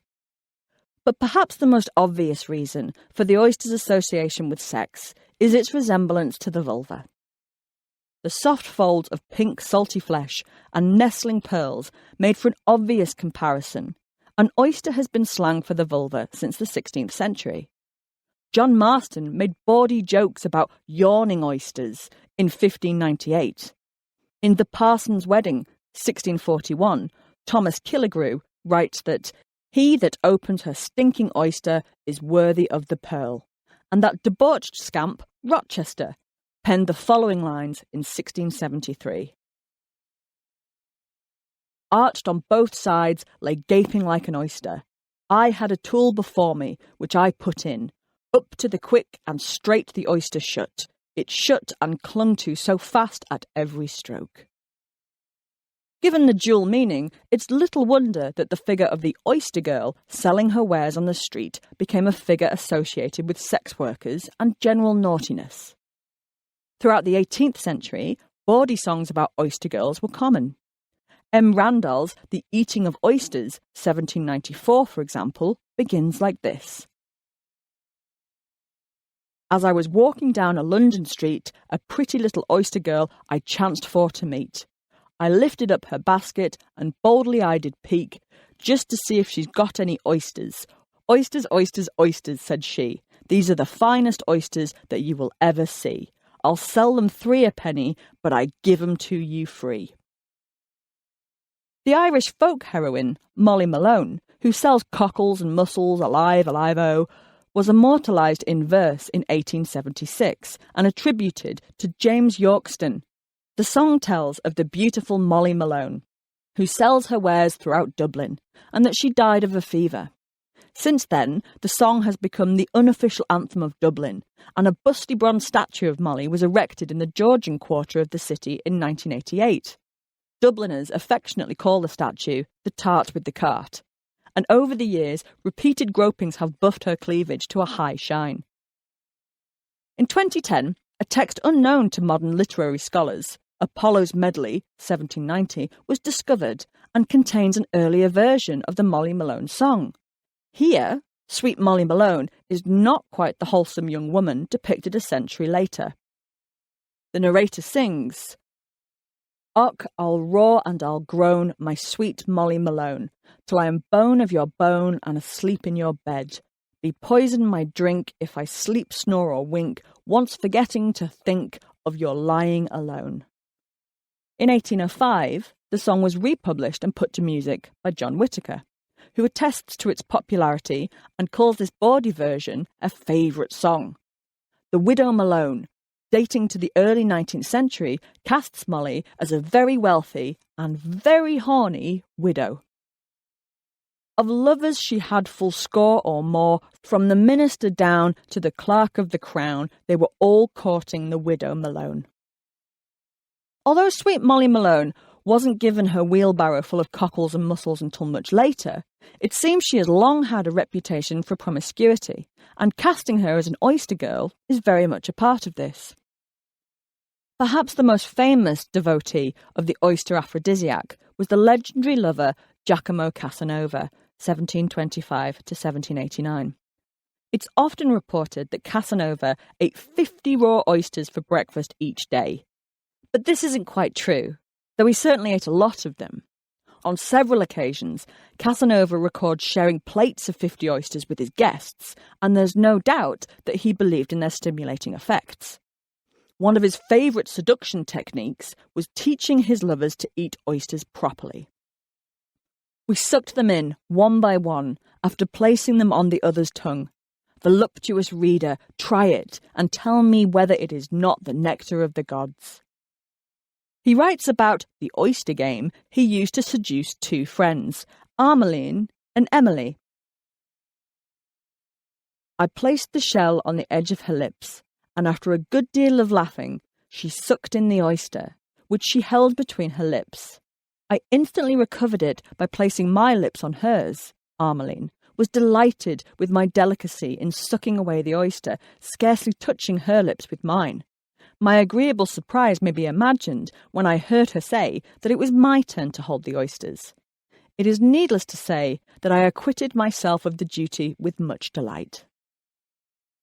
His diary records that they played this game twice. The second time, Casanova accidentally spills his oyster down Armeline's cleavage and undresses her in order to retrieve it with his teeth. You might want to try this move the next time you successfully swipe right. If you fancy fishing lumps of dead molluscs out from between a lady's tits, that is. By the 19th century, the oyster industries were booming. Oysters were so plentiful, they came to be dietary staples of poor and working-class neighbourhoods. In the Pickwick Papers, 1837, Dickens noted that poverty and oysters always seemed to go together. But just because they were widely consumed didn't mean that oysters shook off their sexy image.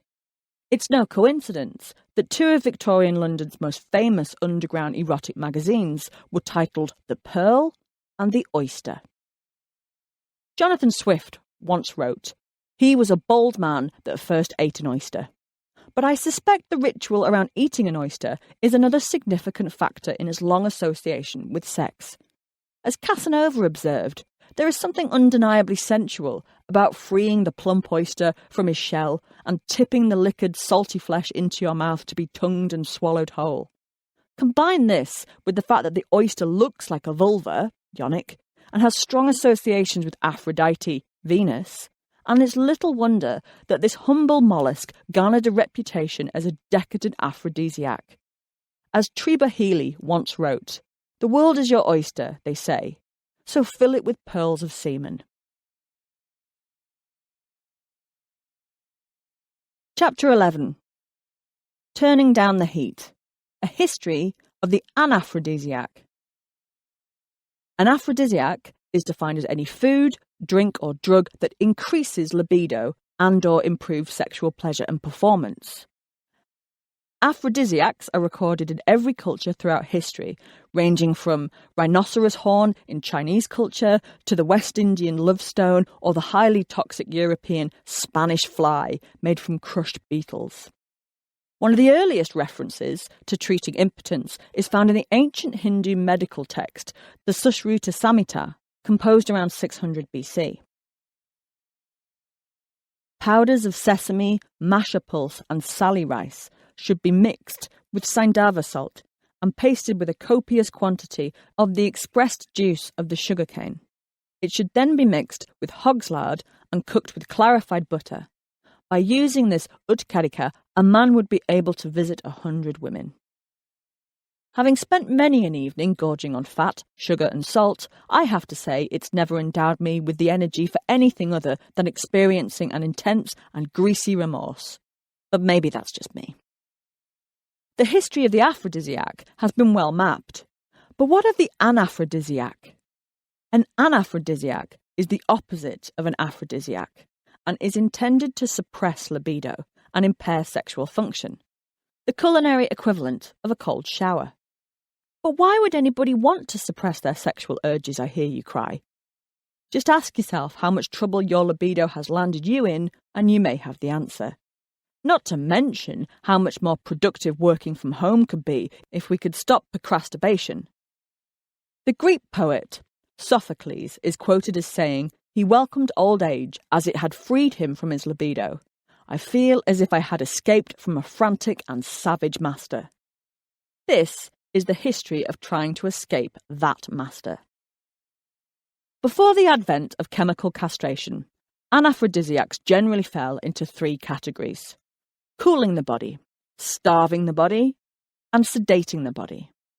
Sedating the body could be accomplished through drugs such as opium, fasting, and rigorous exercise.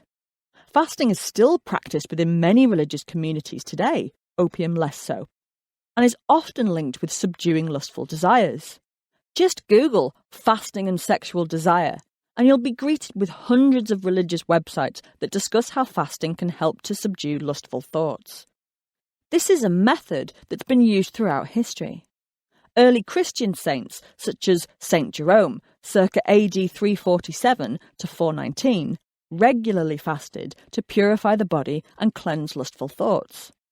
Medieval monks would also starve themselves for long periods of time to gain mastery over food and sexual hunger.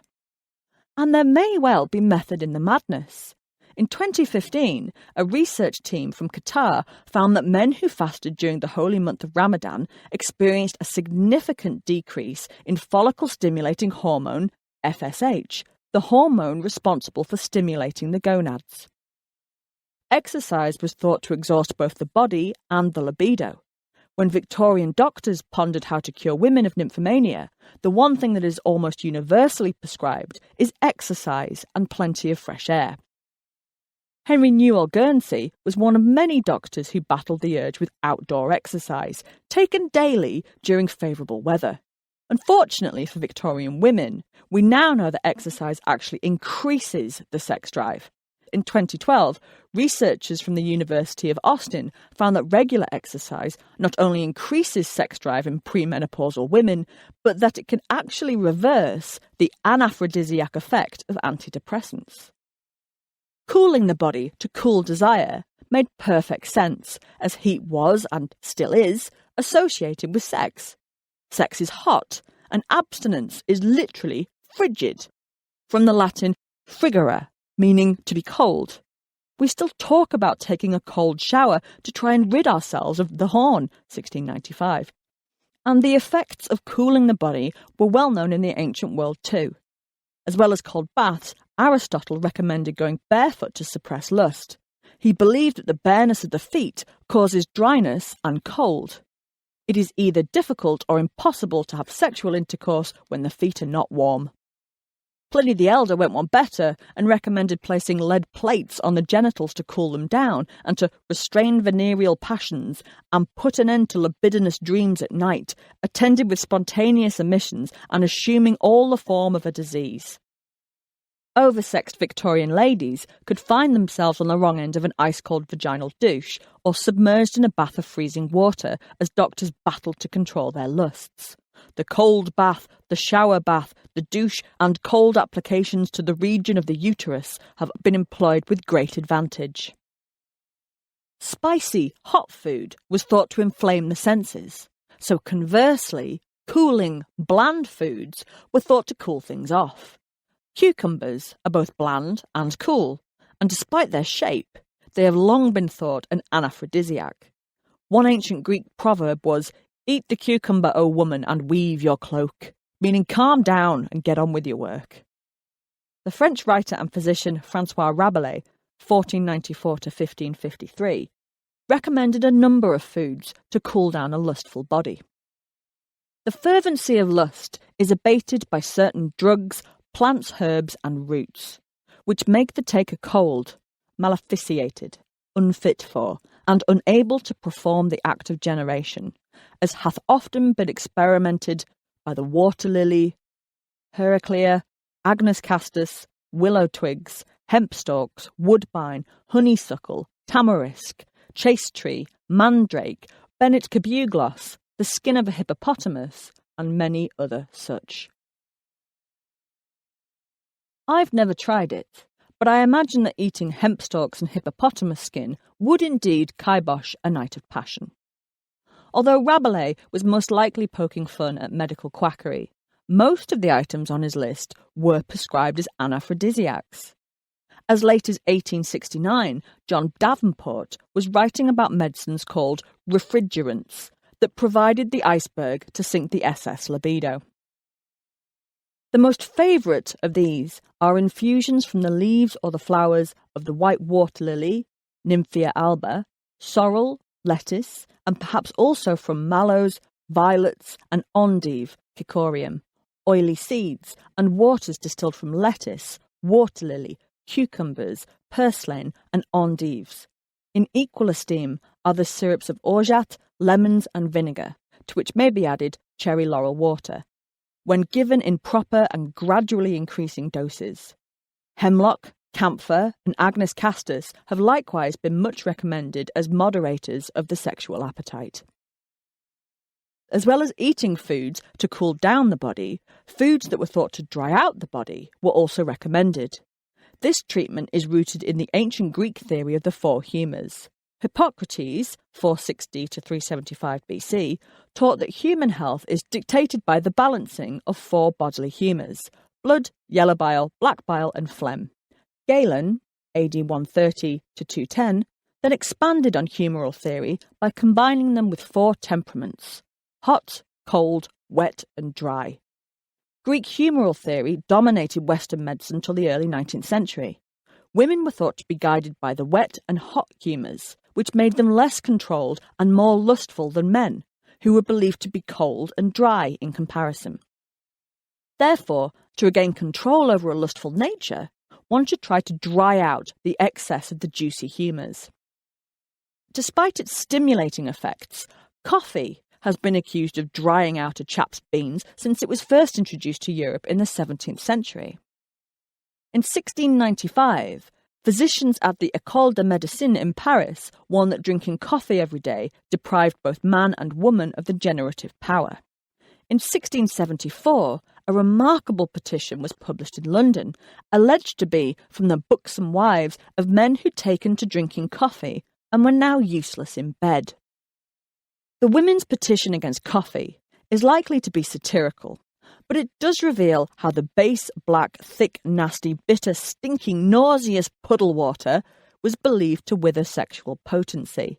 The wives accused coffee of drying up their husbands' radical moisture, leaving them as impotent as age and as unfruitful as those deserts whence that unhappy berry is said to be brought. The depletion of vital juices has left their men with nothing moist but their snotty noses, nothing stiff but their joints, nor standing but their ears. In the Physical Directory, 1649, Nicholas Culpeper recommended water lilies to dry the body out and suppress lust. In the Anatomy of Melancholy, 1621, Robert Burton recommended men rub camphor on their genitals to dry out lust and to carry some with them in their breeches to keep the penis flaccid. French scholar Joseph Justus Scaliger, 1540 to 1609, claimed that monks regularly smelled and chewed camphor to try and keep their urges at bay. In the 19th century, camphor was being used for its sedative effect, often in conjunction with ice water enemas. Various medicines have been recommended as anti-aphrodisiacs: iced water, ices taken internally, and nitre alone or combined with camphor. The sedative effect of camphor in large doses on the generative organs, as in painful erections and gonorrhea, proves it to be an efficient remedy. As well as drying food, bland food and plain diets were thought to calm the body and prevent heat building up in the first place. Davenport recommends taming the beast by eating less nutritious food and avoiding all dishes peculiarly stimulating to the palate, as well as the use of wine and other spirituous liquors. The Diagnosis, Pathology and Treatment of Diseases in Women, 1868, recommends a plain and simple but nourishing diet and the avoidance of mental excitement or effort and regular dips in a cold bath. But if you're looking for the ultimate bland, dry and boring food to derail your desire, then look no further than the humble cornflake. As we covered in Sex and the Penis, Dr. John Harvey Kellogg, 1852 to 1943, was an American health crusader, nutritionist, and the director of the Battle Creek Sanatorium in Michigan. He was an advocate of abstinence, viewed masturbation as the root of all evil, and believed that diet was a vital weapon in the war on wanking. 1970. In Plain Facts for Old and Young, 1887, Kellogg devotes whole chapters to discussing the importance of diet in preserving chastity. He recommends never overeating, eating only twice a day and not after 3 p.m, and avoiding all hot drinks. All stimulating foods are to be avoided, including spices, pepper, ginger, mustard, cinnamon, cloves, essences, all condiments, pickles, etc., together with flesh food in any but moderate quantities. Instead, Kellogg advises eating fruits, grains, milk and vegetables. There is a rich variety of these kinds of food, and they are wholesome and unstimulating. Graham flour, oatmeal and ripe fruit are the indispensables of a dietary for those who are suffering from sexual excesses. The Graham flour Kellogg endorses was inspired by the Reverend Sylvester Graham, 1794 to 1851, who was a major influence on Kellogg's own work. The Reverend Sylvester Graham was a dietary reformer and leader of the American temperance movement. He advocated plain, simple food, bread mostly, to prevent the youth of America falling into ill health and sin. He also saw a clear link between rich food and masturbation. In A Lecture to Young Men on Chastity, 1848, he warned that steak and wine would increase the concupiscent excitability of the genital organs and lead to all manner of sexual excesses, as well as affecting the moral facilities.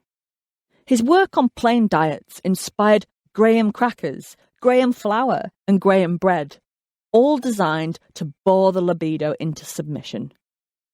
Graham's work was concerned with more than self-pollution. He also wanted to tackle ill health and general moral decay.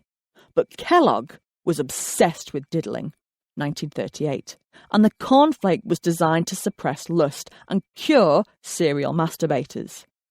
Kellogg and his brother, William Kellogg, designed bland foods to treat the patients at their sanatorium.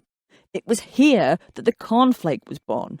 It was everything Kellogg prescribed to stifle sexual desire: bland, plain, meat-free, and made of corn. The original cornflake was patented by Kellogg in 1894, and he prescribed them to all his patients, who could also look forward to daily yogurt enemas, cold water baths and douches, lots of fresh air, and daily exercise regimes. Despite humoral theory having been discredited by the time Kellogg was filling his patients full of yoghurt at one end and cornflakes at the other, it's remarkable just how similar his treatments were to those offered in the Middle Ages. Today, we don't have to resort to walking barefoot or eating cucumber to suppress the sex drive. Chemical castration is controversially used around the world to treat sex offenders and provide an alternative to incarceration. Anti-androgen drugs are administered to block the effects of androgens such as testosterone. Although reversible, this is an extreme option if all you're looking to do is get more work done at home or to resist that 3 a.m. booty call. One final option you might want to try before resorting to opiates and ice douches is mathematics. One man who knew a thing or two about uncontrolled libido was the Genevan philosopher Jean-Jacques Rousseau, 1712 to 1778. In his Confessions, he records desperately lusting over a young woman who sharply told him to give up the ladies and study mathematics. John Davenport also recommends studying maths to rid yourself of lustful thoughts. He reasoned that it will indeed be found that, in all ages, mathematicians have been but little disposed or addicted to love, and the most celebrated among them, Sir Isaac Newton, is reputed to have lived without ever having had sexual intercourse. The intense mental application required by philosophical abstraction forcibly determines the nervous fluid towards the intellectual organs and hinders it from being directed towards those of reproduction. Or perhaps you would just prefer to sit in a cold bath with a bowl of cornflakes. Sex and Machines. Chapter 12. Buzzkill, Vibrators and the Victorians. I'm sure you have heard this one.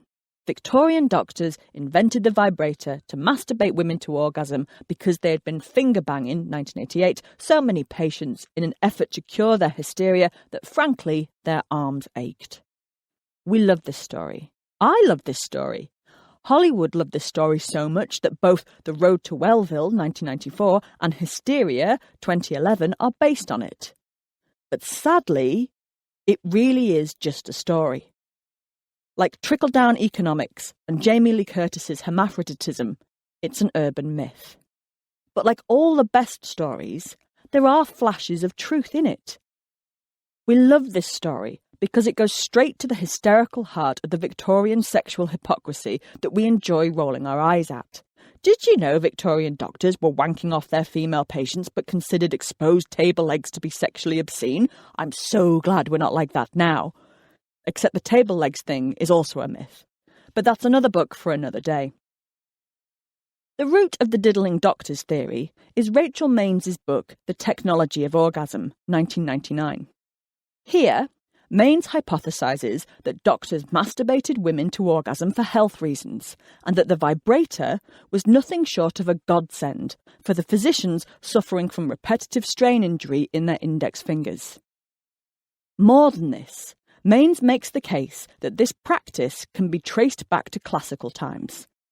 However, it has to be said that her evidence for medical vulva massage in the ancient world has been severely criticised, most notably by Professor Helen King, as well as Hallie Lieberman and Eric Schatzberg, who took apart such claims in the academic equivalent of a Vulcan death grip. It's also important to remember that Mains herself refers to her argument as a hypothesis. And to be fair, it's a damn interesting one. In an online interview in 2010, Mains said, "People just loved my hypothesis. That's all it is, really. It's a hypothesis that women were treated with massage for this disease hysteria, which has supposedly existed since the time of Hippocrates, 450 BC, and that the vibrator was invented to treat this disease. Well, people just thought this was such a cool idea that people believe it, that it's like a fact. And I'm like, it's a hypothesis, but it doesn't matter, you know?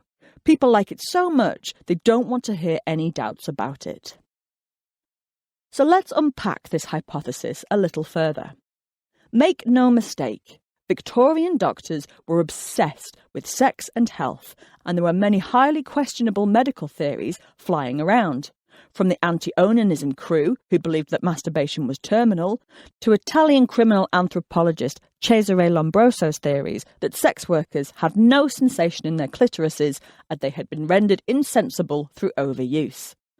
But the theory that doctors invented vibrators to cure hysteria is doubtful for several reasons. British doctor Joseph Mortimer Granville, 1833 to 1900, patented the first electric vibrator in the 1880s, not as a sexual device, but as a massager to relieve the aches and pains of men, not women. He was quite clear on that. In his book, Nerve Vibration and Excitation as Agents in the Treatment of Functional Disorder and Organic Disease, 1883, he wrote, "I have never yet percussed a female patient. I have avoided and shall continue to avoid the treatment of women by percussion, simply because I do not wish to be hoodwinked and help to mislead others by the vagaries of the hysterical state. Furthermore, all you would need is one look at this contraption to agree that this is not a device that you would want anywhere near your clacker without adult supervision and a safe word. This was clearly not designed for internal use. It was designed to strike the body in a hammer-like motion, which is why Granville called it percussing." Other vibrating massages soon followed on a wave of pseudoscientific theories about electricity, which was touted as a cure-all panacea, along with rectal dilators and radium. Vibrating massage promised to alleviate all manner of mental and physical disorders, including the mysterious hysteria. But they were not designed for use on the genitals and were not used by doctors to induce orgasm. Now, that does not mean that people did not figure out that these massage devices could be put to other, less hygienic uses. I like to define a kink blink as the insanely short length of time between the introduction of a new technology and its adaptation for sexual purposes. And as with the speculum, the nurse's uniform and Viagra, the vibrator went from medical to mucky in a kink blink.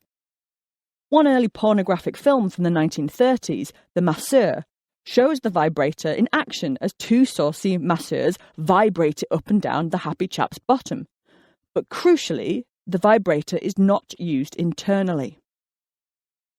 And if we are to believe that vibrators were common knowledge and widely used to induce orgasm, we have to account for the fact that there is not one mention of this in any known Victorian pornography, textual or visual.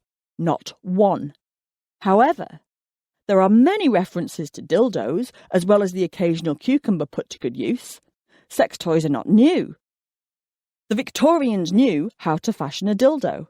Unsurprisingly, the design has changed very little since cavemen first started carving dongs, 1890, out of stone.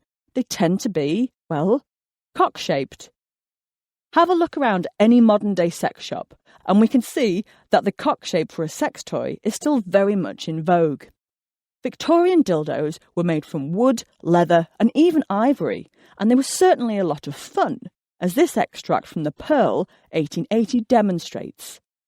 As we are 5-2, you will find I have a stock of fine, soft, firmly made dildos to make up the deficiency in males, which alternated with the real article will enable us to thoroughly enjoy ourselves. Or this jolly song, titled The Old Dildo. She flew with the treasure into her room, its size was the handle of a broom. Oh, what ecstatic moments she passed there, as she threw up her legs on the back of a chair. Through each vein in her body the fire lurked, surely and quickly the engine worked. Face her back, her stop, her no, faster and faster flew the old dildo. Not only is there no known mention of doctors and vibrators in Victorian pornography, there's also no mention of them in the work of the early and pioneering sexologists. Ivan Bloch, Havelock Ellis, Richard von Krafft-Ebing and Freud meticulously catalogued every fetish, paraphilia and known expression of sexual behaviour, but not one of them mentioned doctors, vibrators and orgasm. Ellis and Bloch even described some women deriving sexual pleasure from sewing machines and sealing wax, but there's still no mention of a vibrator. 50 years later, in his seminal Behaviour in the Human Female, 1953, Alfred Kinsey doesn't mention vibrators in his lengthy and comprehensive chapters on female masturbation. And you'd think if doctors were wanking women to wellness, it would have cropped up somewhere in these works. But what about the Victorian medical texts themselves? Surely there must be some mention of doctors conducting pelvic massage of female patients. Well, yes. Yes, there is, and lots of it. The medical craze for pelvic massage came from the work of Swedish obstetrician and gynaecologist Ture Brandt, 1819 to 1895, who began treating women in 1861. The Ture Brandt method of pelvic massage and manipulating the womb proved very popular and was widely reported at the time. The New York Medical Journal, 1876, was one of many journals that described the technique in some detail. Brandt claims that his method of treatment is useful in prolapses and protrusion of the uterus, prolapse of the vagina, hypertrophy and induration of the uterus, ulcerations, abnormal hemorrhage, depending on the relaxation of the uterus, tendency to miscarriage, slight hypertrophy of the ovaries. The method is simple, consisting of 3 motions. 1. Stroking the loins and sacral regions. In this, the patient assumes a position leaning forward, resting her hands against a wall or door. 2. Pressure with the points of the fingers of both hands on both sides over the loins and sacral region, as well as over the upper and anterior surfaces of the ischium. The pressure is combined with vibratory shaking. The patient assumes a dorsal, semi-reclining position, and the knees are bent to relax the abdominal muscles. 3. Elevation of the uterus during the vibratory shaking. The position of the patient resembles the previous one. The operator endeavours to press the finger points of both hands just over the horizontal ramus of the arch of the pubis of both sides down into the pelvis minor, and then to lift up the uterus. This attempt at elevation is also made during vibration. As you can see, the technique is largely performed externally and with a noticeable lack of a vibrator or an orgasm. And if you are still unsure of how to perform this massage, the 1895 book by Dr. A. Genser, Physiotherapy in Gynecology and the Mechanical Treatment of Diseases of the Uterus and its Appendages by Ture Brandt, illustrates the procedure and contains possibly the most disturbing images of gynecological examination ever produced. Once you've moved past the fact that the doctor and the patient strongly resemble escapees from Area 51, you will notice that the technique is about applying pressure to the pelvic area in a variety of odd positions. Here we do see that some of the massage was internal. He is a gynecologist after all, and involved inserting a finger and applying the other hand on top of the abdomen and pushing downwards. But at no point is an orgasm mentioned or a vibrator required. Brandt's theories were celebrated and expanded on 3 years after his death by Dr. Robert Ziegenspeck, 1856 to 1918, in his massage treatment Ture Brandt in Diseases of Women for Practitioners, 1898. Ziegenspeck gives considerable detail about the internal part of the pelvic floor massage. The good doctor strongly emphasises that this localised treatment requires plenty of massage and stretching, with one finger in the vagina and the spare hand pushing down on the abdomen. And if you were still unsure of what you were doing, Ziegenspeck supplied a handy 7-point guide. 1. The patient's dress is not removed, not even thrown back, but merely opened around the waist.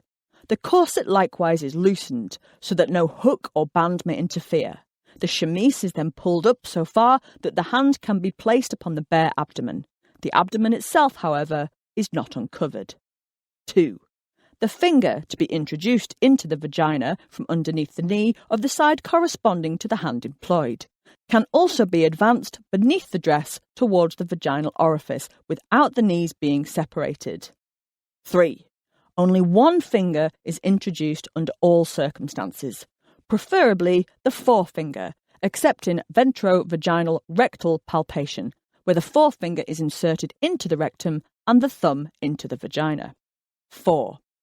The hand laid upon the abdomen feels its way towards the finger in the vagina, not with uniform pressure, but penetrating deeper and deeper by means of gentle circular massage movements. 5.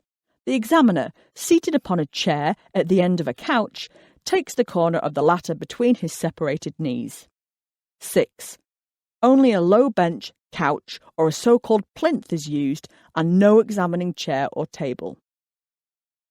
7. The unemployed fingers are not flexed. Examination with closed hand, but rest loosely, extended in the groove between the nates. Examination with open hand. It's very difficult to read through that little lot and not arrive at the conclusion that this is just fancy fingering. And it seems that this treatment drew similar criticism in the 19th century. Ziegenspeck claims that the massage has been unjustly reproached as causing sexual irritation, read sexual stimulation. If we follow the rules given above, sexual irritation will occur no oftener during massage than during any gynecological diagnosis. No doubt there are women of abnormal sexual excitability who become excited by every gynecological examination, sometimes even without any such cause. Those malevolent persons, however, who time and again raise such an unwarranted objection against the method, certainly without fully understanding the same, on the one hand unjustly charge the numerous physicians using this method either with carelessness or unscrupulousness, it being an easy matter to find out whether a woman is sexually excited or not, while on the other hand, they most grossly insult thousands of highly respectable women by maliciously insinuating that they undergo this treatment in spite of its power to cause sexual excitement, or perhaps even on that very account. Clearly, for Ziegenspeck at least, sexual stimulation during pelvic massage was to be avoided. Should any patient experience sexual irritation, he recommended increasing the pressure a little so that real pain is caused. The theories behind pelvic massage and the techniques are frankly bizarre, and although I'm cautious of judging this treatment by modern standards, there is something undeniably sexual going on here. I know it, you know it, and clearly people at the time knew it. But there is no vibrator, there is no orgasm, there is no hysteria, and its practitioners emphatically deny that this is medical masturbating. However, it seems that it is here, in the confusing practice of pelvic massage, that the myth that Victorian doctors collectively drained the national grid as they buzzed their patients into post-orgasmic delirium developed. The other persistent part of the medical vibrator story is that of hysterical paroxysm, which Maines understands as being the female orgasm under clinical conditions. But when we start to investigate the medical texts of the era, a hysterical paroxysm doesn't sound like any orgasm I've ever had. Hysterical and Nervous Affections of Women, read before the Harveyan Society, describes a hysterical paroxysm as an uncontrollable attack of alternate sobbing and laughter. Andrew White Barclay's A Manual of Medical Diagnosis, 1864, describes it as a fit and a simulation of epilepsy. John Henry Walsh describes the hysterical paroxysm as beginning with uncontrollable giggling and lasting for at least an hour, and often for 5 or 6. William Potts Dewey's claims that it is very common for the stomach to eructate a great deal of gas at the termination of an hysterical paroxysm, from which the patient finds much relief. I'm sorry, but a farting giggling fit that lasts an afternoon is not an orgasm. Whatever this is, it is described in terms very similar to a fit or a nervous, uncontrollable episode. Medical theories of the time do link this strange phenomenon to a gynecological cause. Walsh wrote that a copious secretion of pale urine accompanies the disease. George Bacon Wood wrote that hysterical paroxysm was apt to be worse around the menstrual period. And W. W. Bliss was certain that hysterical paroxysms are usually an accompaniment of painful menstruation. But this should not be surprising, as the word hysteria comes from the Latin hystericus, meaning of the womb, and from the Greek hysterikos, meaning suffering in the womb. The mysterious medical phenomenon known as hysteria has attracted considerable research in modern scholarship, precisely because no one really knows what it is. The word covers a multitude of psychological and physical ailments and, until Freud's work, was predominantly a woman's malady. At the risk of oversimplification, hysteria meant the physical or behavioural manifestations of physiological distress in women. This could be aggression, fainting, nymphomania, or a farting fit. The theory that the womb caused emotional instability can be traced back to ancient Greece and the wandering womb theory. Aretaeus, a physician contemporary with Galen in the 2nd century AD, describes how the womb moves around the abdomen, causing madness. In the middle of the flanks of women lies the womb, a female viscus, closely resembling an animal.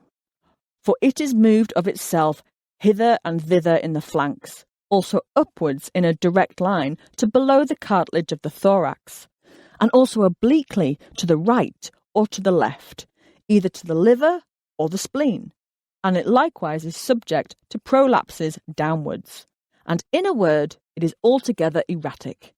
It delights also in fragrant smells and advances towards them, and it has an aversion to fetid smells and flees from them, and on the whole, the womb is like an animal within an animal.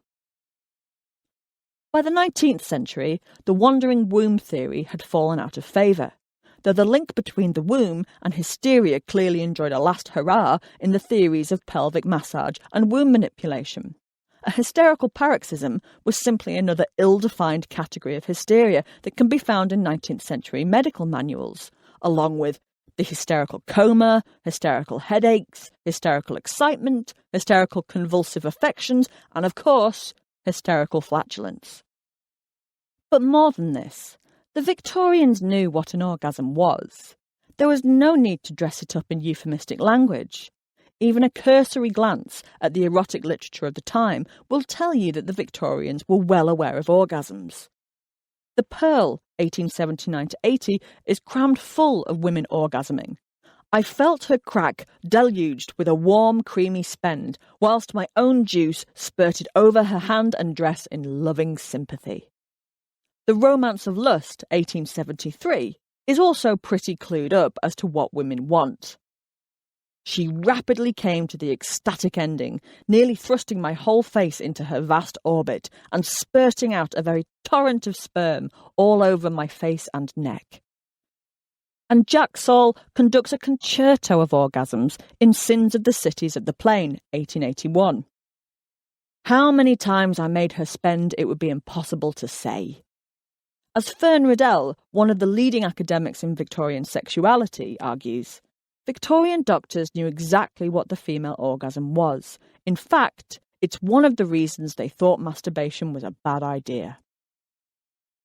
Not only did Victorian doctors know what an orgasm was, but 19th century medical theories largely taught that orgasms were potentially dangerous and needed to be limited. Masturbation in women was thought to cause hysteria, not cure it. In The Generative System and Its Functions in Health and Disease, 1883, James George Beeney claimed that a disease associated with, and very often closely depending on, female masturbation is hysteria. Edward John Tilt, 1815 to 1893, wrote that habitual masturbation lowers the tone of the whole system, causes an irritable condition of the temper, and the milder manifestations of hysteria. In 1852, Samuel Lemert drew a clear distinction between hysterical paroxysm and masturbation when he wrote, "Females devoted to libidinous and solitary pollutions are more particularly exposed to hysterical paroxysm." In 1894, Dr. A.J. Block of New Orleans, in an article entitled Sexual Perversion in the Female, referred to female masturbation as a moral leprosy.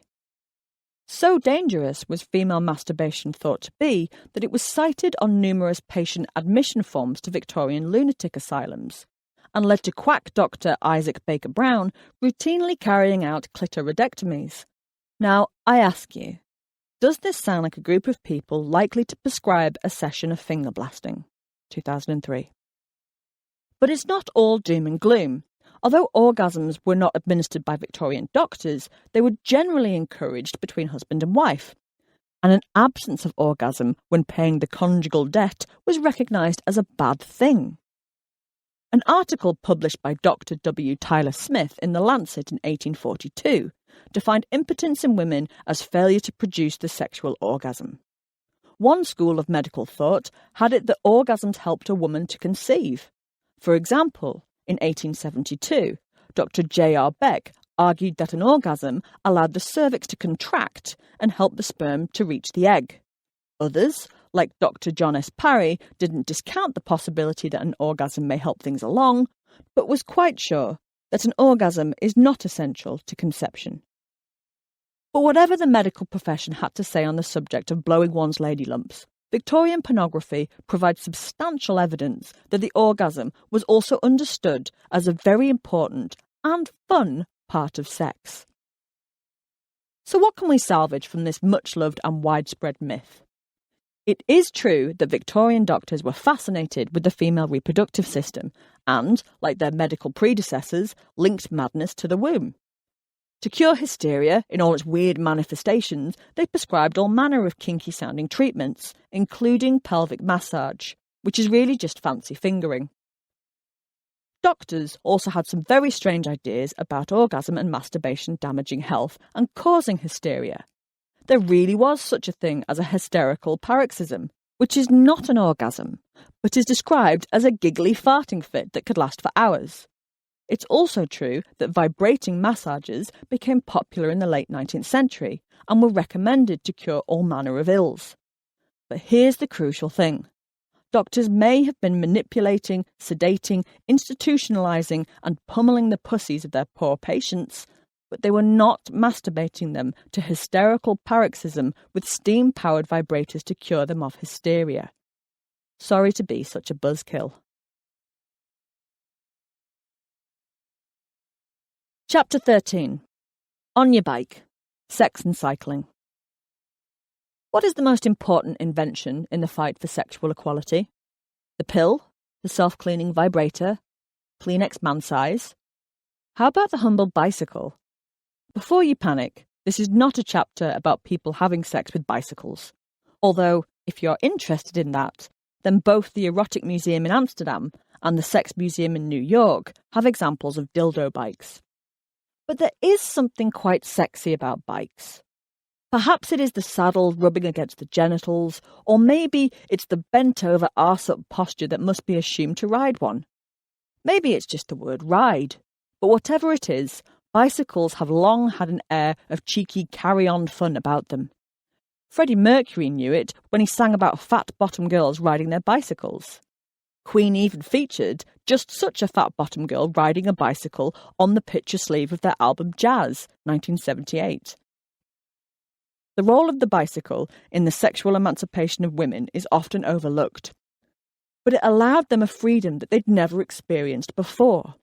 And not only the freedom to travel, the bicycle also liberated women's bodies from cumbersome skirts and the tit-crushing corset. The bicycle changed attitudes to health, fitness and exercise and proved women were not desperately delicate little flowers. The popularity of the bicycle forced a medical debate on the stimulating effect of the saddle on the reproductive organs and the nature of female sexuality. American suffragette Susan B. Anthony claimed that the bicycle had done more to emancipate women than anything else in the world. For some Victorian moralists, this was all too much, and the bicycle came to be associated with sexual promiscuity, so much so that the bicycle features heavily in 19th century pornographic photographs, not only because they provide a convenient excuse for bending over, legs akimbo, but because the bicycle signified a sexually liberated woman who enjoyed pleasure. The Victorians did not invent the bicycle, but they did refine the design so it could be used without rupturing internal organs and endangering life. One of the earliest designs for a two-wheeled apparatus dates to 1534 and is attributed to Gian Giacomo Caprotti, a pupil of Leonardo da Vinci. But the first usable bicycle was designed by German Baron Karl von Drais in 1817 and was called a running machine. There were no pedals, brakes or suspension, but the device allowed the rider to propel themselves forward in a half-run, half-cycle motion. Soon, British designer Dennis Johnson brought out an improved, more streamlined version called the pedestrian curricle, or the velocipede. But it would take another 50 years for the bicycle to become popular. Four-wheelers, push bikes, penny farthings, and the 1816 bone shaker were all important points in the evolution of the modern bicycle, but they were also dangerous. They didn't have suspension, brakes, or pneumatic tyres, and were notoriously unstable. Falling at speed from the height of a penny farthing caused horrible injuries and numerous fatalities. The open spokes and precariously placed saddle meant that ladies couldn't ride them in skirts and bustles without their petticoats getting tangled up and their bloomers torn off. As a result, bicycles were associated with thrill-seeking young men who cruised Victorian cobbles on a pimped-up penny farthing. Thankfully, the 1880s saw the invention of the safety bicycle, which featured steering, brakes, pedals, suspension, and eventually pneumatic tyres. Finally, the bicycle could be used by anyone. Historians often refer to the 1890s as the golden age of the bicycle, and with good reason. The bicycle was suddenly the must-have item, and women started cycling in droves. As exciting as all this was, the lady cyclist was regarded with suspicion from the get-go. As the bicycle cannot be ridden side-saddle, doctors worried about the potentially stimulating effects all that bouncing around on the saddle would have on a lady's well-being. Men were regarded as robust and physically able to withstand the potentially stimulating dangers of the bike, but women were regarded as constitutionally weaker. As the South Wales Echo reported in 1897, the cycle was invented by the male creature and is still a male creature's vehicle. Women, it reported, should beware of the dangers of cycling. The dangers of cycling being alluded to were far greater than taking a tumble over the handlebars. Because the saddle rubbed up against the genitals, the dangers a woman faced related to her sexual and reproductive health. One French physician warned that the unusual physical exertion, combined with the perilous lack of corsetry, would damage the feminine organs of matrimonial necessity and shake them loose. Although bicycle anxiety was felt around the world in the 1890s, American and Canadian doctors seemed to be particularly concerned about women cycling and their organs of matrimonial necessity. And it's here that the loudest anti-cycling voices were heard. In 1895, the St. Louis Medical Review not only stated that cycling was an exceedingly ungraceful and unbecoming occupation for young ladies, but it might lead to ovarian inflammation, bleeding from the kidney or womb, displacement and miscarriage. An article in the Iowa State Register warned that cycling may suppress or render irregular and fearfully painful the menses, and perhaps sow the seeds for future ill health. The Cincinnati Lancet Clinic, 1895, broadly supported cycling, but had concerns about the saddle acting as a frictional agent and sending a lady into a dangerous condition. Indeed, it was the frictional agent the saddle provided that concerned most of these medical texts. All the blustering around saddle-induced uterine disorders and ovarian inflammation was little more than a sublimated anxiety that a woman might experience sexual pleasure riding over the cobbles with a wad of leather between her legs. Other doctors were far more direct in voicing their concerns. In 1896, the editor of the Canadian journal, the Dominion Medical Monthly, was widely quoted as saying that the consensus of opinion is increasing overwhelmingly day by day that bicycle riding produces in the female a distinct orgasm. Outraged at the suggestion that Canadian women were putting their bicycles to less than wholesome purposes, a flurry of articles soon followed denouncing the claim, like this one in the Canadian Medical Practitioner, 1896.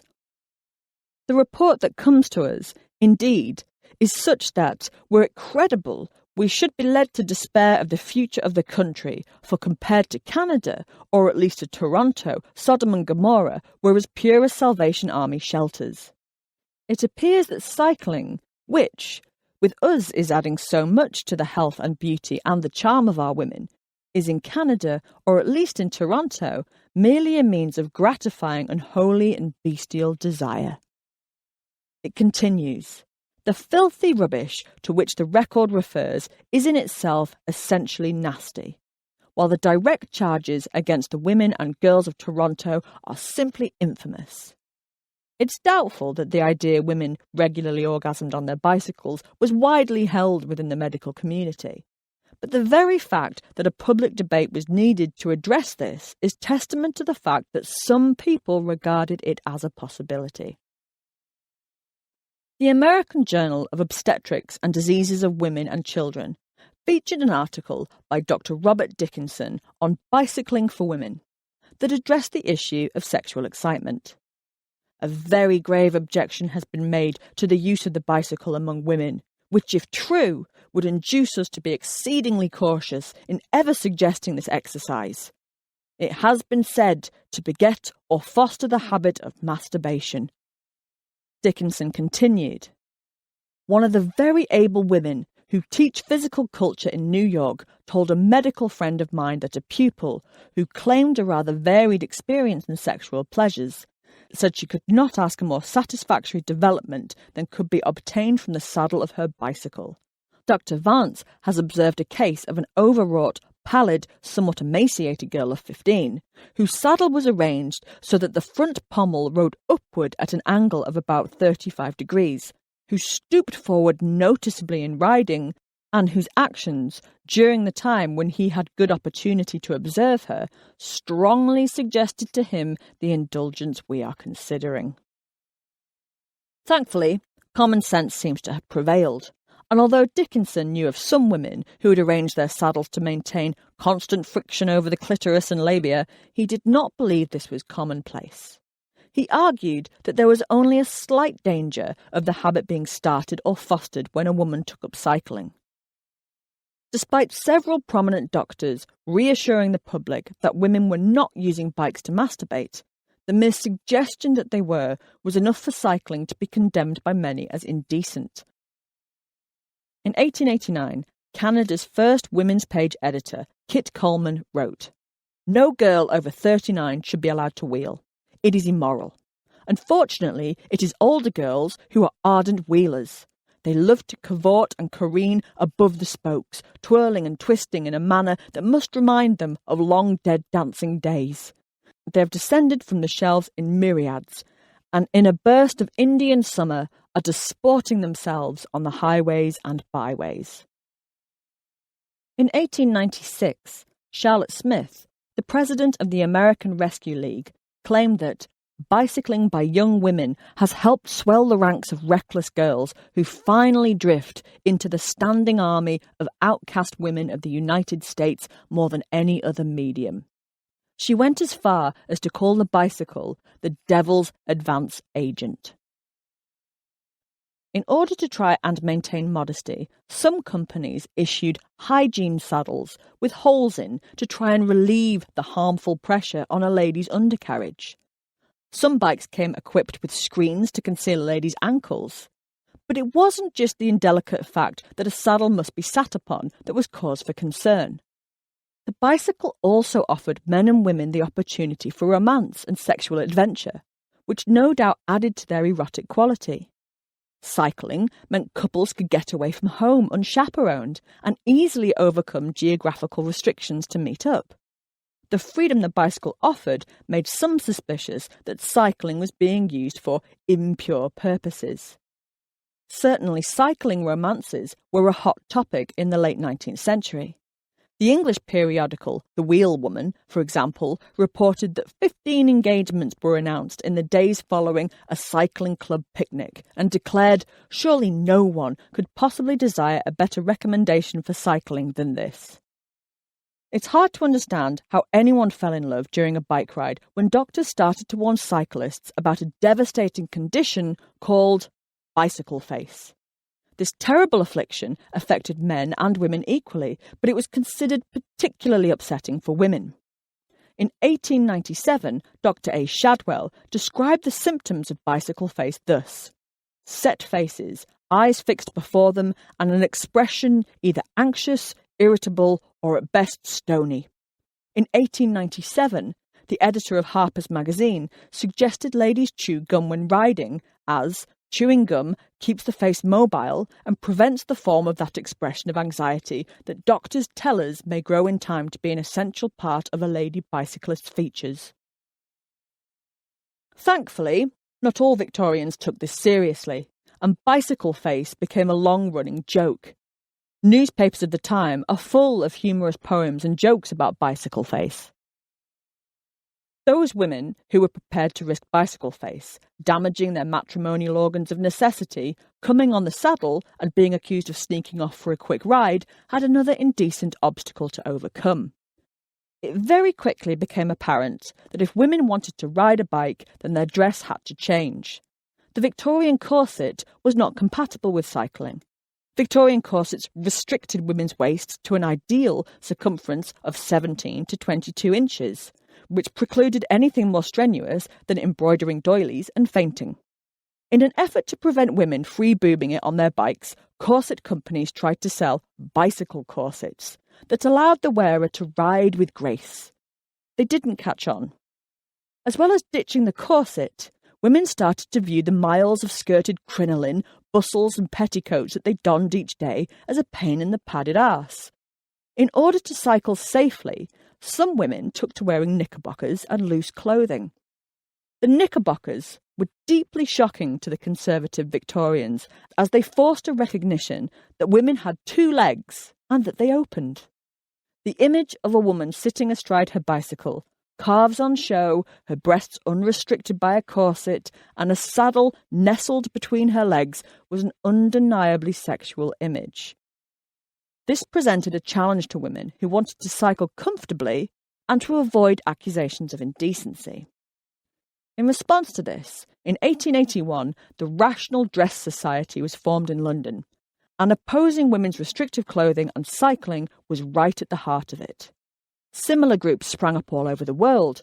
Rather than viewing cycling outfits as indecent dress, these groups pushed for them to be accepted as rational dress. They emphasised the health and safety aspects of cycle wear, as well as pointing to the immoral and impractical nature of mainstream women's fashions. The feminist figure of the New Woman rose in the late 19th century.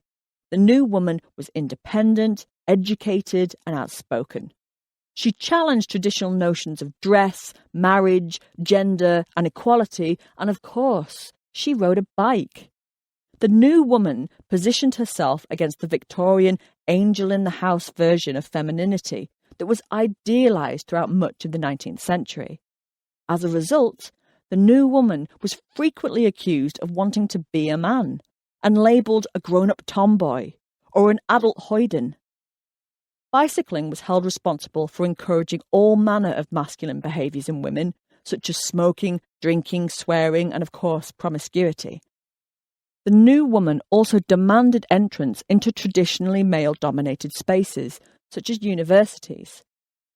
When Cambridge University proposed granting women full admission to university in 1897, male students protested by dangling an effigy of a woman on a bicycle out of a window in Market Square.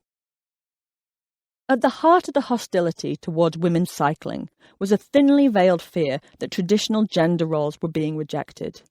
As women discarded demure dress, laughed at absurd medical quackery, and embraced the independence the bike offered, they cycled out of the domestic and into the public world. As to the fears cycling could lead to sexual excitement, women were able to disprove this themselves simply by persisting. The subject of masturbation was shrouded in shame and embarrassment, and was not one your average woman would have voiced their opinion on publicly. But it was the women themselves who provided the evidence that they were not peaking while pedalling. The more women cycled without orgasming, the dafter alarmist doctors looked. It may have been a small victory, but it wrested control of the narrative around female sexuality away from the doctors and allowed women to challenge it. Of course, there was some truth in the panic that cycling encouraged promiscuity, because it did allow men and women far greater freedom to sneak off, meet up, and ring each other's bells. But to that I can only say, hurrah! It was the First World War that really forced a change in attitudes towards women's equality, sexual and otherwise. But the lady cyclists had paved the way in the preceding years. They risked ridicule and even violence to do so, but it was clearly worth it.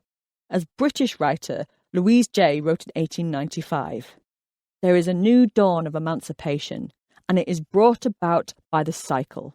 Free to wheel, free to spin out in the glorious country, unhampered by chaperones, the young girl of today can feel the real independence of herself, and while she is building up her better constitution, she is developing her better mind."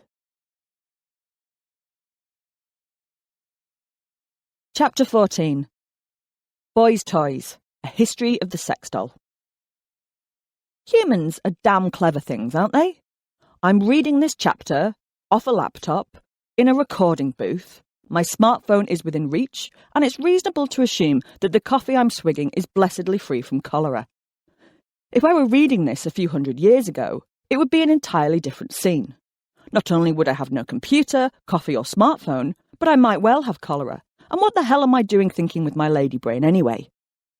We have advanced enormously, and technology has been at the heart of that all the way along. Technological advancements do not create new ideas so much as offer new ways to fulfill pretty basic human needs. Take, for example, sex robots. We're finally at a point where we have the technology to create a sex robot. They do not have artificial intelligence just yet, but they do have artificial tits and artificial vulvas. What's more, they can stream your favourite playlist from Spotify out of their orifices while you get down to do the robot nasty. They aren't cheap, though. An average model will set you back about £15,000. And that's without including the cost of all the batteries and wet wipes you'll be getting through. The prospect of the sex robot has understandably rattled a few cages. An article published in the British Medical Journal of Sexual and Reproductive Health in 2018 painted a fairly bleak picture, pointing out that opponents reject the hypothesis that they reduce sexual crimes and instead raise concerns about the potential for harm by further promoting the pervasive idea that living women too are sex objects that should be constantly available. Misogynistic objectification and intensifying existing physical and sexual violence against women and children. In early 2018, 200 sex workers in Amsterdam protested the opening of more sex doll brothels, understandably pissed off at the threat such self-service posed to their livelihoods.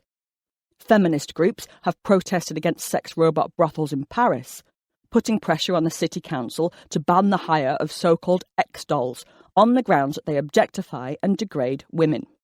And to be sure, the use of sex robots does raise some complex moral issues, but not new ones.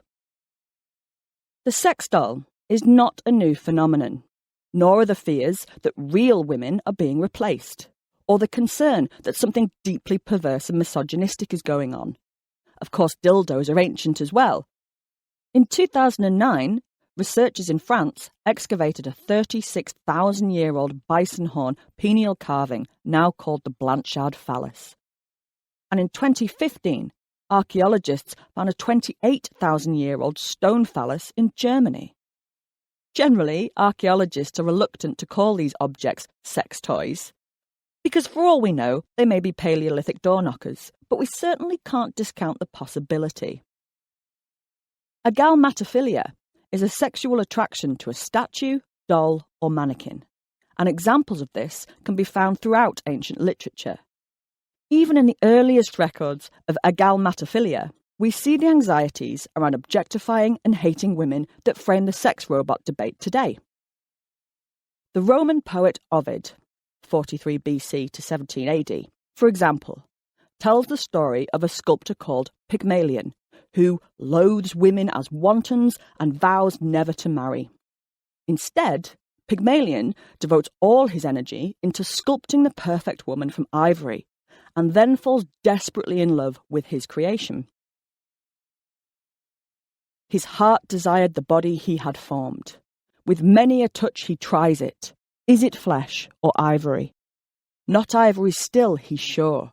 Kisses he gives and thinks they are returned. He speaks to it, caresses it, believes. The firm new flesh beneath his fingers yields. Pygmalion takes his lady to bed, buys her presents, decorates her with precious jewellery, and begs the gods to make her real. Aphrodite eventually takes pity on him and grants his wish. The statue of Aphrodite of Knidos was sculpted by Praxiteles of Athens around the 4th century BC. She is said to be modelled on the courtesan Phryne and is one of the earliest representations of the female body in Greek history. Like the sex robots today, the statue was designed to be the perfect woman. According to Pliny the Elder, a certain individual, it is said, became enamoured of this statue and, concealing himself in the temple during the night, gratified his lustful passion upon it, traces of which are to be seen in a stain left upon the marble. The Pygmalion story of trying to create the perfect woman continues to inspire numerous cinematic parallels. My Fair Lady, Pretty Woman, The Stepford Wives, Mannequin, Weird Science, Miss Congeniality, etc. But one of the most important Pygmalion stories is E.T.A. Hoffmann's De Sandman, 1816, where the protagonist Nathaniel falls in love with Olympia, who is a doll-like automaton. Not only is the story one of the first depictions of a humanoid machine, robot, but it also caught the attention of several psychiatrists, most notably Sigmund Freud, who set about trying to understand why dolls are so damn creepy. Freud didn't use the term creepy. He said that dolls were uncanny, arguing that the uncanny is a class of the terrifying, which leads back to something long known to us, once very familiar. Anything that provokes a sense of unease or fear because it distorts something that was once comforting or everyday is uncanny. Monstrous mothers, slutty teddy bears, children of the corn, etc. Perhaps it is this sense of uncanny that has provoked a backlash against sex robots. The grossly exaggerated body of a woman, glassy-eyed and open-mouthed, caught somewhere between being alive and not alive, programmed to gratify the sexual whims of he who wields the remote control, is an uncomfortable, nay, an uncanny prospect. But things have been uncanny long before anybody thought to hide a USB port in a rubber nipple. English sexologist Havelock Ellis, 1859 to 1939, also refers to Pygmalionism in Volume 4 of his Studies in the Psychology of Sex, 1905. Pygmalionism, or falling in love with statues, is a rare form of erotomania, founded on the sense of vision and closely related to the allurement of beauty. I here use Pygmalionism as a general term for the sexual love of statues. It is sometimes restricted to cases in which a man requires of a prostitute that she shall assume the part of a statue which gradually comes to life, and find sexual gratification in this performance alone. Pioneering psychiatrist and sexologist Evan Bloch, 1872 to 1922, also briefly explored sexual attractions to dolls in his work The Sexual Life of Our Time in Its Relations to Modern Civilization, 1905. He argued that the Pygmalion fantasy, or Venus statuaria, was closely linked to fantasies of necrophilia, and describes how the Pygmalionists flocked to brothels to masturbate over young women posed as statues, or even just statues of young women. Indeed, in his exposé of Parisian brothels, Les Maisons de Tolérance, 1892, Louis Filleul describes how one elderly man visited a brothel every week to worship, dressed in the costume of Pygmalion, to masturbate over statues of Greek goddesses at a cost of 100 francs. As well as some gentlemen seeking out some light granite relief, Bloch describes rubber and plastic fornicatory dolls being sold in various catalogues as Parisian rubber articles, though none survive today, Bloch describes these early sex dolls as being complete with extremely lifelike genitals. Even the secretion of Bartholin's glands is imitated by means of a pneumatic tube filled with oil. Bloch refers to 2 erotic romances about rubber dolls to further illustrate how widespread this particular kink was at the turn of the 20th century. Madame B's La Femme Endormie, 1899, and René Schweble's Le Détraqué de Paris, 1904. Both texts fetishize the passive pliability of a doll when compared to the complexity of human women, offering some support for Bloch's theories around necrophilia. In La Femme Endormie, Paul Molos is a middle-aged man who has sworn off romance, but he still wants to have sex with women. Paul reasons that a doll will always be compliant and silent, no matter how lewd the act he chose to perform. The story has a very clever twist, as even when Paul gets his doll, named Mia, he cannot control his jealousy and rages at the knowledge that the male creator of Mia was there before him. Paul feels humiliated by his own desire for the doll and angrily abuses her after he's orgasmed. "Slut," he shouted, "you didn't want me to spend my time looking at you, studying your postures, feasting upon your various poses, revelling in your cunt, your arsehole, your tits, your calves. You didn't want me to cram my cock between your lips, between your breasts. You didn't want me to sprawl over the curves of your buttocks or rest my head there. Wretched whore, you acted like a bitch, taking advantage of your body, and you drove me to spear you straight off so as to get rid of me quicker. Here, you harlot, come here. I'm going to whack your bottom to punish you for my stupid behaviour." The moral of the story seems to be that Paul's misogyny is not a response to being treated poorly by real women, but is a result of his own sense of inadequacy.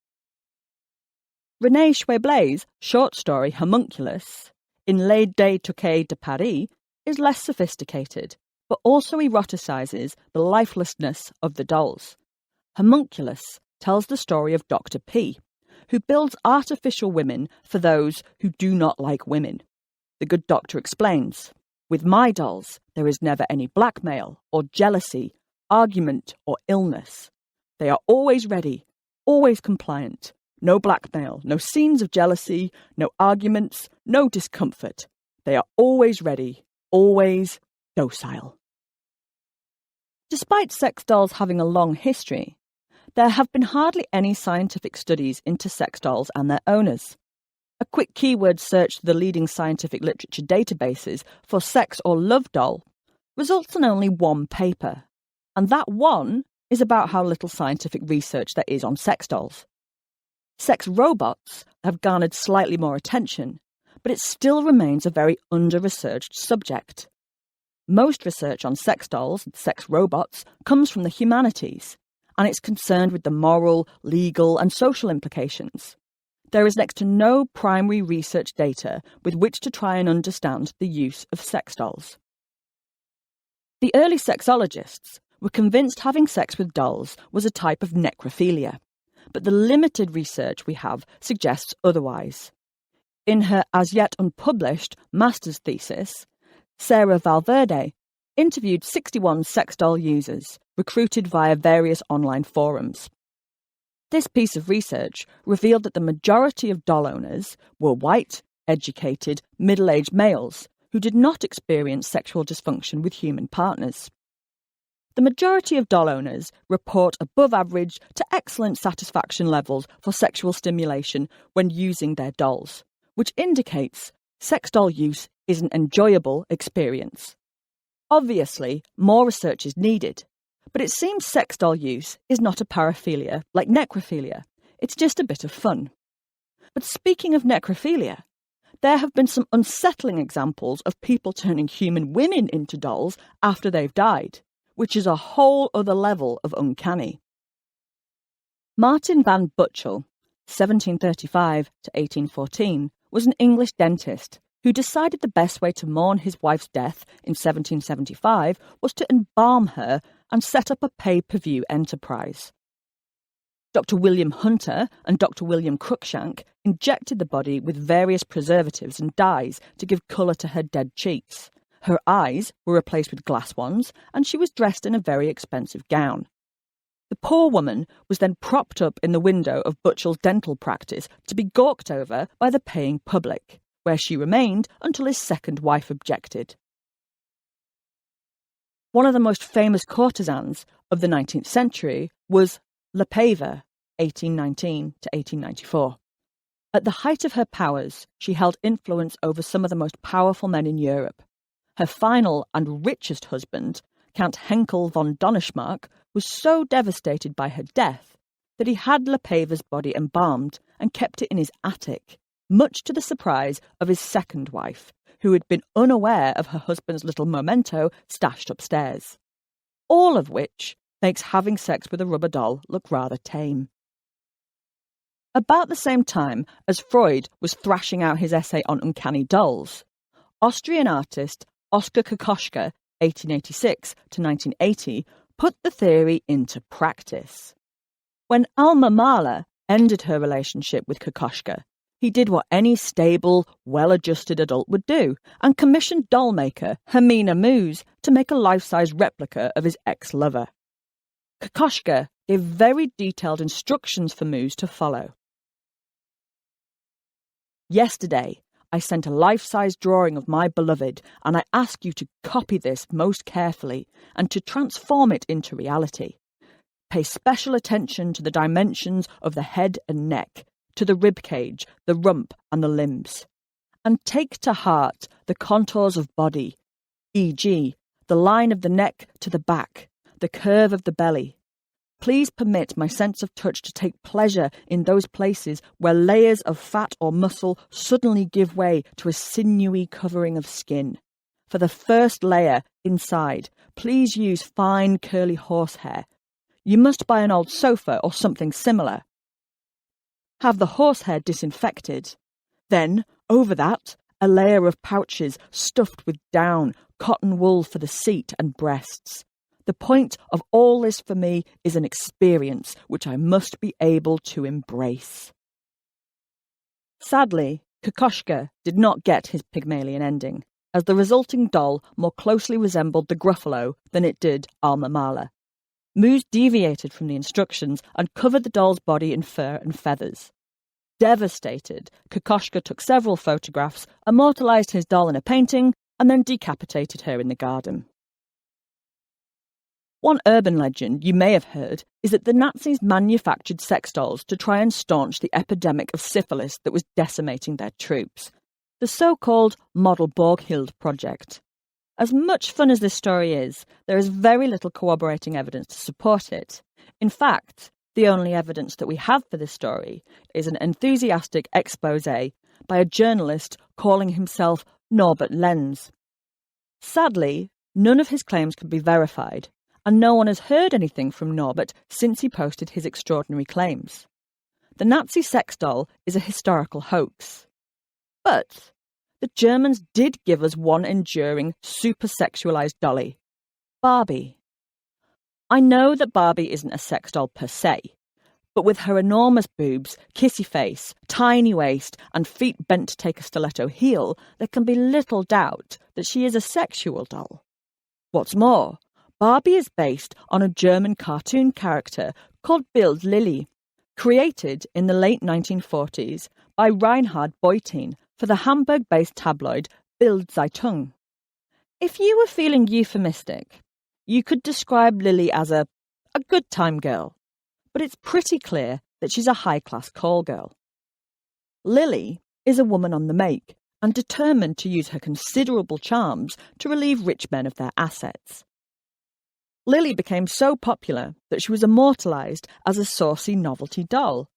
As Barbie historian Robin Gerber wrote, men got Lily dolls as gag gifts at bachelor parties, put them on their car dashboard, dangled them from the rearview mirror, or gave them to girlfriends as a suggestive keepsake. Although marketed to adults, the Lily dolls were very popular with children as well. When Ruth Handler, a co-founder of the Mattel Toy Company, was on holiday in Switzerland in 1956, her 15-year-old daughter, Barbie, fell in love with the Lily doll and brought 3. 3 years later, Handler unveiled the Barbie doll, at the American International Toy Fair in New York. Since her debut, Barbie has had over 150 careers. But sadly, she has never returned to her roots, and sex work Barbie has yet to hit the shops. According to Anthony Ferguson, there are 3 types of contemporary sex doll: vinyl, latex, and silicone. Your bog-standard blow-up vinyl doll, beloved by stag parties around the world, started being mass-produced and advertised in American pornographic magazines in the 1960s. Until 1987, it was illegal to import obscene or indecent items into the UK. But when Conegate Limited attempted to import blow-up dolls from Germany in 1984, they found themselves caught up in a lengthy legal battle that went all the way to the European Court of Justice. Finally, the Treaty of Rome was evoked, and the British courts had to relent and allow the sex dolls in. Latex dolls are much more expensive than inflatable vinyl, though arguably not as portable. Latex dolls are more realistic, with glass eyes, wigs and moulded faces, genitals and extremities. These dolls will set you back a couple of £100. The top-of-the-range sex dolls are made from silicone and will set you back anywhere between £5,000 and £20,000, depending on which accessories you opt for. They have flexible joints, very detailed faces, breasts, pubic hair, etc., and detachable genitals to make washing them easier. Many of them are built around a metal skeleton that gives the doll the weight of a real woman. Silicone-covered sex robots are currently being manufactured by a range of companies in the US and Japan, including California-based Realbotics, who are leading the race with their Harmony 3.0. Harmony is still in development, but at the time of writing, she can talk, move, and answer basic questions. She can't yet respond to touch, but that is the long-term goal of Harmony's creator and Realbotics founder, Matt McCullen. That, and a self-lubricating vagina. Sex robots like Harmony have certainly caught the public imagination, and have inspired a host of debates around the ethics, practicalities, and feasibility of humans having sex with robots. But these are not new debates. Humans have been having sex with machinery for some time now. The only difference is that vibrators don't ask you how your day was, or require their own wardrobe. Sex robots will not replace real people. They are a novelty, and no doubt an interesting experience. But sex toys are as old as sex itself and haven't yet replaced human touch, connection and intimacy. Toys are fun, but they're no substitute for the real deal. For one thing, no human woman has ever started buffering during a blowjob. Sex and hygiene. Chapter 15. Don't hold your breath. Sex and smells in the Middle Ages. Although sight is our primary sense, when it comes to sex, it's all about smell. Obviously, looks are important in attracting a mate, but even the hottest of the hot can be undone if they also have ripe BO, bad breath or cheesy feet. Not being attracted to someone's physical appearance won't make you gag like the sour stink of unwashed genitals. But smelling pleasant goes way beyond improving your chances of getting laid. Our sense of smell motivates human behaviour in truly profound ways. Research has identified a behavioural immune system in humans, meaning we are hardwired to identify and then strongly resist anything that triggers our disgust response. Bad smells trigger an avoidant reaction as a defence mechanism to protect us from health hazards. This may sound obvious, but the behavioural immune system is incredibly powerful and can easily override other instincts such as sexual attraction or hunger. Research published in Neuroscience and Behavioural Review in 2017 revealed that physical disgust, commonly triggered by smell and taste, and moral disgust are inextricably linked in our brains, meaning that if someone smells bad, on one level, we're also morally offended by them. So powerful is this response, scientists have actually linked the 2016 election of Donald Trump to our body odour disgust sensitivity. It sounds incredible, but a paper published in the Royal Society Open Science Journal in 2018 found that right-wing political authoritarians, in this case Donald Trump, often promoted an avoidance of ethnic and sexual minorities by triggering their audience's primitive disgust reaction. The same primitive reaction to foul odours is triggered by racist rants that present various social groups as a threat to the well-being of others. Prejudice can be seen as a social discriminatory behaviour partly motivated by the fact that pathogens represent an invisible threat and individuals with high levels of disgust sensitivity might be more likely to avoid foreign people and to promote policies that avoid contact with them because they are perceived as potentially spreading unfamiliar pathogens or different hygienic or food habits. When it comes to sexy time, we unconsciously use our sense of smell to assess how healthy our partner is. In 2013, Michael N. Pham theorised humans perform oral sex on each other to secure mating privileges and to try and detect infidelity. He suggested when a man goes down on a woman, he's using smell and taste to try and detect foreign sperm. Yum! In 1989, David Strachan proposed what became known as the hygiene hypothesis. Strachan suggested that in an effort to do away with anything that could trigger our disgust response, we have now killed off bugs we need to develop a resistance to, and collectively weakened our immunity. Strachan's work suggested that we need a little mug to be at our best, or as a wise woman once said, if you're not dirty, then you're not here to party. The hygiene hypothesis has been challenged over recent years, but one thing is true. Despite Miss Aguilera's protestations, we've never been less dirty and more aware of cleanliness, hygiene and bacteria than we are today. From face wash for our faces to special soap for your special places, almost every part of our body has its own specialist cleaning product. Our homes are scrubbed, our clothes are washed, our streets are swept, our air is freshened, our odours are eaten, and our food and drink are manufactured within government-specified guidelines. A 2014 UK study conducted by researchers at the universities of Manchester, Edinburgh, Lancaster and Southampton showed that 3/4 of respondents had at least one shower or bath a day. Even if you are listening to this, sat in the same clothes that you have worn for the last 2 days with cornflakes in your hair and spaghetti stains on your tits, rest assured, as a society, we have never been so clean. Which is why, if I could transport you back to medieval Europe, the first thing that you would notice would be the smell. The Middle Ages have something of a reputation for being filthy, and this is not without merit. Take almost any 14th century European city at random, and you would have to sniff your way through an olfactory assault course of open sewers, mud, animal waste, stagnant water, rotting food, refuse, unwashed bodies and collected filth. In 1332, King Edward III wrote a letter to the Mayor of York demanding the city be thoroughly cleaned before he held a Parliament meeting there.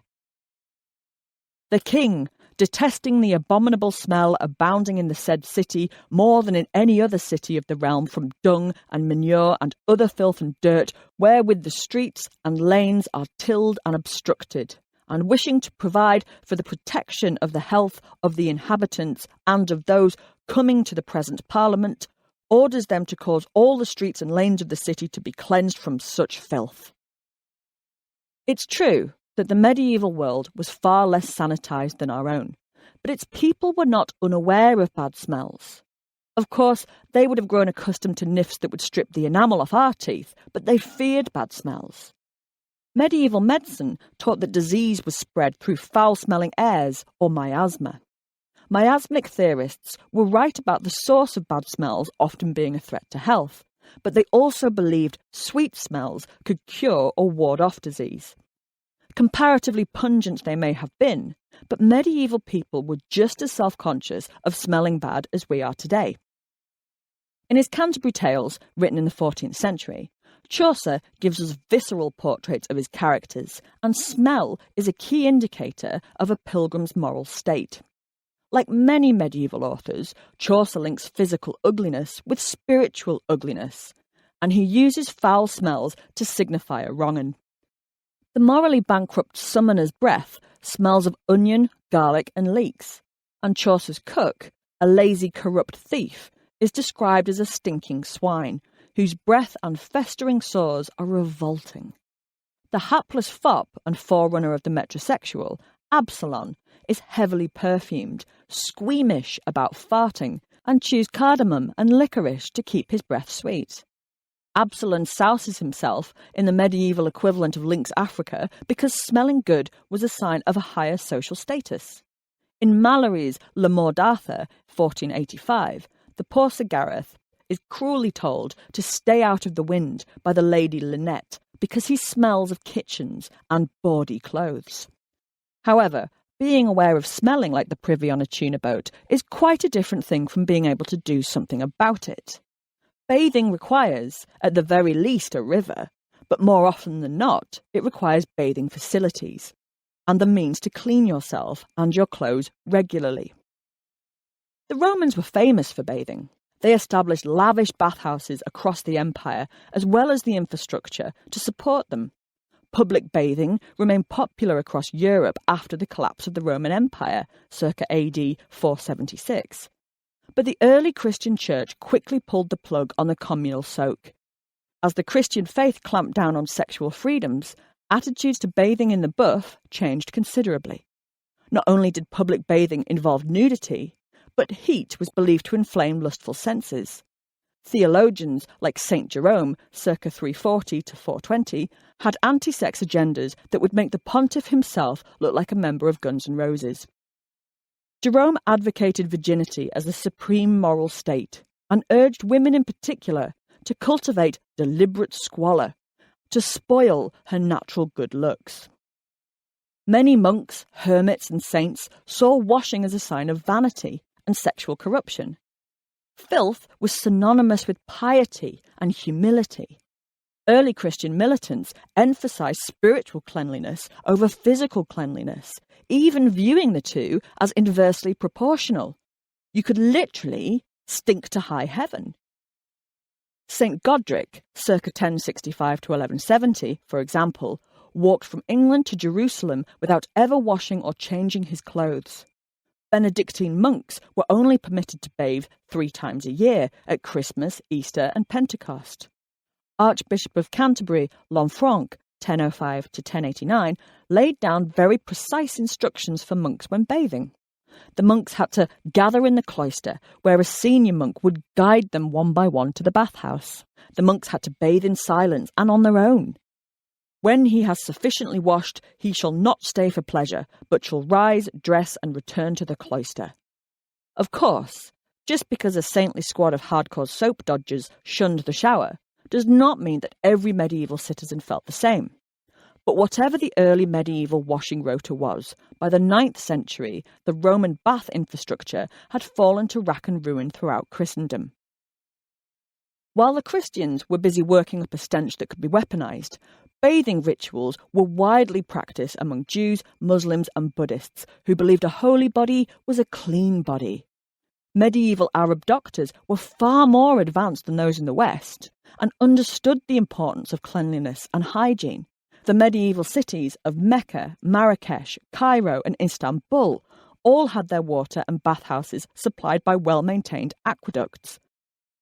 The Kitab at-Tashrif, circa 1000, by Al-Zahrawi, is a medical encyclopedia that devotes entire chapters to cosmetics and cleanliness. Al-Zahrawi gives recipes for soap, deodorants, facial creams and hair dyes. In the Muslim world, it was important to smell good, and they had the skills to produce perfumes, scented oils and incense. The first recorded perfumer is a woman named Taputi, who lived in Mesopotamia in the 2nd century BC. A cuneiform tablet records that Taputi made scented oils from flowers, calamus and aromatic spices. Bathing for ceremonial purposes was widely practiced throughout medieval India, especially in sacred rivers that were believed to have healing powers. Buddhist cleansing rituals soon spread to Tibet, Turkestan, China and Japan.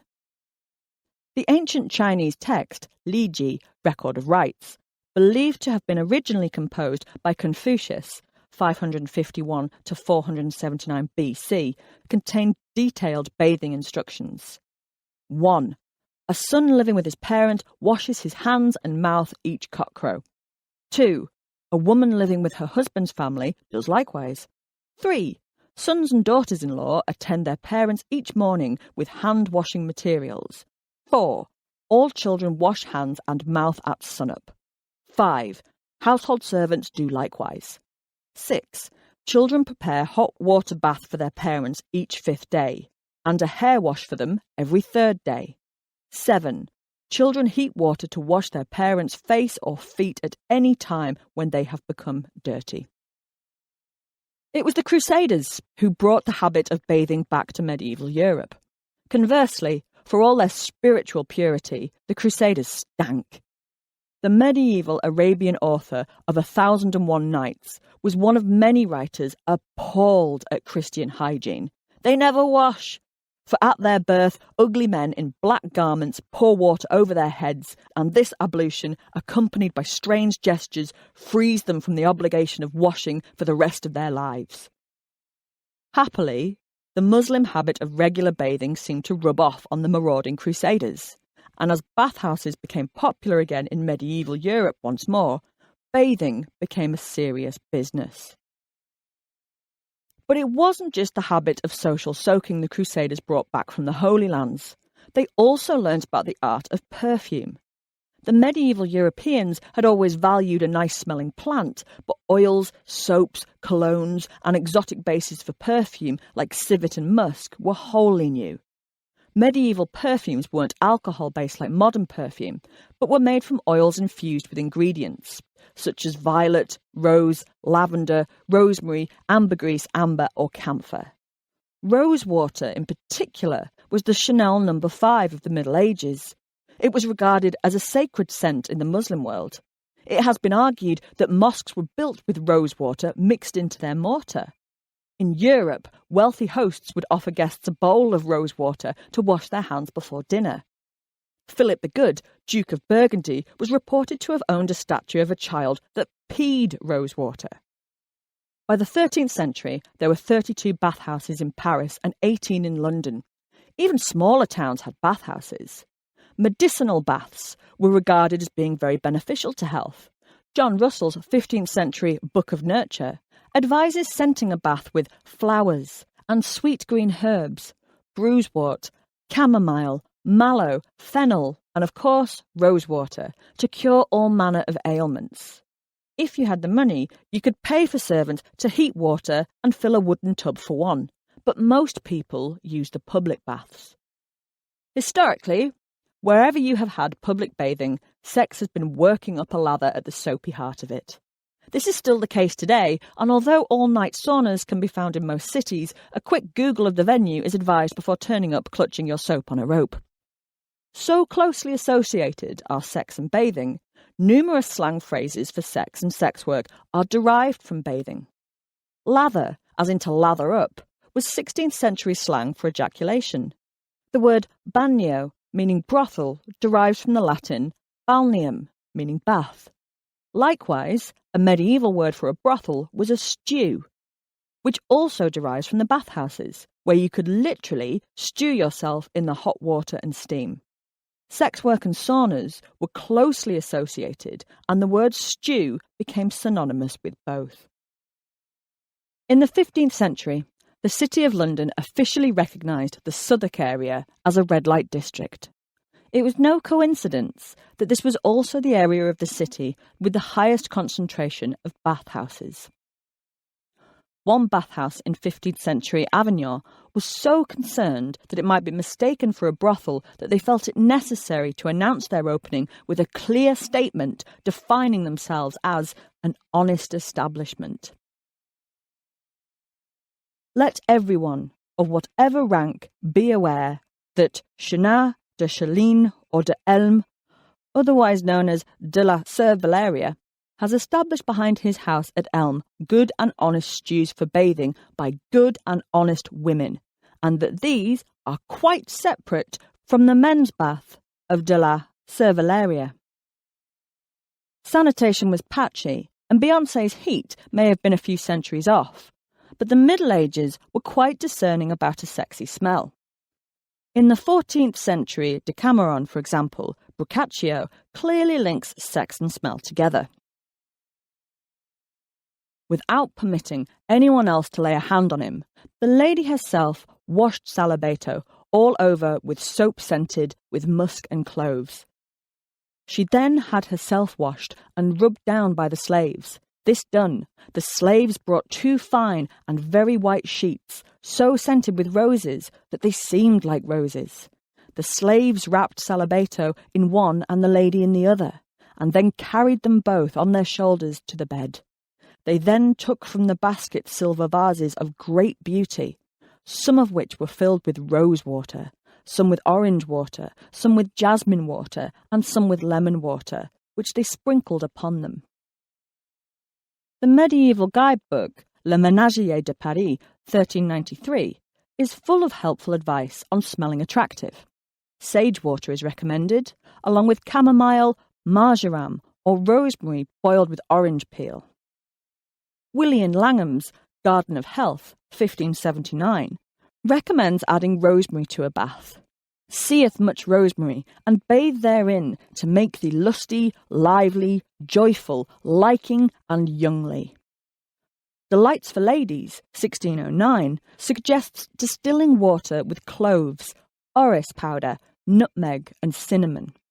And in a medieval forerunner of the lynx effect, the civet effect meant musk harvested from the glands of the civet cat became highly desirable, along with castor from the anal glands of a beaver and whale vomit, ambergris.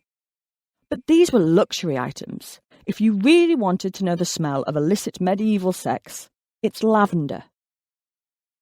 The word lavender comes from the Latin word lavare, which means to wash. It has been used for thousands of years for its sweet smell. Unlike the more exotic and expensive perfumes, lavender grows all over Europe and is both cheap and readily available. Lavender was widely used in washing clothes, and washerwomen became known as lavenders. In fact, the word launder derives from lavender. As historian Ruth Mazo-Carras identified, one medieval profession that was especially connected to sex work was the washerwoman. Medieval laundresses were very poor and had a reputation for making ends meet by dolly mopping, 1859, subsidising their income with sex work. Chaucer translates Dante's Meretrice, harlot, as lavender in the Legend of the Good Woman, circa 1380, metaphorically drawing on the double meaning of being at once both dirty and clean. Envy, I pray to God yive him mischance, is lavender in the great court eye, for she ne parteth neither night ne day. Walter of Hemmingberg tells a story of King John, who thought he was seducing a married noblewoman, but instead had been sent a horrid whore and laundress. The 16th century poem, Ship of Fools, includes the following lines. Thou shalt be my lavender laundress, to wash and keep clean all my gear. Our 2 beds together shall be set, without any let. Given lavender's rather conservative and somewhat old-fashioned reputation today, I take great delight in knowing that elderly women and aromatherapists the world over actually smell like a medieval strumpet. But the fun was not to last. Public bathhouses went into steep decline across Europe in the 16th century. New medical advice suggested bathing weakened the body and that cleaning the skin left it open to infection. Periodic outbreaks of plague and the arrival of syphilis in the 15th century certainly burst the bath bubble. As people became cautious about bathing, washing the body was replaced with washing your shirt instead. Linen in particular was thought to draw out and absorb sweat. Therefore, one only needed to swap shirts to be clean. This method of bathing became so popular that French mansions were designed without bathrooms. Bathing would not come back into vogue in Europe until the 18th century with the rise of the spa. When Monty Python sent up preconceptions about the Middle Ages in The Holy Grail, 1975, the dead collector correctly identifies Arthur as the king because he is the one who hasn't got shit all over him. In 2004, beloved Python Terry Jones published his Medieval Lives, where he set about redeeming the Middle Ages from unjust stigmas such as smelling of shit. Far from living in a ditch eating twigs and rubbing themselves with sewage, the citizens of the Middle Ages actually smelt quite good, certainly better than the people of the Renaissance, who believed bathing would make them ill. Medieval lovers valued clean bodies, sweet breath, regular scrubbing, and an array of perfumes. They also knew the aphrodisiacal qualities of various scents, oils, and plants. They enjoyed mixed-sex communal bathing and invested in bathing infrastructure. Sex was very much a part of the culture of communal bathing. At worst, it was tolerated. At best, it was fully embraced and enjoyed. The medieval period was undeniably grubbier than our own, but they embraced cleanliness as fully as they could, and their harlots smelt of lavender. Chapter 16. Hair Today, Gone Tomorrow. A History of Pubic Hair. One of the best and the scariest things about Twitter is the instant feedback. I've posted all kinds of historical tidbits which have led to some fairly heated discussions in the Twitter sphere.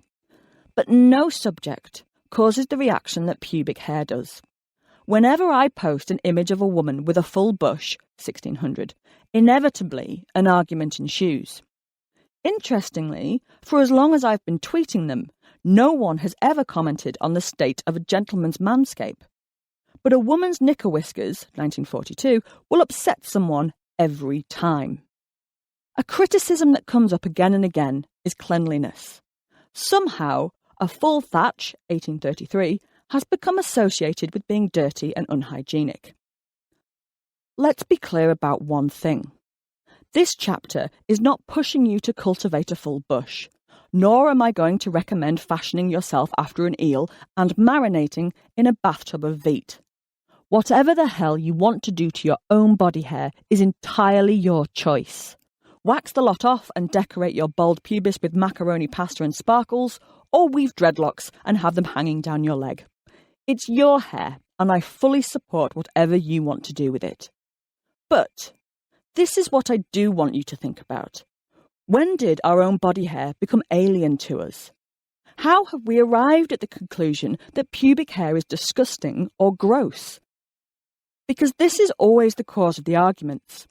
Someone recoils in horror at the sight of a woman with pubic hair you could wipe your feet on and voices this online. Having a type is one thing, but this voicing usually goes well beyond expressing a personal preference and marches straight into outright revulsion at the prospect of a Lady Garden, 1966, gone to seed. When did this happen? When did our body hair we have all got, hair that's supposed to be there, start to elicit the same levels of disgust as a matted hairball bunging up the plug hole? It gets even stranger when you consider a mere 2 foot north of the offending silent beard, 1702, is another crop of hair that we collectively devote billions of pounds every year to styling.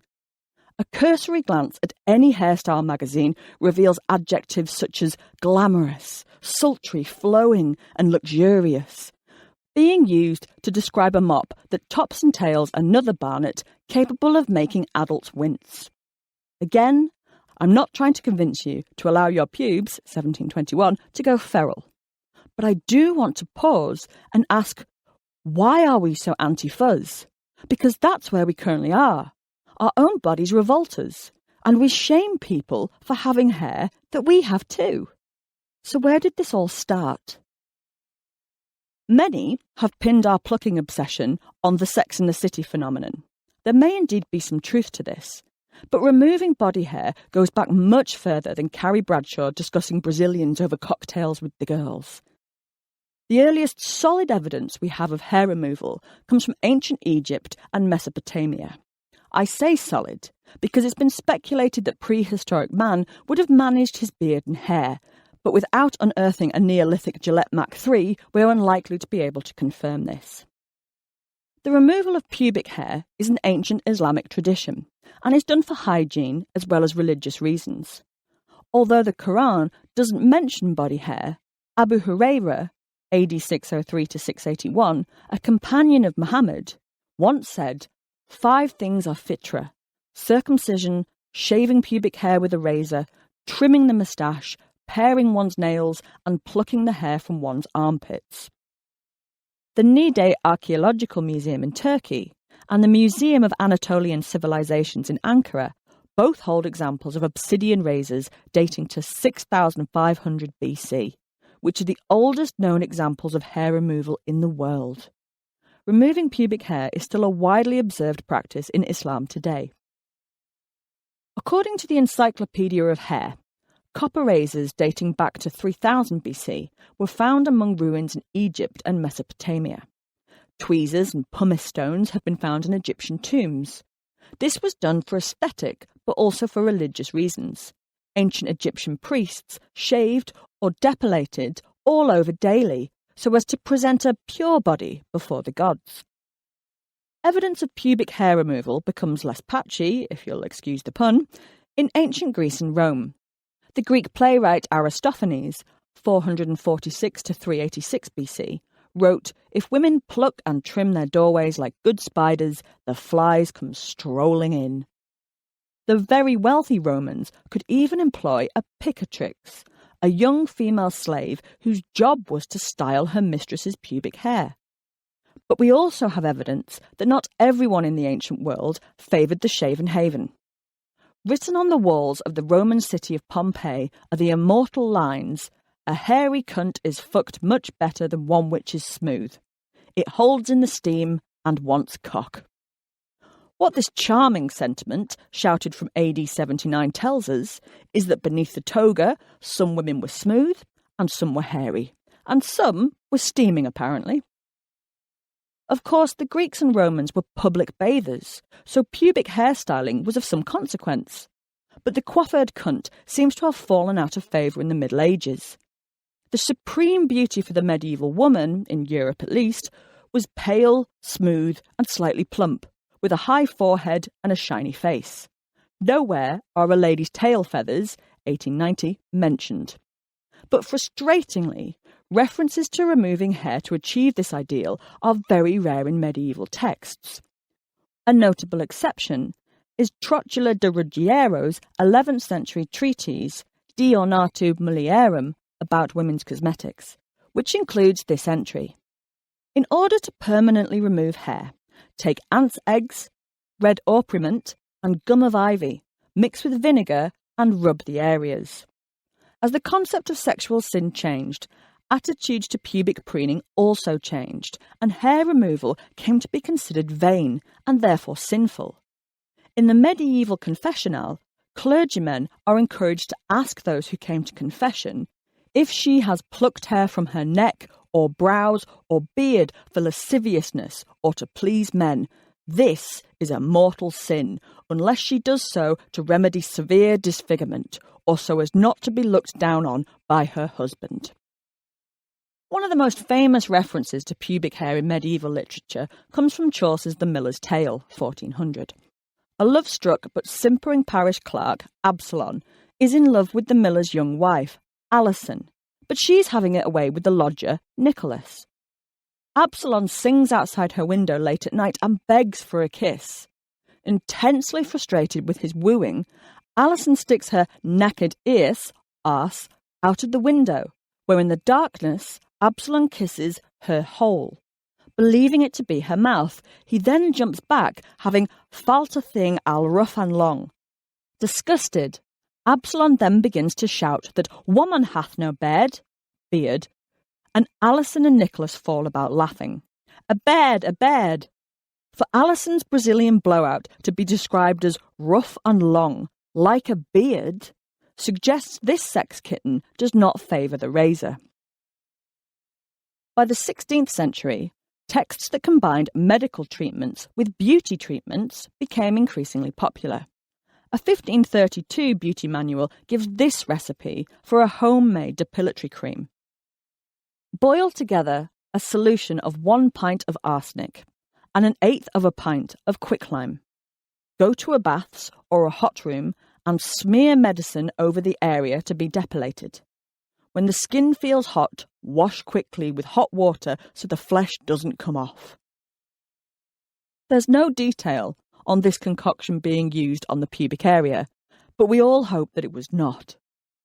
Francisco de Licardo's La Lozana, Andaluza, 1528, is about a Roman sex worker, Lozana. She talks about whores who pluck their eyebrows and others who shave their private parts. She also recounts how she accidentally burnt off all the hair from the private parts of a lady from Bologna and healed it by salving it with butter. While some women were obviously willing to souse their trouser sprouts, 2000, in acid, pubic hair was seen by many Europeans as the must-have sexual accessory. Slang terms for pubic hair from the Renaissance are overwhelmingly positive and include feathers, fleece, flush, moss, plush, plume, and the admired abode. Shakespeare makes a number of bawdy pubic hair double entendres in his work, suggesting muff, 1655, was de rigueur. In his Venus and Adonis, Shakespeare writes about sweet bottom grass that lies between round rising hillocks. In Much Ado About Nothing, Cupid is wryly referred to as a good hair finder, and many have argued that the black wires that grow upon the speaker's mistress in Sonnet 130 is a reference to pubic hair. But more than just being the norm, an abundance of pubic hair was a sign of health, youth, and sexual vitality. The hero of Richard Head's The English Rogue, 1665, complains that an elderly woman he sleeps with had no pubic hair. I apprehended my danger the greater because I found no rushes growing there, which is an observation of the people, judging the bog passable, which hath such things growing thereon. The Renaissance Brit in particular favoured a hairy Potter. Spencer, in Strange and True Conference, 1660, wonders at the Spanish mode of shaving off all the wenches' hairs off their commodities. And the Earl of Rochester declared, my prick no more to bold cunt shall resort. One reason for removing pubic hair was pubic lice, which could only be got rid of by shaving. But an even more unpleasant reason for molting muffs was syphilis. Syphilis was first recorded in Naples in 1495, and one of the many unpleasant symptoms of secondary stage syphilis is hair loss. Head hair, eyebrows, and pubic hair. Even though this is a rare symptom, the treatment for syphilis was mercury, which most certainly does cause hair loss. As a result, patchy pubes came to be regarded as a sign of disease. Where we may view a snatch patch as disgusting, your Elizabethan lover would have viewed a bald eagle, 1987, in very much the same way. In Thomas Middleton's Trick to Catch the Old One, 1605, a character called Audrey is attacked as an unfeathered, crematoried queen, you cullescence of scabiosity.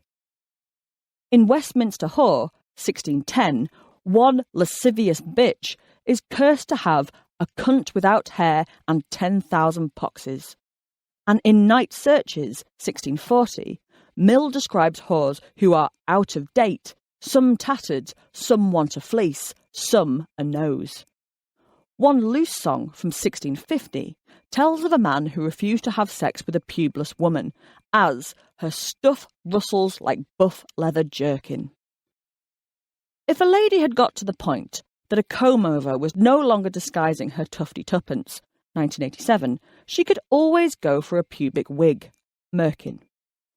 The Oxford Companion to the Body points to 1450 as the year Malkin, from which the name for a pubic hair wig derives, first appeared. Rochester complains that merkins rub off and spoil the sport. Mentions of the merkin appear in numerous slang dictionaries from the 1600s until the 19th century. The merkin is also mentioned in Alexander Smith's A Complete History of the Lives and Robberies of the Most Notorious Highwaymen, 1714, in a bizarre story of a highwayman selling a cardinal a harlot's merkin and telling him that it's St. Peter's beard. This put a strange whim in his head, which was to get the hairy circle of a prostitute's merkin. This he dried well and combed out, and then returned to the cardinal, telling him he had brought St. Peter's beard. Though some ladies may have been wigging it, throughout the 18th century, bush was most certainly meant to be lush. Despite the introduction of Jean-Jacques Perret's safety razor in 1770, pubic hair was still associated with rude health. Harris's list of Covent Garden ladies, 1757 to 95, an almanac of sex workers available in London, is extremely positive about the mossy grot. Miss Devonport is described as being well thatched, though not yet bushy, might truly be styled Black Heath. Miss Betsy has ebony tendrils that play in wanton ringlets around the grot, and Madame D's lower tendrils, which sport on her alabaster mount of Venus, are formed to give delight. Cleland's heroine, Fanny Hill, 1749, describes the mossy mounts of her soft laboratory of love and the curling hair that overspread. Fanny also admires her lover Phoebe, who played and strove to twine in the young tendrils of that moss which nature has contrived at once for use and ornament. Victorian erotica is also full of praise for the happy trail, 2003. In some cases, describing a Tuzzy Muzzy, 1672, that frankly could scour a greasy pot clean. In Romance of Lust, 1875, the hero, Charlie Roberts, describes many furry lovers and finds body hair a turn-on.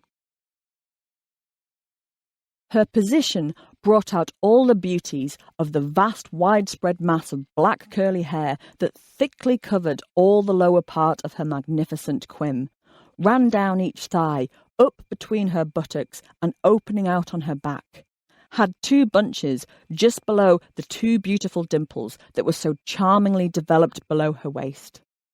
There was as much hair there as most women have on their mons veneris. Her whole body had fine, straight, silky hair on it, very thick on the shoulders, arms and legs, with a beautiful creamy skin showing below. She was the hairiest woman I ever saw, which doubtless arose from or was the cause of her extraordinary lustful and luxurious temperament. The sight I was indulging in brought out my pego in full bloom. As we both rose, she saw it sticking out under my shirt.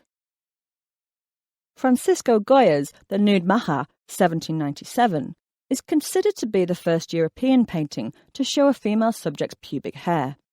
But women continue to be depicted with featureless genitals in high art throughout the 19th century.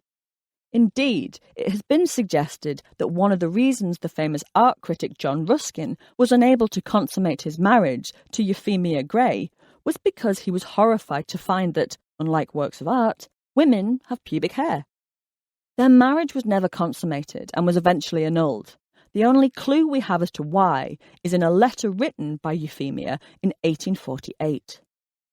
Finally, this last year he told me his true reason, and this to me is as villainous as all the rest, that he had imagined women were quite different to what he saw I was, and that the reason he did not make me his wife is that he was disgusted with my person the first evening. Despite Ruskin's anxieties, some Victorian women did practice hair removal. We can even see some of the first landing strips, 2014. The absence of the merkin suggests that a mowed lawn was coming back into fashion once more, or at least it was no longer regarded as a symptom of disease. It seems likely that the retreat of pubic hair in the Western world is linked to the emergence of photography and pornography. It is certainly linked to being seen. Greek and Roman women plucked their pudendum because nudity was commonplace, but as bodies were covered up and were called sinful, there were far fewer pussies on parade. With the advent of photography and film, genitals were once again seen. Of course, you can look at your own unmentionables, maybe even your friends, but there's nothing quite like looking at the sexualized image of a stranger to have you doubting your own sex appeal. Fashion has certainly played its part. The removal of underarm hair is directly linked to the new fashion for sleeveless dresses in the 1920s and a cunning advertising campaign that told women they smelled bad. leg shaving increased as skirt length decreased. And as underwear shrank to something you could floss with, hello G-string, pubic hair disappeared too. I've heard many times that the heyday of the bush was the 1960s and 1970s, which simply isn't true. But it was at this time that porn started to become mainstream. It was not that the rug, 1939, was back in fashion. It had never been out of fashion. It's simply that we saw more of it. And of course, the women were splendidly bewhiskered because no one had told them not to be. Pubic hair appeared for the first time in Penthouse in 1970. In 1974, Hustler published the first pink shots of labial flesh. But hair was still very much on the menu. By the mid-70s, Playboy's circulation surpassed 7 million. That pussy pelt has gone AWOL in recent years is often linked directly to pornography becoming mainstream. But perhaps we should cast our nets a little wider than that. Yes, porn is far more accessible, but we are living in an image-saturated society that constantly reinforces what is normal. But it is not just porn that cue-balls its women. Toys, fashion magazines, newspapers, film, television, advertising, music videos, etc. will not show you a single trouser tendril, unless it is in an arty, subversive manner. It's like looking for a pube in a haystack. The reason people react so strongly to women with pubic hair is that they are not used to seeing it. It's not their normal. The less we see it, the weirder it looks when we do. One of the slightly more disturbing associations with pubic hair removal is hygiene. I hear that all the time. It's just cleaner. Research carried out by the University of California found that more than half of 3,000 women surveyed who groomed their pubic hair did so for hygiene reasons, despite evidence that shaving pubic hair can make the vagina more vulnerable to irritation and infection. So I'll say this only once. If the hair on your head doesn't make your scalp stink, pubic hair will not make your vulva dirty. In recent years, there have been rumblings that the bush is on its way back. In 2014, American Apparel displayed mannequins with merkins in their New York flagship store. In 2016, Society Bible Tatler announced the bush is back. Caitlin Moran has declared that all women should have a big hairy muff. Gwyneth Paltrow revealed that she works a 70s vibe. I suspect that as more and more celebrities normalise the mighty muff, it will become acceptable once more. Pubic hair is frequently placed on the front line of feminism. Growing a new band member for ZZ Top in your pants is often seen as a fuzzy fuck you to a patriarchy that literally leaves you tearing your hair out. However, more broadly, I hope this chapter has shown that fretting about the quality and quantity of your sporran, 1890, has a long tangled history. And so too do the many painful and dangerous methods of hair removal that we've invented. But for most of our collective history, pubic hair was not only normal, but regarded as sexy, healthy and luscious. So whatever you want to do to yours, I promise, it's all been done before. Chapter 17. Filthy Fannies, A History of Douching. Have you ever wondered why the vulva has specialised cleaning products when the penis can happily make do with a flannel? Your pipkin, 1654, is entirely self-cleaning and does not require you to go at it with a scrubbing brush and a bottle of Twinkle Twad to be happy and healthy. Trust me, it knows what it's doing. But clearly, we do not trust Mrs. Laycock, 1756, to keep a clean shop. The human body has numerous crevices that can get a bit whiffy from time to time, but this is rarely anything that regular bathing can't keep at bay. While everyone is on the sniff for any kind of body odour, smells coming from south of the border, 1945, seem to hold a particular terror for those in possession of a vulva. We would much rather it smelled like an alpine forest than a healthy human madge, 1785. Anyone who grows up with a vulva soon learns that it is a dirty place. No one sits us down at school and tells us this, but it's a message that comes through loud and clear when we first trudge through the lexical fields of meat, seafood and general putrescence that characterises vulva slang. When we realise tampons and sanitary pads are sold as feminine hygiene products, We learn that periods are unhygienic. We overhear fish jokes, stinky finger jibes, and watch people wince at the word period, and start to panic about our own bodies. Vaginal deodorants, magazine articles that recommend eating pineapple to taste better, and panty pads that will help you stay fresh all tacitly reinforce the message that the bearded oyster, 1916, is some kind of a swamp that requires careful maintenance. Little wonder that the vaginal odour business is booming and is projected to expand 5% every year from 2018 to 2022. But the fear of smelling bad has consequences far more serious than the occasional purchase of specialised lady wipes. Research carried out by Joe's Cervical Cancer Trust in 2018 surveyed over 2,000 women and found that 38% of their respondents didn't attend their smear tests because they had concerns over smelling normally. The shame around not having a vulva that smells like a bag of bonbons is now so great that people are putting their lives at risk. It's a shame that we've been so desperate to make pussy smell like potpourri, because all the research shows that the natural smell of your flu, 1620, is actually pretty important. Research published back in the 1970s found that on average a vulva contains 21,000 odoriferous effluents. The research concluded that the olfactory signature of an individual is complex, highly individual, and composed of many mini-odours. In other words, every vulva has its own signature scent that is completely unique to its owner. Other studies carried out on primates, rats and hamsters found that the odour in vaginal secretions causes a spike in testosterone in a nearby male, which plays a significant role in sexual arousal. Human vulvas produce and secrete a mixture of 5 fatty acids called copulins, not to be confused with the northern chain of bakeries, couplins, which also smell pretty good.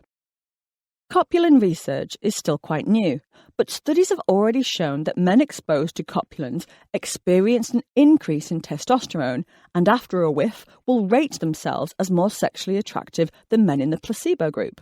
What's more, men exposed to copulins will rate women's faces as being more attractive than men not exposed to copulins do. Why on earth would anybody want to wash this mind-melding superpower away? But sadly, waterboarding one's wimwam, 1602, in order to eliminate anything close to a smell, has a very long history indeed. Vaginal deodorants, soaps and wipes are quite late arrivals at the paranoid pussy party. The oldest method of swabbing the decks is douching. A douche is a device that squirts water into the vaginal cavity, or the anal cavity if you prefer. At its most basic, a shower head can be used as a douche, but more elaborate contraptions that come equipped with baking soda or alum to add to the water are readily available online. Despite evidence proving that vaginal douching is linked to ovarian and cervical cancer, pelvic inflammatory disease, ectopic pregnancy, bacterial vaginosis, infertility and thrush, as many as 1 in 5 women are regularly douching their vaginas for hygiene reasons. Although douching can be traced back to the ancient world, it really came into its own in the 19th century, when doctors sanctioned it as a reliable method of birth control. The douche was the first form of birth control widely advocated by physicians and embraced by women from all races and socio-economic backgrounds. But this wasn't just about preventing pregnancy. Douching has always been caught up in paranoid narratives about the dirty daisy, 1834.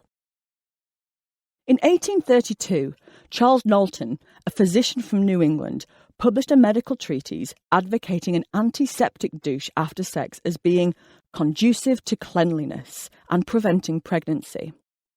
This must have come as welcome news, as Victorian doctors were already hell-bent on scrubbing out Cunny Court, 1604, for reasons of hygiene.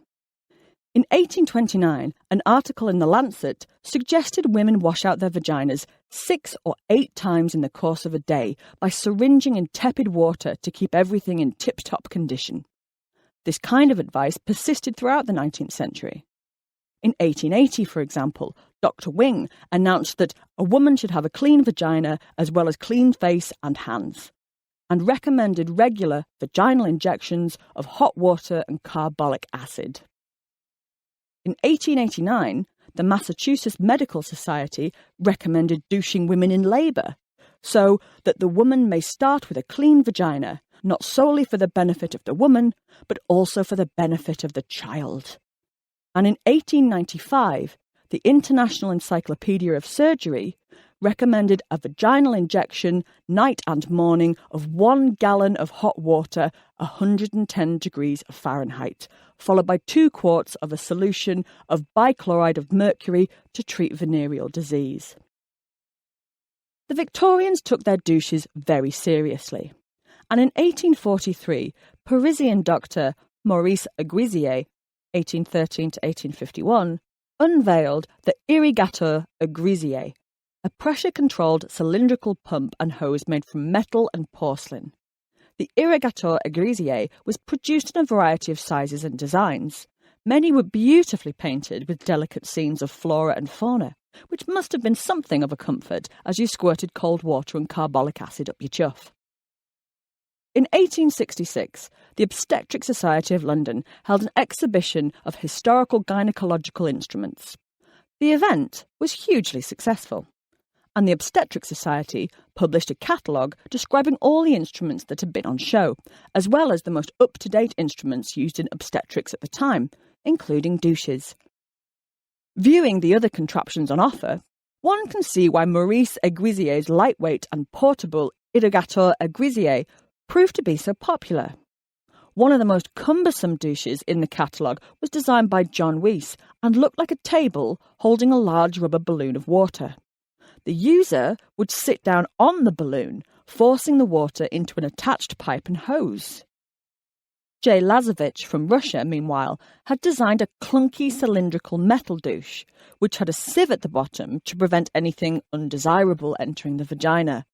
Beyond an enormous Russian douche shaped like a fire hydrant, that is. Douching with water is damaging enough, but in order to prevent pregnancy, doctors started adding all manner of chemicals to douche water in order to kill off the sperm. Charles Knowlton, for example, recommended douching with a solution of sulfate of zinc, of alum, pearlash, or any salt that acts chemically on the semen. In 1898, the Monthly Retrospect of Medicine and Pharmacy lists the following fluids to be used for vaginal douching to prevent conception: alum, acetate of lead, chloride, boracic acid, carbolic acid, iodine, mercury, zinc, and Lysol disinfectant. Lysol brand disinfectant was introduced in 1889 to control a severe cholera epidemic in Germany, but its antiseptic qualities were soon put to other uses, and by the 1920s, Lysol was being aggressively marketed as a vaginal douching agent. Birth control was a highly controversial issue in the 1920s, and certainly not something to be openly advertised. By focusing on the issue of feminine hygiene within marriage in their advertising campaign, Lysol could raise the subject of sex and intimacy without ever having to use the word sex. Soon, a product that was used to scrub out bins, drains and toilets was being used to clean vulvas as well. One advert featured in the Ladies' Home Journal in November 1920 recommended using Lysol to sanitize toilets, closets, cuspidors, garbage cans and places where flies gather, and goes on to point out that women find Lysol disinfectant also invaluable for personal hygiene. The suggestion that a cleaning product used to clear blocked drains was needed to douche out the nether eye, 1902, can have left the public in no doubt. Vulvas stink. Lysol douche adverts are not shy in informing women that vulvas stink, and usually feature a young wife whose husband is on the verge of walking out because she's neglected her personal feminine hygiene. A distraught and humiliated woman is shown left alone and tearful because her husband couldn't stand the smell of her old lady, 1885. Homes lie in ruins, children are left fatherless, and the poor woman will now die alone, and all because she failed to disinfect her grumble, 1938. It's an unbelievably cruel campaign. Because Lysol could not advertise itself openly as a form of contraception, they had to subtly hint at its spermicidal properties. Many of the adverts mention how effective Lysol is at destroying organic matter, which is a coded reference to sperm. Not only is douching with toilet disinfectant not a reliable method of contraception, but it is also extremely dangerous. In the first half of the 20th century, drinking Lysol was a common method of suicide, and newspapers are crammed full of such tragic cases. Despite repeated claims that Lysol was gentle and would not damage delicate tissue, by 1911, doctors had recorded 193 women who had been poisoned with Lysol douches and 5 deaths from uterine irrigation. Despite never admitting liability, Lysol changed their formula in 1952 to be a quarter as toxic as before. Eventually, contraceptive douching was replaced by the pill and latex condoms, things that actually work. But this just meant that marketers redoubled their efforts to convince women they smelled bad and only their products could cure this. Whole-page adverts pushing flavoured douches were common in the 1970s. In 1971, Essence magazine ran an article called "Beauty Wonders, No Smell So Sweet," which asked women if you're getting more attention in a crowd than usual, or if your all man turns off the instant you come near, then it's about time to check out why. Could be your hygiene thing isn't as uptight as it should be, and that's inexcusable, my dears. The article then recommends all manner of wipes, soaps and deodorants to make sure women could walk down the street without people passing out in their wake. The blunt and offensive nature of vintage adverts may shock you, but the vaginal deodorant business continues to boom today. The marketing may have softened its approach since warning young women that their husbands will leave them if they haven't scoured themselves raw and installed an air freshener, but these products still make their money by convincing customers their vulvas require a specialist cleaning kit, that it needs extra cleaning that only they can provide. And that stinks. A word that crops up again and again in vintage douche adverts is dainty. Women must douche to maintain their dainty feminine allure, to stay dainty and safeguard your daintiness. The idea that one must remove all vaginal odour in order to be feminine and dainty is telling. There is nothing sexy about dainty. Vulvas aren't dainty. They can eat a penis and push out a baby. They are bloody, sweaty, sticky, hairy seats of awesome pleasure, and their natural odour is immediately linked to sex. I suspect this is what we've been trying to wash away. A dainty woman is not a sexual woman. Her pussy won't smell of sex, it will smell of furniture polish or a fondant fancy. The desperation to have germ-free, smell-free genitals stems from a fear of being sexual or being thought of as sexual. A vulva does not need a drain cleaner to be healthy, nor does it require being water cannoned before it's safe for you to leave the house. Make peace with your smells. They know what they're doing. Sex and Reproduction. Chapter 18. French Letters, English Raincoats and Mrs. Phillips Wares. A History of the Condom. Despite condoms providing the most effective protection against both pregnancy and STIs, they do come in for a ribbing. Even in countries where they are freely available, many people regard them as a necessary evil, and some don't use them at all. In 2017, a YouGov survey of 2007 16 to 24-year-olds in the UK found that almost half, 47%, of sexually active young people reported having sex with a new partner for the first time and not using a condom. And 1 in 10 sexually active 18 to 25-year-olds reported that they had never used a condom. In 2017, there were 7,137 cases of syphilis reported in England, a 20% increase from 2016, and a shocking 148% increase from 2008.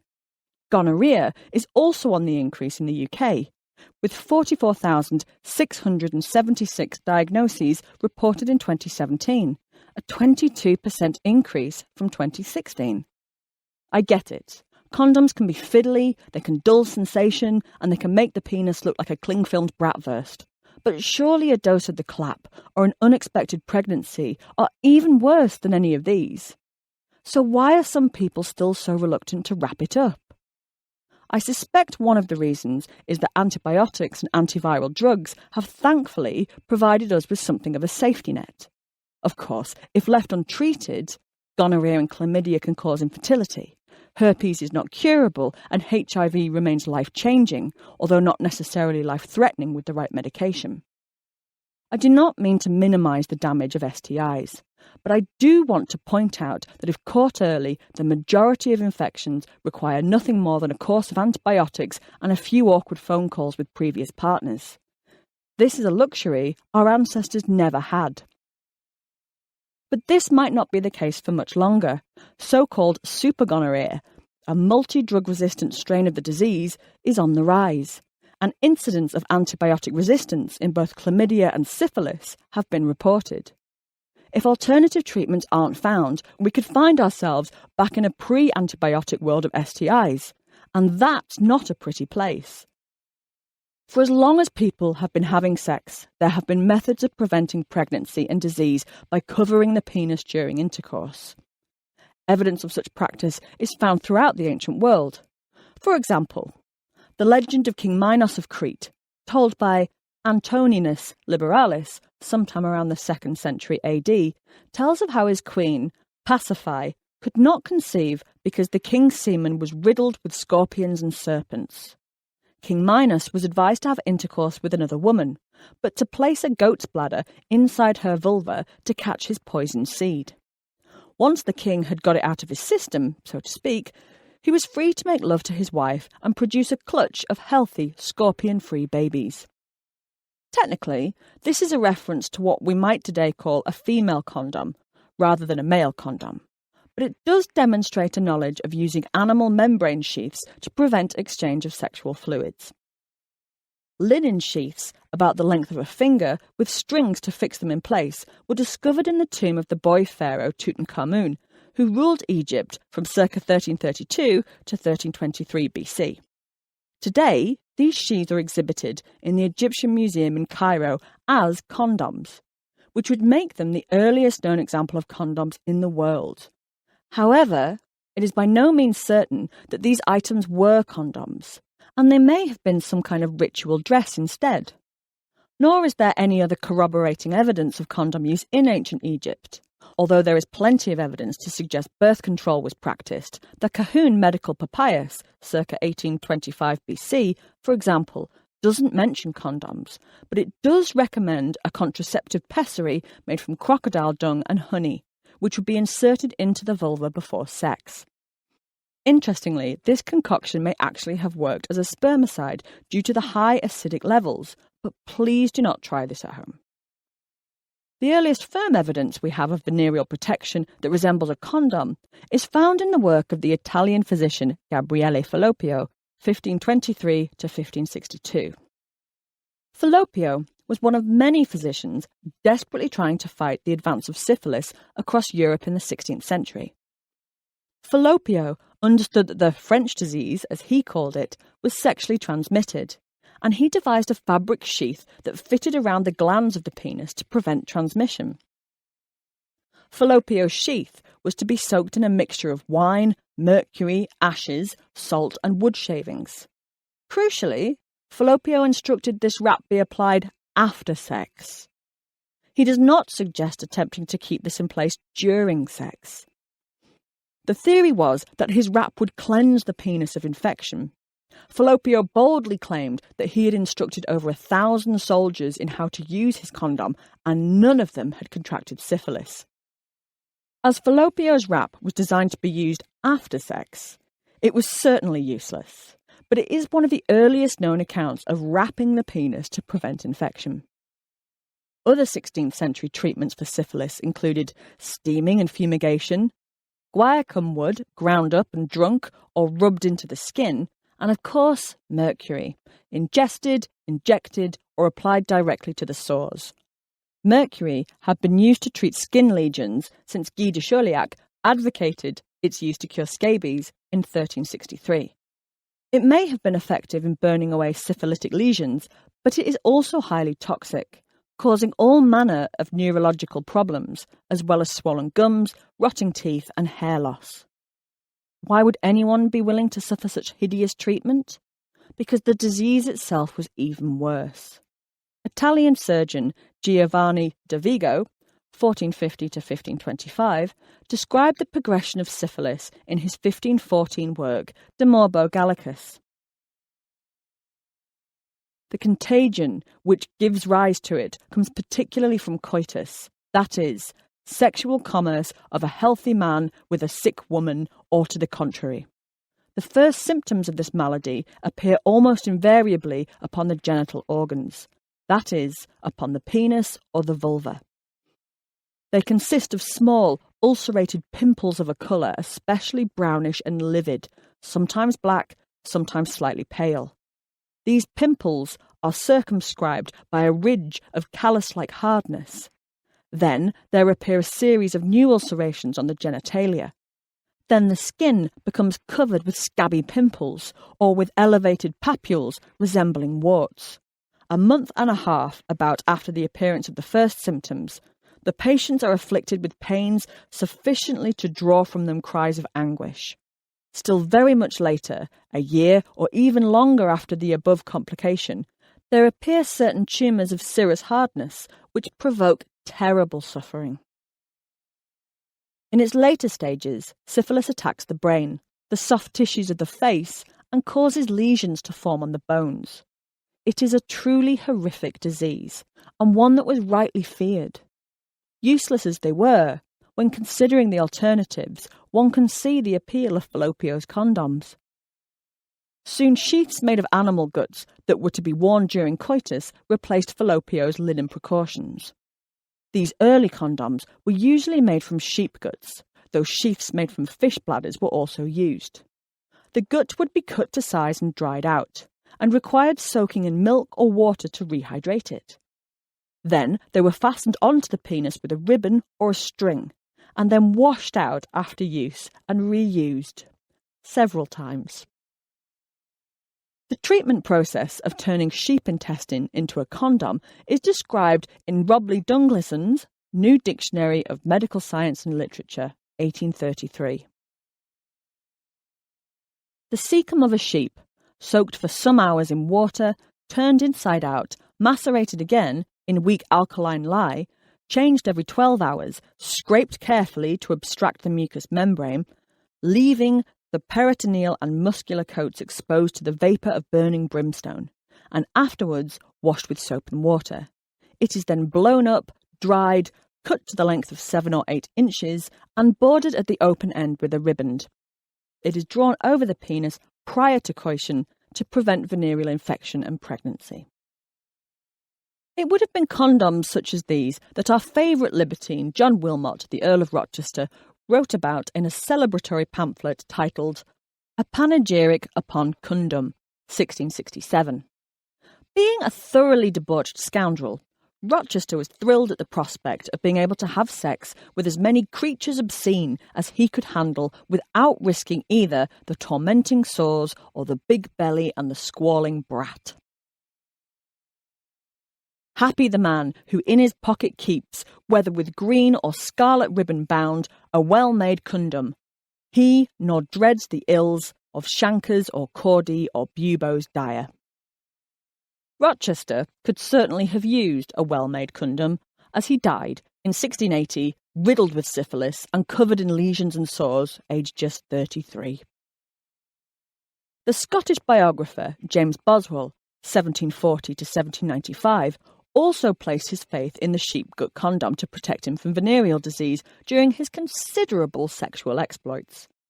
Boswell refers to condoms in his diaries as machines, sheaths, or his armour. 17th of May, 1763. I picked up a fresh, agreeable young girl called Alice Gibbs.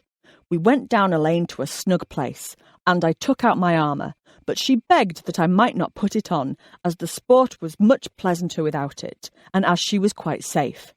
I was so rash as to trust her, and had a very agreeable congress. One of the many drawbacks about the sheep-cut condom was that it was dried out between uses and needed to be soaked to make it malleable enough to fit over the penis. In one diary entry, dated the 4th of June 1763, Boswell describes frantically dipping it in the canal before he could have sex with a low brimstone he picked up in the park. Despite the setback, Boswell maintained that he had performed most manfully. Manful he may have been, but lucky he was not. Despite his armour, Boswell contracted gonorrhea at least 19 times. In his diary, he referred to the repeated infection as Signor Gonorrhea. Despite their popularity, these early condoms may actually have helped to spread venereal disease, as their users believed themselves to be safe and didn't take any further precautions. Condoms were big business in the 18th century, as both a contraceptive and a prophylactic. If you needed condoms in 18th century London, you would most likely go to the Green Canister on Half Moon Street and ask either Mrs. Phillips or her successor, Mrs. Perkins, for one of their fine machines. The British exported their condoms around the world, and although the Brits referred to them as French letters, elsewhere they were known as English raincoats. The great lover Casanova, 1725 to 1798, calls condoms redingote anglaise, English riding coat, or vêtements anglais qui met l'âme en repos, English clothing that brings peace to the soul. Although Casanova disliked using condoms, he understood their value and refused to use articles of inferior quality. I did not accept the one she offered, as I thought it looked of a common make. Sadly, this did not prevent him from contracting gonorrhea 4 times, cancroids 5 times, as well as syphilis and herpes. Richard Carlile, 1790 to 1843, an early activist for universal suffrage, wrote about common methods of contraception in Every Woman's Book, or What is Love, 1826. Carlile describes how many women insert into her vagina a piece of sponge as large as can be pleasantly introduced, having previously attached a bobbin or a bit of narrow ribbon to withdraw it. It will, in most cases, be found a preventative to conception. He also gives a detailed account of condom use. To wear the skin, or what in France is called the baudruche in England, commonly the glove. These are sold in London at brothels, by waiters at taverns, and by some women and girls in the neighbourhood of places of public resort, such as Westminster Hall, etc. Animal gut condoms were expensive, awkward to use, and didn't really work.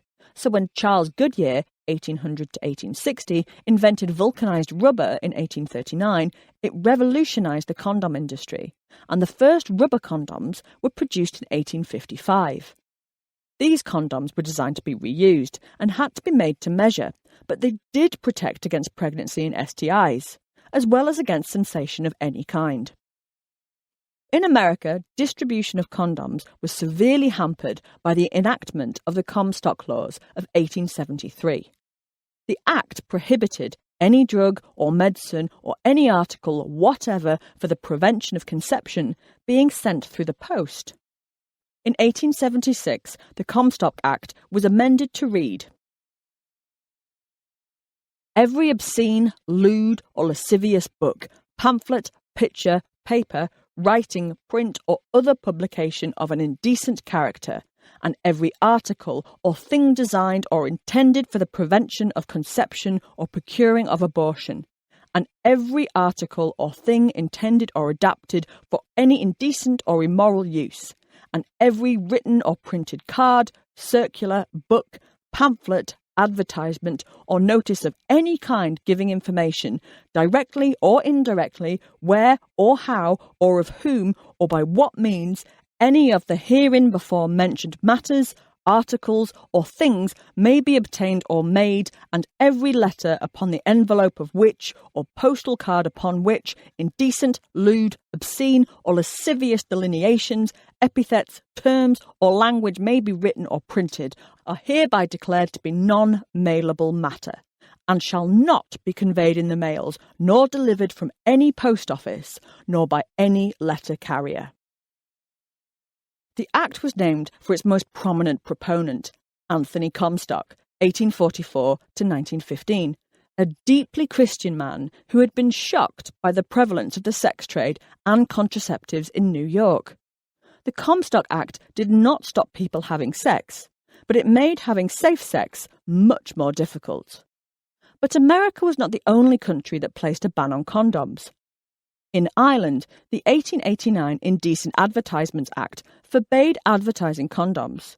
It remained in place until 1980.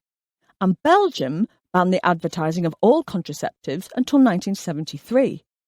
Boots, the UK's largest pharmacist, banned the selling of condoms in 1920 to prevent their staff experiencing any awkwardness.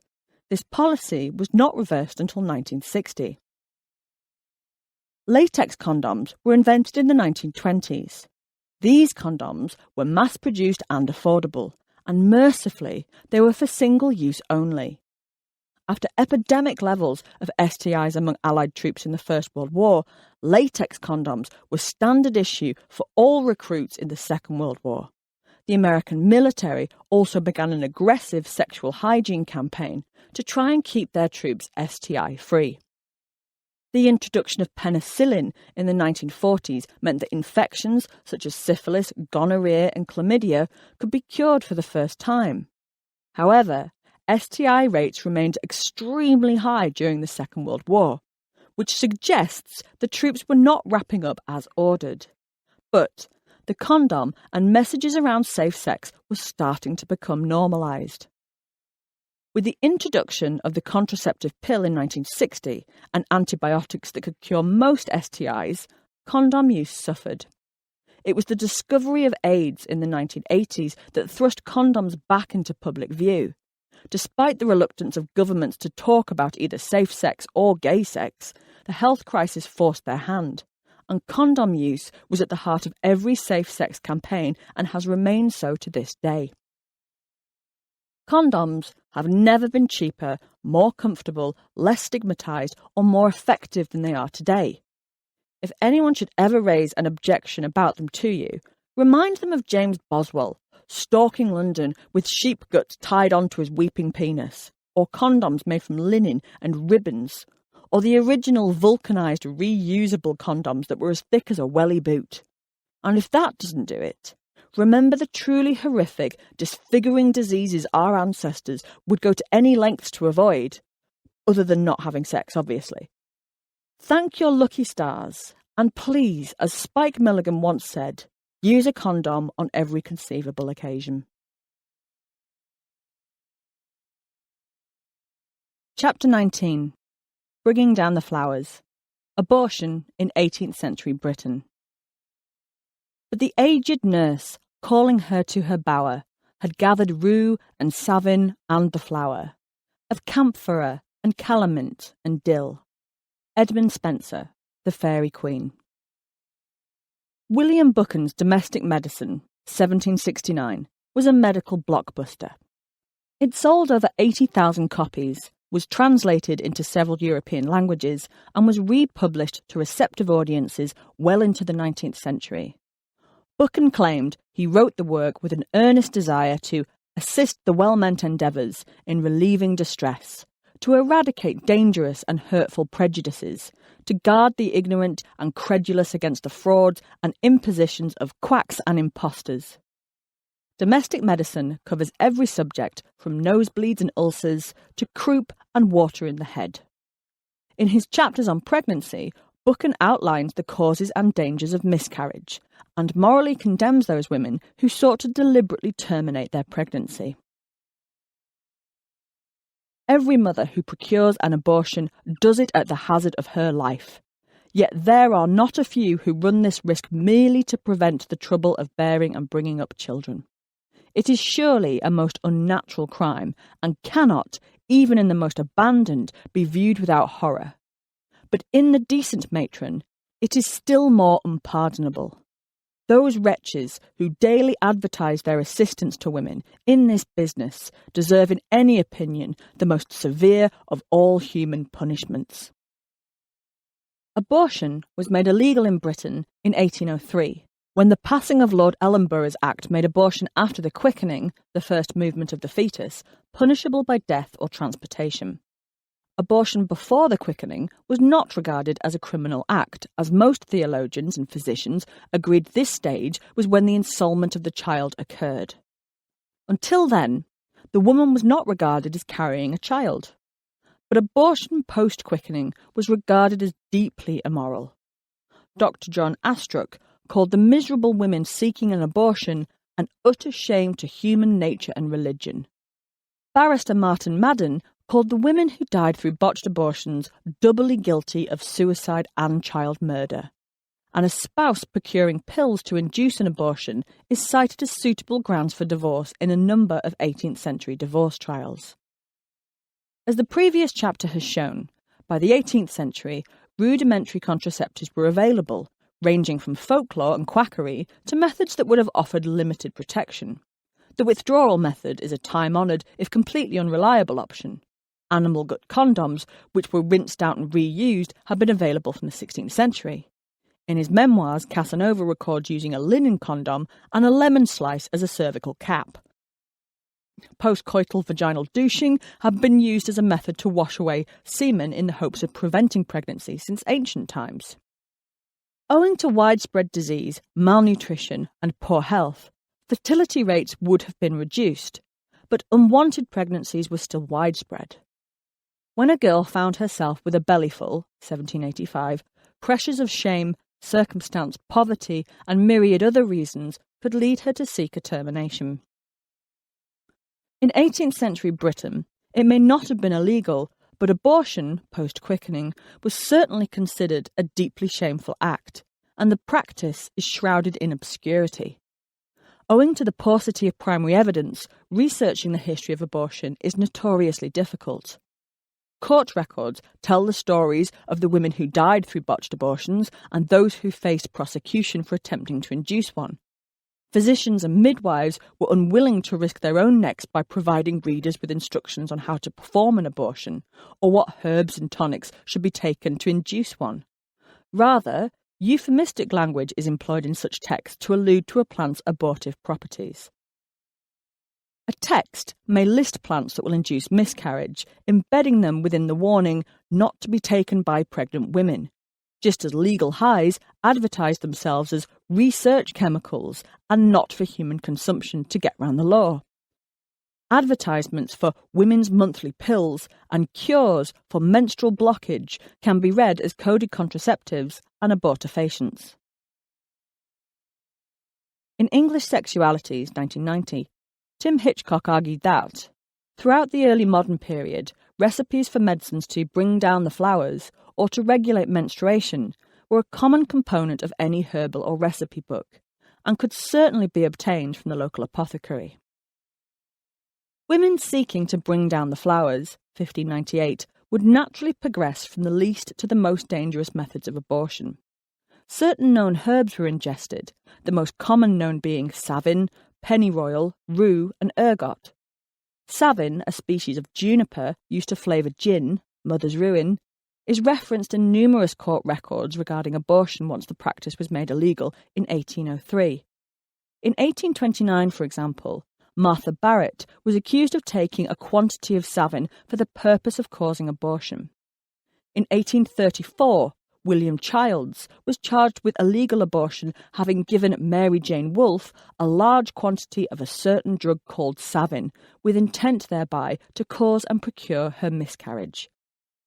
In 1855, William Longman was charged with feloniously administering to Elizabeth Eldred Astons 10 grams of a noxious thing called savin, with intent to procure miscarriage. The list goes on and on.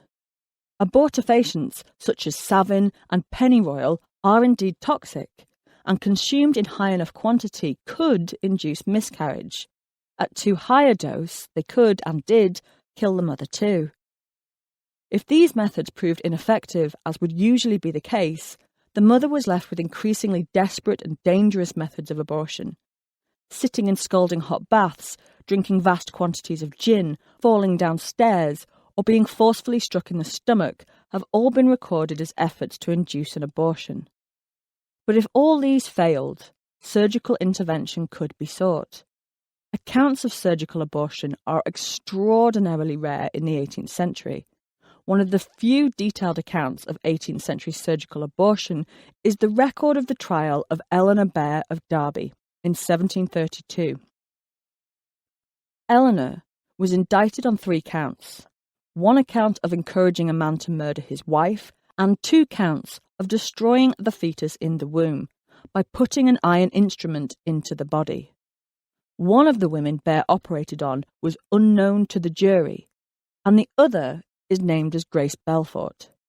Grace Belfort worked briefly for Eleanor, during which time she was raped by a visitor to the house. Grace confessed to Eleanor that she feared she was with child, and for 30 shillings, paid by the rapist, Eleanor said she could clear her of the child. The account given of what happened next is so rare that it is worth sharing in full. Evidence. Some company gave me cider and brandy. My mistress and I were both full of liquor, and when the company was gone, we could scarce get upstairs. But we did get up. Then I laid me on the bed, and my mistress brought me a kind of instrument. I took it to be like an iron skewer, and she put it up into my body a great way and hurt me. Court. What followed upon that? Evidence. Some blood came from me. Court. Did you miscarry after that? Evidence. The next day I had a miscarriage. Court. What did the prisoner do after this? Evidence. She told me the job was done. Eleanor was found guilty and sentenced to 3 years' imprisonment and to stand in the pillory for the next 2 market days. The mob was so incensed by Eleanor's crimes that she barely escaped being pilloried with her life. Records describe townsfolk hurling eggs, turnips and rocks at her head until she was bleeding heavily and barely conscious. After trying to wriggle free, she was dragged back to the jail, only to repeat the ordeal the following market day. In 1760, poet Thomas Browne wrote Satire upon a Quack, where he attacks an abortionist who murdered his friend's child. The poem is a bitter and sustained attack upon the graveyard pimp, who unborn infants murdered in the womb. Browne curses the abortionist to hear the screams of infants and their dying mothers for all eternity, to be the jest of midwives and strumpets without noses, and to be stalked by the most solemn horrors of the night. Browne refers to the abortionist's tools throughout the poem. He does not mention an iron skewer, but he does allude to baleful potions, stabbing verse, pointed darts, and a murdering quill. Any thin, sharpened tool, even the sharpened point of a quill pen, would serve as a suitable instrument to pierce the cervix and bring down the flowers. This procedure could be self-induced, or well-meaning friends or family members could attempt to penetrate the womb. How many women suffered irreparable damage, mutilation, infection, and death as a result of this practice is not known, but many were willing to risk the dangers. If this method failed, or if the poor girl simply could not afford the abortionist's fee, there were 3 options left: keep and raise the child, abandon the child, or murder the child and hide the body. In Francis Gross's Lexicon Ballatronicum, a dictionary of bookish slang, university wit and pickpocket eloquence, 1785, there is a truly disturbing entry: to stifle a squeaker, to murder a bastard, or throw it into the necessary house, privy.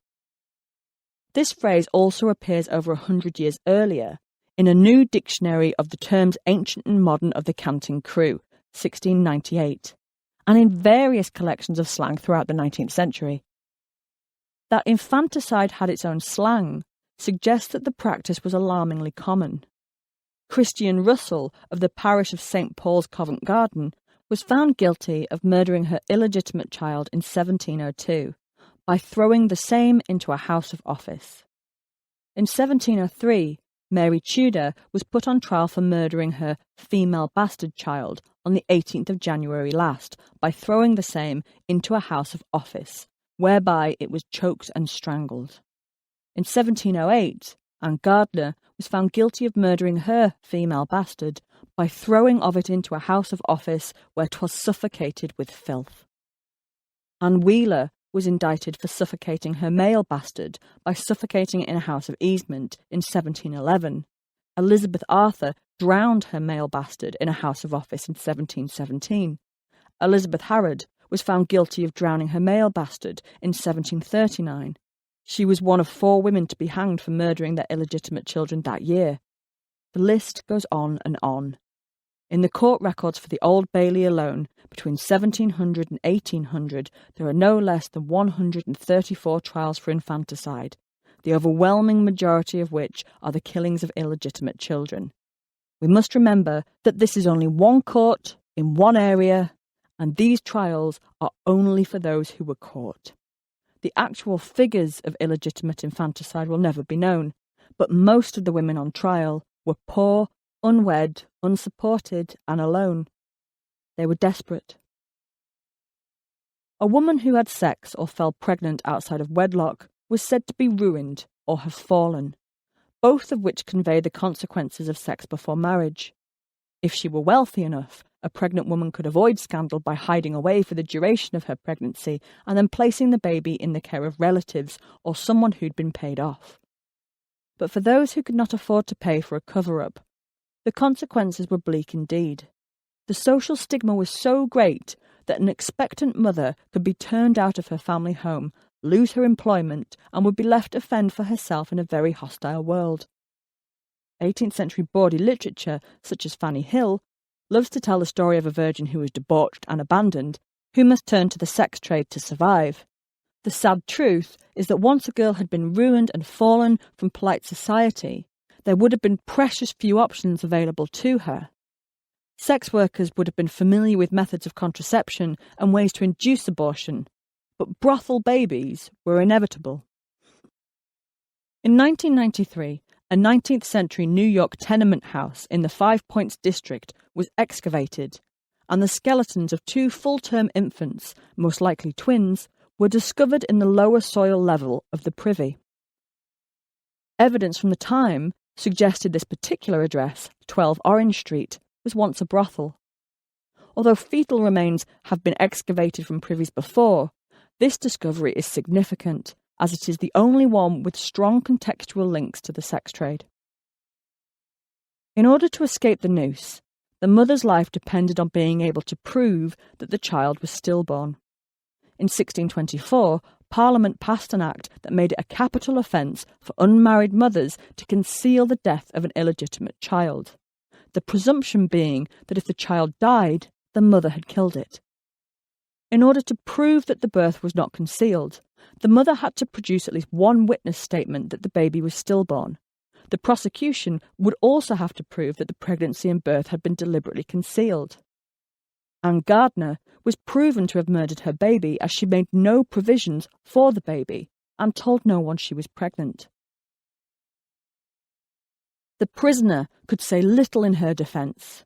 It did not appear that she made any provision for the birth of the child, nor was she heard to cry out or used any endeavour to discover it, as the Statute of King James I, the 1624 Act, in such cases requires. The fact being clear, upon the whole the jury found her guilty of the indictment. This was enough to condemn Anne to death. She was executed on the 15th of January, 1708. The philanthropist Thomas Coram opened the London Foundling Hospital in 1739. His primary aim was to give shelter to the children of the unhappy female who fell victim to the seductions and false promises of the designing man, and had been left to irretrievable disgrace. When it first opened, the hospital expected to receive 20 infants, but was overwhelmed with demand. Eventually, the hospital had to limit admissions to infants under 2 months, and admittance was done through a ballot system. So that mothers could reclaim their child from the hospital, they were initially encouraged to leave a token with their baby so they could be recognised later. Thousands of ribbons, thimbles, broken coins, lockets, bits of buttons, pieces of paper, and shells left with abandoned children are still housed at the Foundling Hospital Museum today. Of the 16,282 babies brought to the hospital between 1741 and 1760, only 152 were reclaimed. In 1967, when the UK Abortion Act was passed, midwife Jennifer Worth was asked to comment on the morality of abortions. After 14 years of witnessing the reality of illegal abortion, she replied she did not regard it as a moral issue, but as a medical issue. A minority of women will always want an abortion. Therefore, it must be done properly.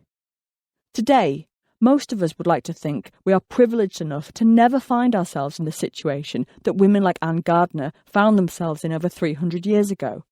Destitute, ill, alone, stigmatised and pregnant with no maternity rights, medical care, security or means to raise a child. But the right to safely access abortion is severely under threat. At the time of writing, the states of Alabama and Georgia were passing two of the most aggressive anti-abortion bills in recent American history.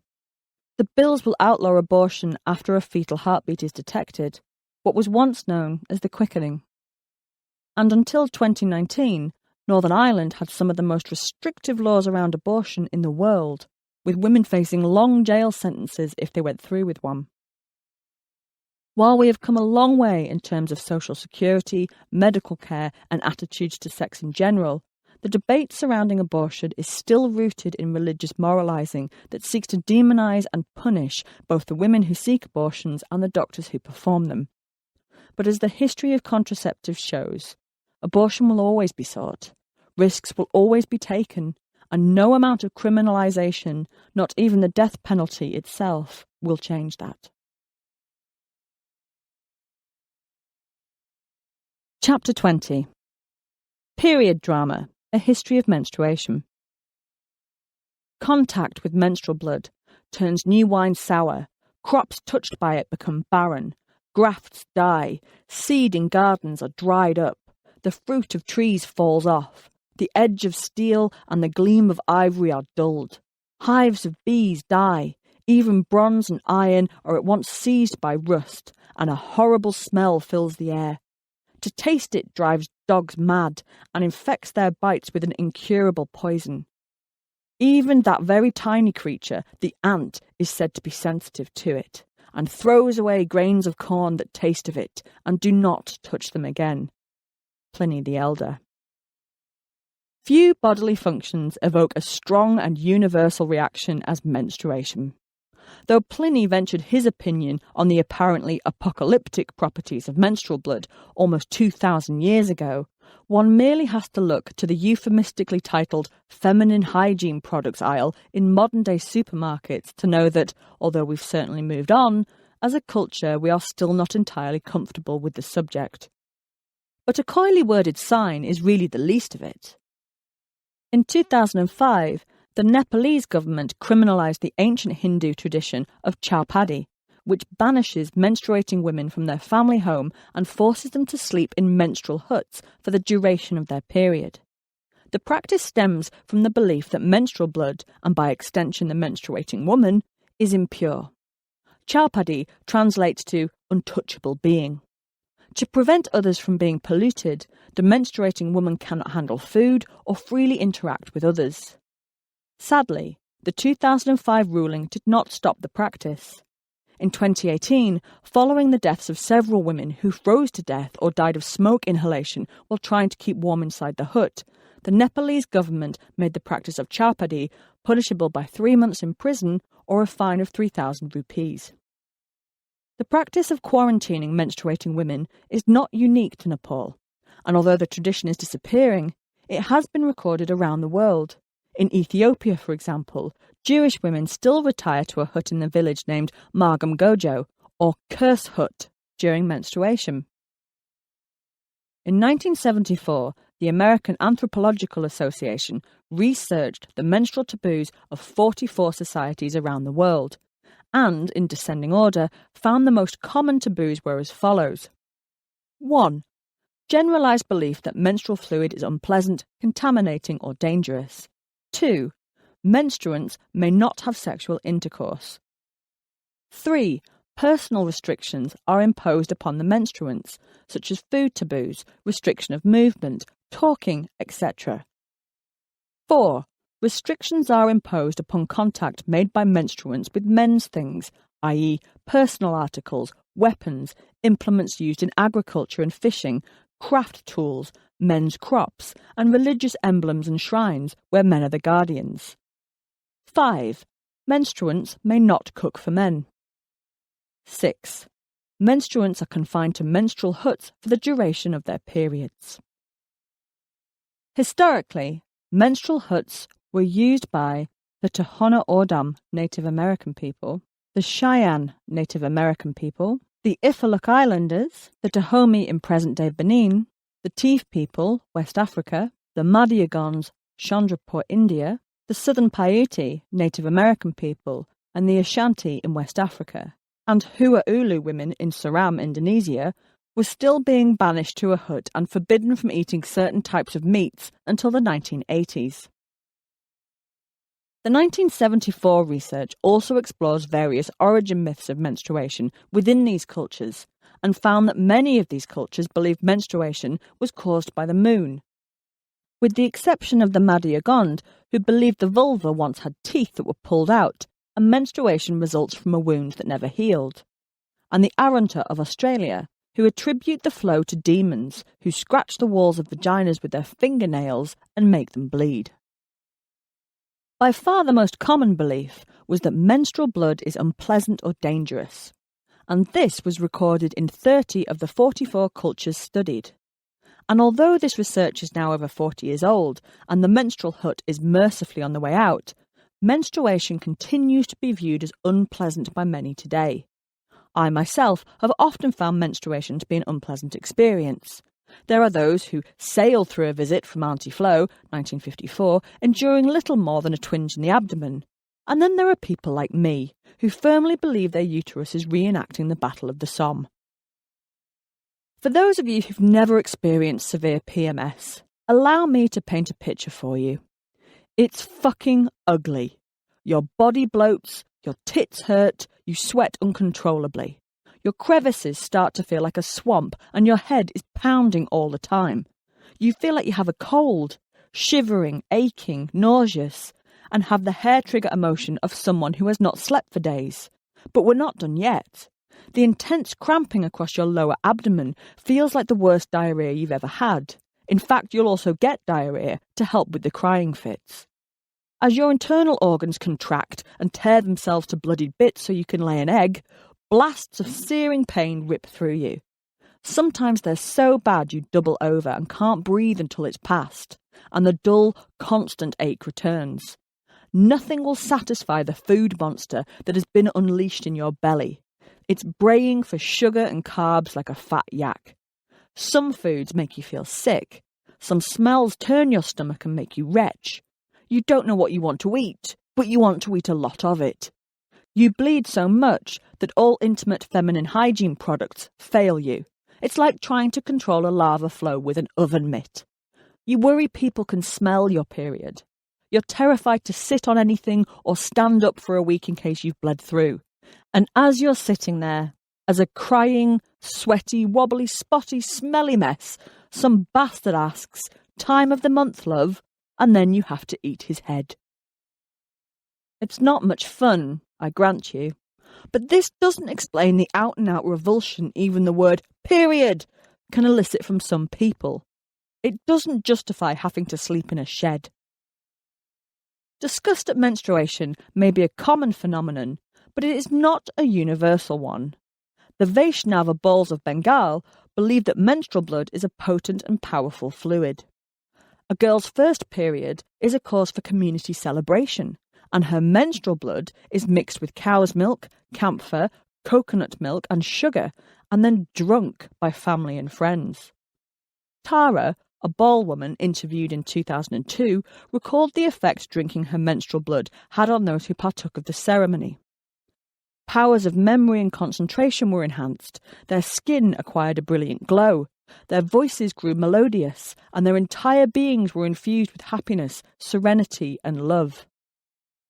Perhaps you don't fancy using your tampon as a tea bag, but the belief menstrual blood has healing properties is not without historical precedence. The Ebers Papyrus, circa 1550 BC, includes a number of remedies to stop the breasts from sagging, including one where the menstrual blood of a girl who had just started to menstruate was smeared across the breasts and stomach. Benedictine abbess Hildegard of Bingen, died 1179, claimed menstrual blood could cure leprosy. If a person becomes leprous from lust or intemperance, he should make a bath and mix in menstrual blood as much as he can get and get into the bath. The Zhejiang Emperor, 1507 to 1567, was the 12th emperor of the Chinese Ming dynasty. Every day he would drink a concoction called red lead, made from the menstrual blood of virgins that he believed would prolong his life. The girls were aged between 11 and 14 and were treated so cruelly that in 1542 they attempted to assassinate the emperor.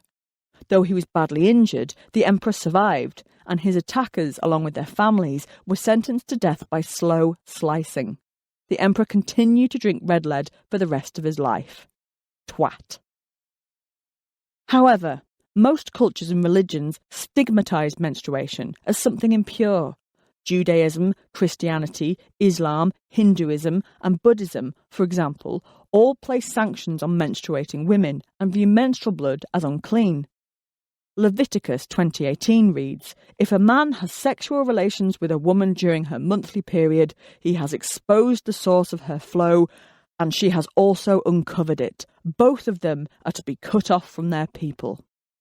The Quran 2:222 says, "They ask you about menstruation. Say, it is an impurity, so keep away from women during it, and do not approach them until they are cleansed." Galen's theory of the four humours, blood, black bile, yellow bile and phlegm, dominated Western medical understanding of menstruation until the 18th century. The Galenic plethora theory taught that menstruation was caused by an excess or plethora of the blood in the body. It logically followed that menstruation was the body's way of redressing such an imbalance, as women were naturally weaker than men and in need of regular bleeding. Galen also taught that menstruation was important to conception and provided nourishment to the fetus. Early Chinese medicine also viewed menstruation as the result of an imbalance in the body.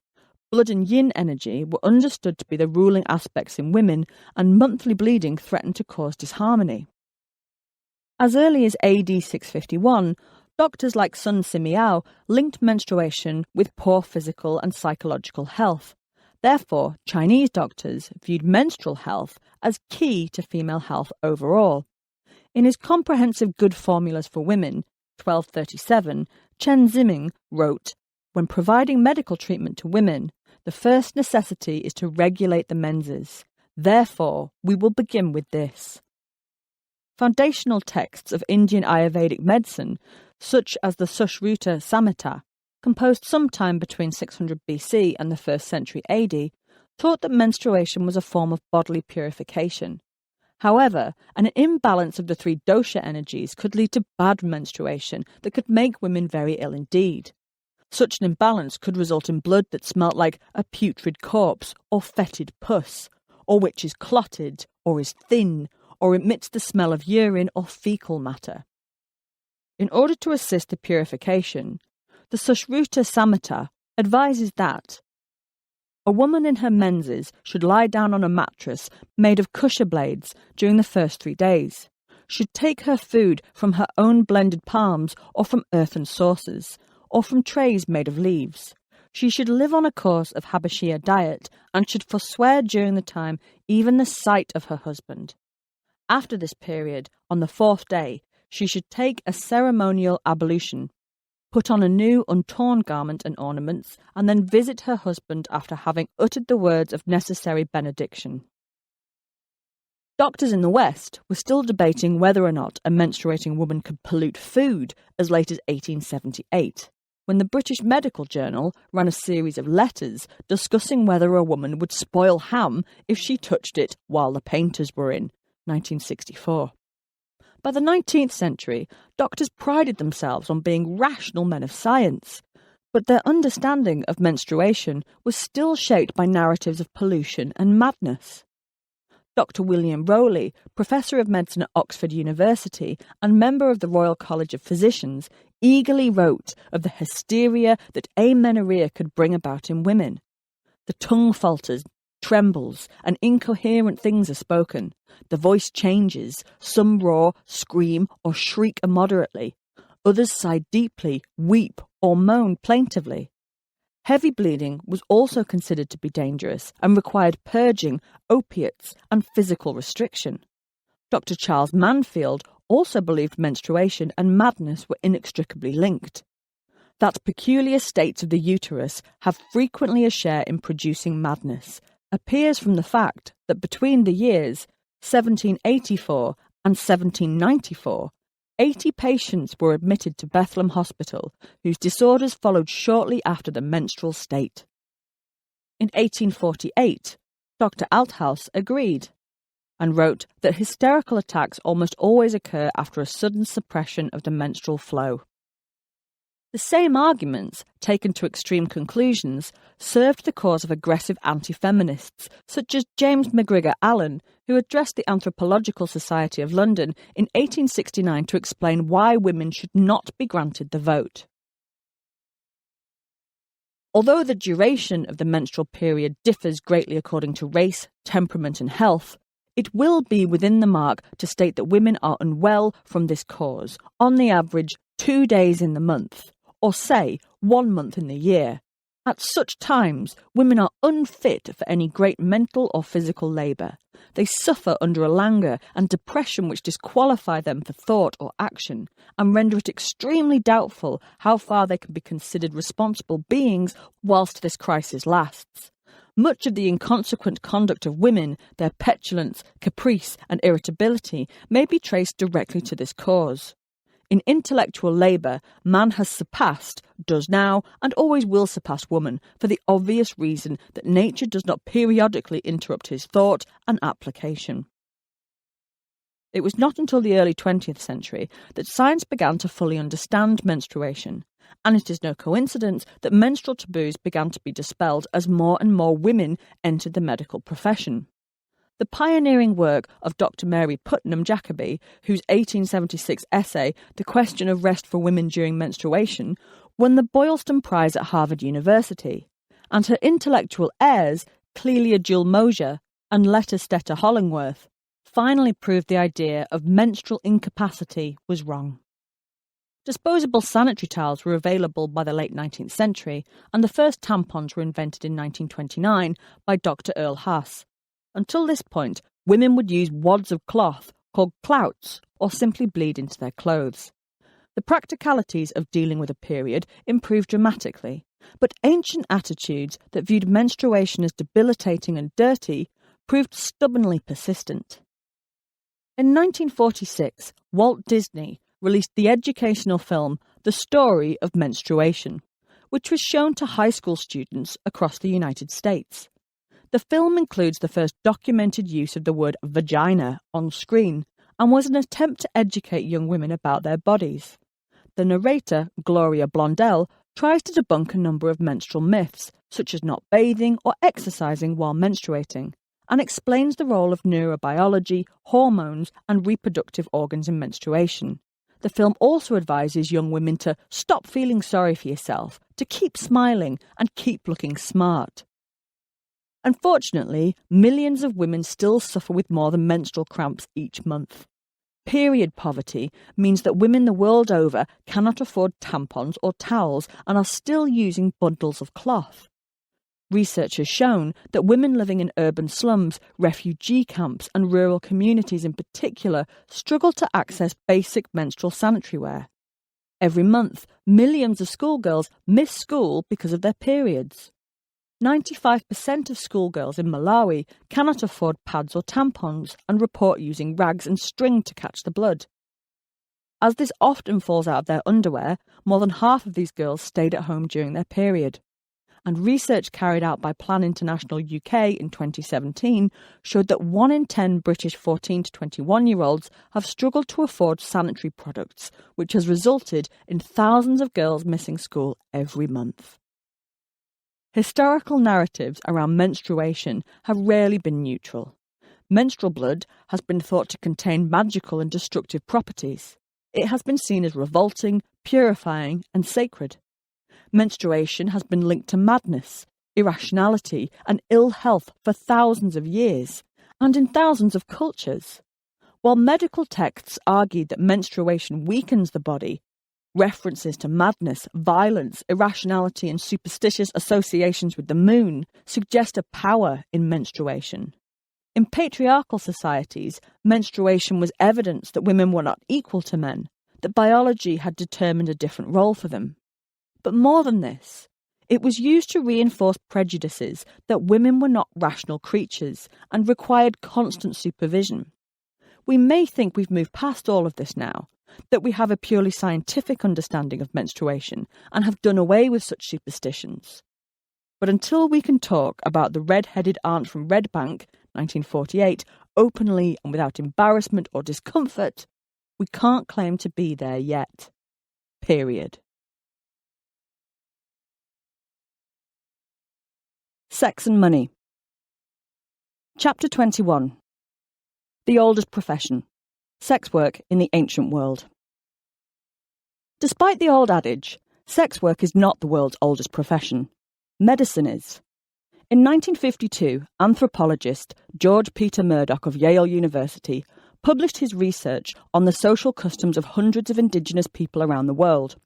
And while he found no evidence of prostitution, the figure of the medicine man was universal. I have personally read accounts of many hundreds of primitive societies, and in not a single one of them is genuine prostitution reported. Many of them exhibit forms of sex behaviour that we would regard as exceedingly lax. But such laxity does not take the specific form of prostitution, except in the so-called higher civilizations. The oldest profession is actually the one to which you yourselves belong. Other scholars, such as Mary Breckenridge, have suggested midwifery is the oldest profession. The midwife's calling is so ancient that the medical and nursing professions, in even their earliest traditions, are parvenus beside it. Trying to work out what is the oldest profession is actually something of a wild goose chase, as professions, and indeed money, are quite recent inventions. Homo sapiens have been wandering around the planet for about 200,000 years, and the earliest evidence of coined money dates to 640 BC in Lydia, Asia Minor. Even systems of bartering goods rather than money depend largely on the domestication of cattle and cultivation of crops, and that dates to around 9000 BC. That means, for most of human history, we have done without money. Given that money is arguably the most dominating influence on how we live our lives today, it is sobering to remember that the only value money really has is that which we collectively attach to it. Ultimately, it's pieces of paper and discs of metal, which somewhere along the line we've all agreed are special. We managed perfectly well without it until our ancestors thought that those gold rocks were nicer to look at than other rocks. Without money and commerce, there are no professions. There is no evidence of selling sex among the Maori before Europeans arrived in New Zealand, carrying with them syphilis and flags. Victorian explorers were surprised to discover that the Dayak people of Borneo had no word to express that vice. When the Christian missionary Lauren Andrews translated the Bible into Hawaiian in 1865, he had to invent new words to teach the islanders about the concepts of sexual shame and infidelity. There is very little evidence of a sex trade among Native Americans until the Europeans turned up to civilize everyone. Even then, the only evidence that exists is that the invaders believed all indigenous women were promiscuous. The commodification of sex and the selling of sexual favours as a profession is firmly linked to the establishment of money and economic markets. The causal effect of establishing commerce with the selling of sex was seen in a pioneering experiment by economist Keith Chen. In 2006, Chen introduced the use of currency to a group of capuchin monkeys and taught them to buy grapes, jelly, and apples with tokens. The female monkeys began trading sex for tokens almost immediately. It was Rudyard Kipling who first coined the phrase "the world's oldest profession" in the short story On the City Wall, 1898. The tale opens with the immortal line, "La Lune is a member of the most ancient profession in the world." The expression has since fallen into common parlance as a historical truth. But what Kipling wrote after these words perhaps offers more insight into what is, at least, a very ancient profession indeed. In the West, people say rude things about Lalune's profession, and write lectures about it, and distribute the lectures to young persons in order that morality may be preserved. As Kipling observed, attitudes to selling sex are not fixed, but are culturally determined. Researching ancient sexuality is difficult for many reasons, but particularly because historical records are always mediated through the author's worldview. What many historical texts understand as prostitution often speaks far more of the author's own cultural prejudices than the practices being described. For example, when the Spanish conquistadors colonized the Aztecs in 1521, they translated the Aztec Nahuatl word awu-y-anima as prostitute or whore. But this translation was done by Spanish Catholics, and what they saw as prostitution was not what the Aztecs saw at all. The word awu-y-anima is more accurately translated as the bringer of joy and has religious, spiritual connotations. Unable to move beyond their own cultural attitudes, Spanish texts describe their awu-y-anima as whores. As Ulises Chavez Jimenez argued, the Spaniards did not understand the role of the awu-y-anima in Aztec religion, where they legitimized cosmic models that allowed a deep communion with the gods. Some of the earliest written evidence of sex work comes from ancient Mesopotamia. Verses written about the Babylonian goddess Inanna, also known as Ishtar, composed sometime between 2000 and 1000 BC, contained these lines. When you stand against the wall, your nakedness is sweet. When you bend over, your hips are sweet. When I stand against the wall, it is 1 shekel. When I bend over, it is 1.5 shekels. Bear in mind, it's the goddess Inanna herself who's offering to bend over for 1.5 shekels, which goes some way to show that the sacred could be sexy as well as funny in the ancient world. The Code of Hammurabi, dating to 1754 BC, sets down the Babylonian code of laws and covers a number of laws pertaining to the protection of the ladies of the town, 1680. If a man's wife does not bear him a child, but a prostitute, kakid, from the street does bear him a child, he shall provide grain, oil, and clothing rations for the prostitute, and the child whom the prostitute bore to him shall be his heir. As long as his wife is alive, the prostitute will not reside in the house with his first-ranking wife. Legal protection and state regulation of sex work is found throughout the ancient world.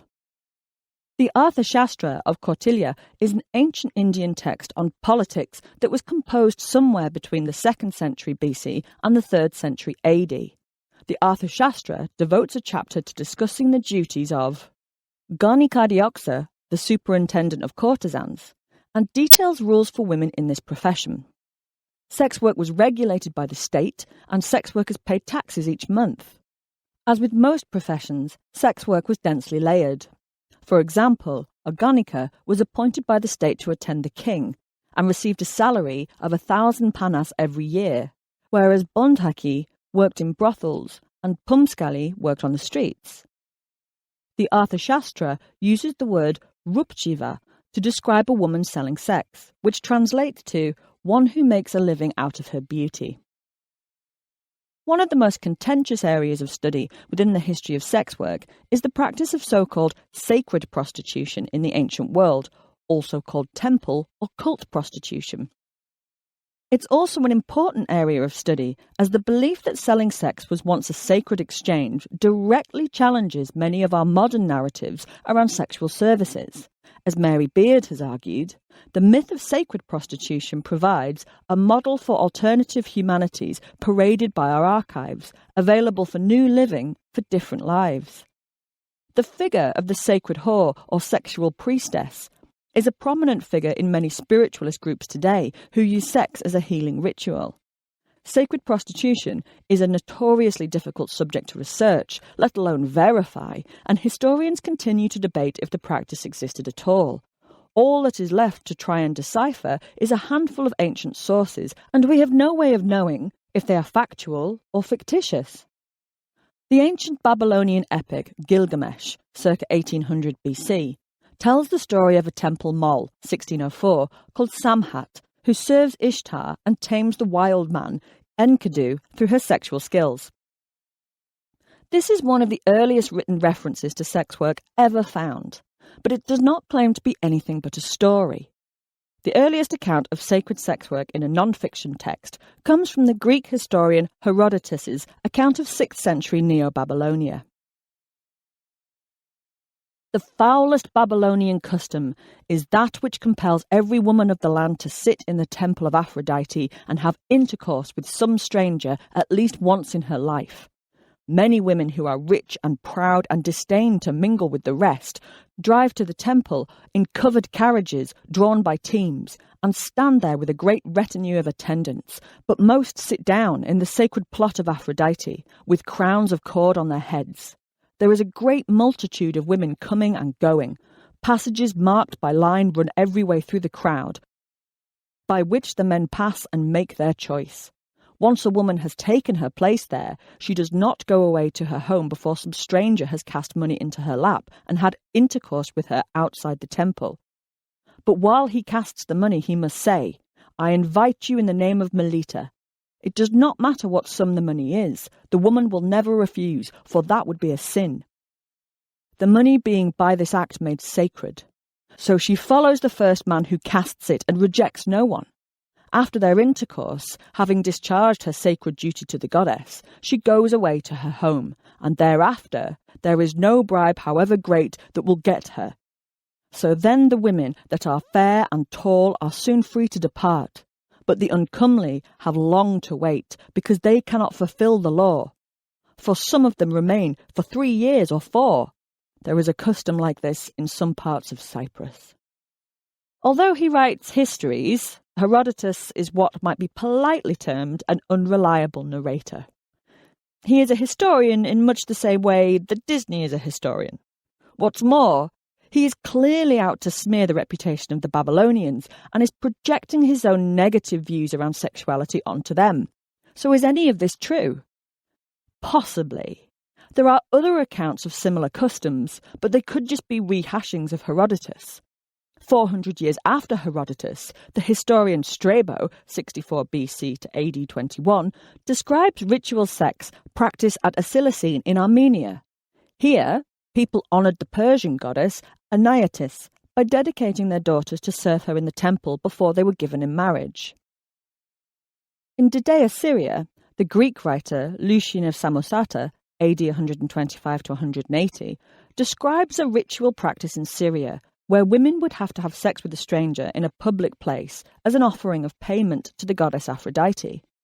The Augustan historian Pompeius Trogus wrote, "There was a custom among Cyprians to send their virgins to the seashore before marriage on fixed days, for employment in order to get dowry money, and to make a first fruit offering to Aphrodite, a dedication to preserve their virtue in the future."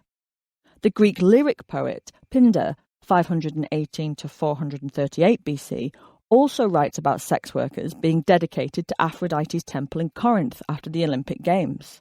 "O mistress of Cyprus, here to your grove Xenophon has led the 100-limbed herd of grazing women."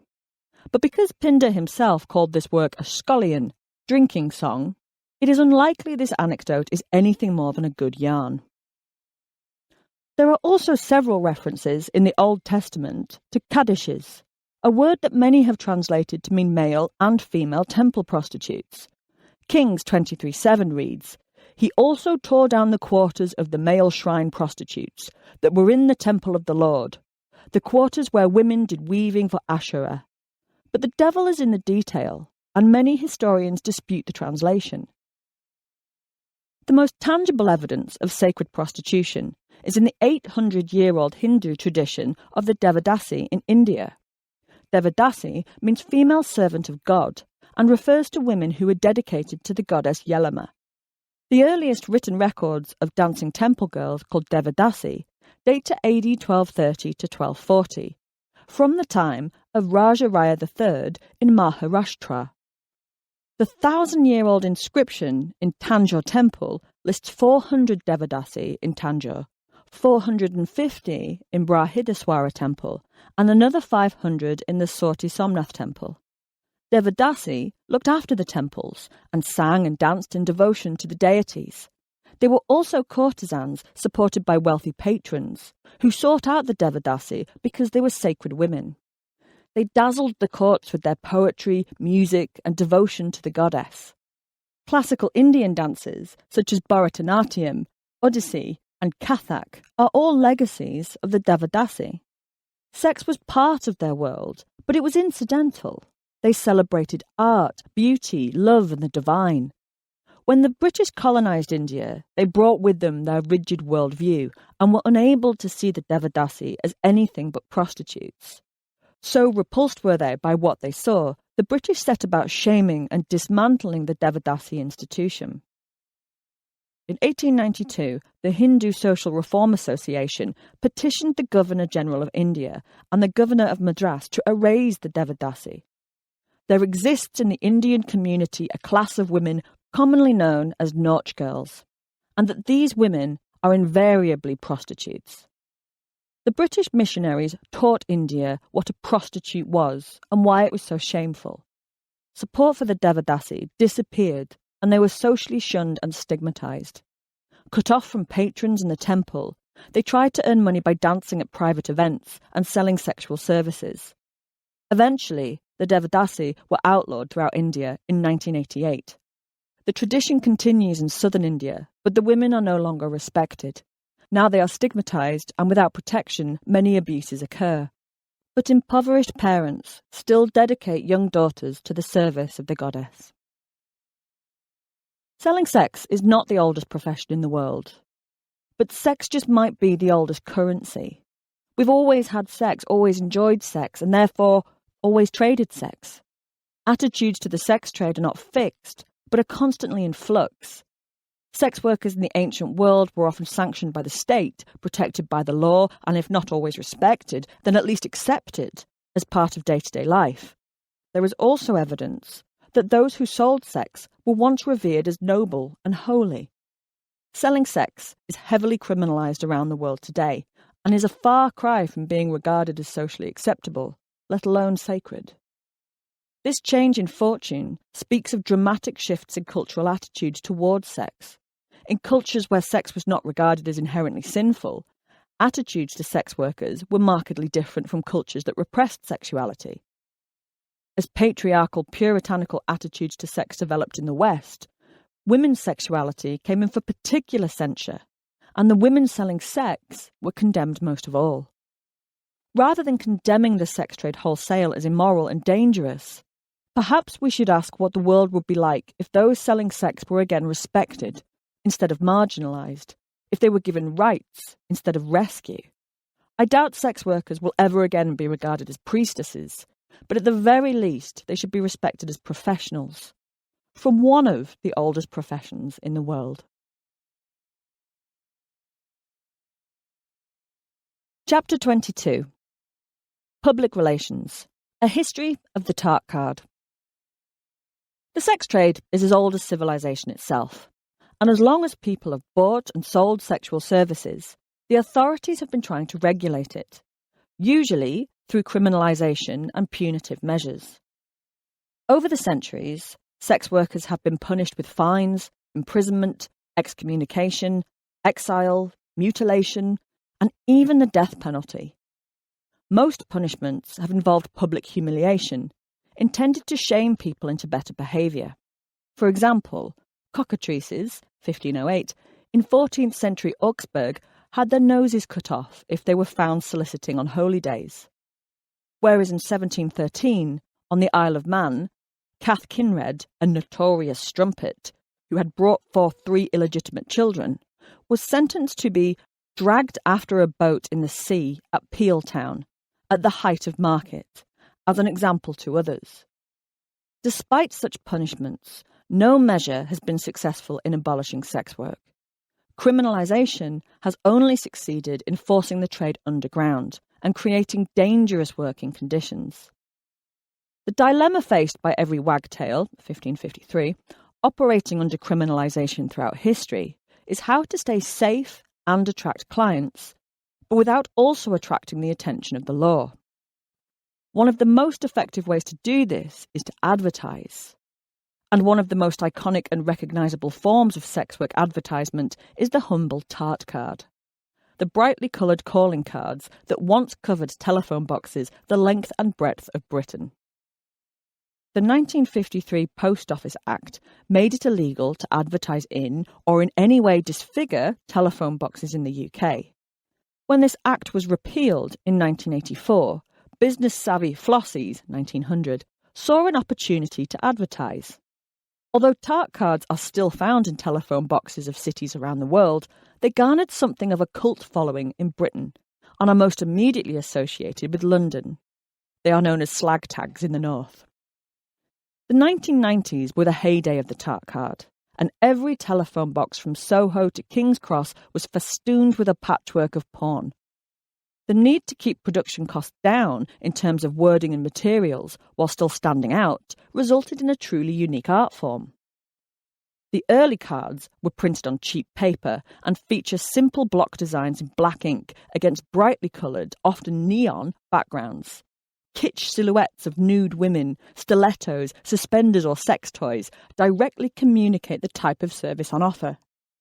Technological advancements influence the design of later cards, which feature fancy typesets and glossy photos of erotic fantasy figures puckering up, bending over, or staring seductively down the camera.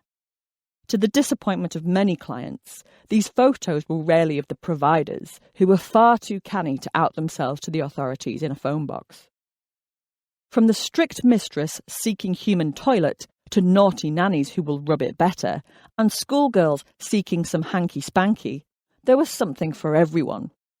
Although men were certainly selling sex, most tart cards are from female providers, cis and transgender, advertising to male clients.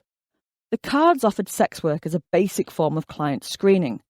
The only contact information provided was a phone number, which the client would call to discuss what they wanted, as well as arranging a time and a place to meet. The address would only be given out once the provider established that this was someone they wanted to see. By 2001, tart cards had become such a nuisance in the UK that the Criminal Justice and Police Act made placing them in phone boxes punishable by 6 months in prison or a fine of up to £5,000. You can still find the odd card here and there, but as the mobile phone has rendered the phone box redundant, and the internet has created a far safer way for sex workers to advertise to clients, the tart card has had its day. We might think of advertising as a very modern phenomenon, but sex workers have always understood the value of marketing. The 18th century literary bonkbuster Harris's List, 1757 to 1795, was an annual almanac of London sex workers and a masterclass in self-promotion. A forerunner to the modern tart card and TripAdvisor, the list detailed the appearance, skills and prices of up to 200 women selling sex in the capital. The list was a collaboration between Sam Derrick, an Irish Grub Street hack and poet, and a London pimp, Jack Harris. Only 9 known volumes of the list survive today: 1761, 1764, 1773, 1774, 1779, 1788, 1789, 1790 and 1793. And they are scattered throughout various archives around the world. There have been a handful of reprints, but until 2005, if you wanted to see the list, an appointment at an archive and a pair of white gloves would have been required. It wasn't until historian Hallie Rubenhold undertook the Herculean task of researching and editing the list in her publication The Covent Garden Ladies, Pimp General Jack and the Extraordinary Story of Harris's List, 2005, that the list was dusted off and shown to the public anew. As you may well imagine, Harris's List was a hugely popular work, functioning as both a practical guide to the sex industry and softcore pornography for those not brave enough to actually arrange a meeting. The list itself straddled the boundaries of fact and fiction, and we will never be able to attest to its accuracy. Was Mrs. Howard's Grove truly ample enough in size to take in any guest? Did Emma at Mother Grey's really drink whiskey for breakfast and possess a magic ring as much sought after as the Philosopher's Stone? Were Miss Sims' Low Countries like a well-made boot? We will never know. Harris's list could make or break the fortune of London's horizontal workers, 1870. Like every profession, sex work was, and still is, densely layered, and a favourable review would allow a girl to command more money, richer clients, and go up in the world. A bad review, or an accusation of carrying the pox, like Miss Young of Cumberland Court, who is described as spreading her contaminated carcass on the town, would see business dry up quicker than sawdust on sick.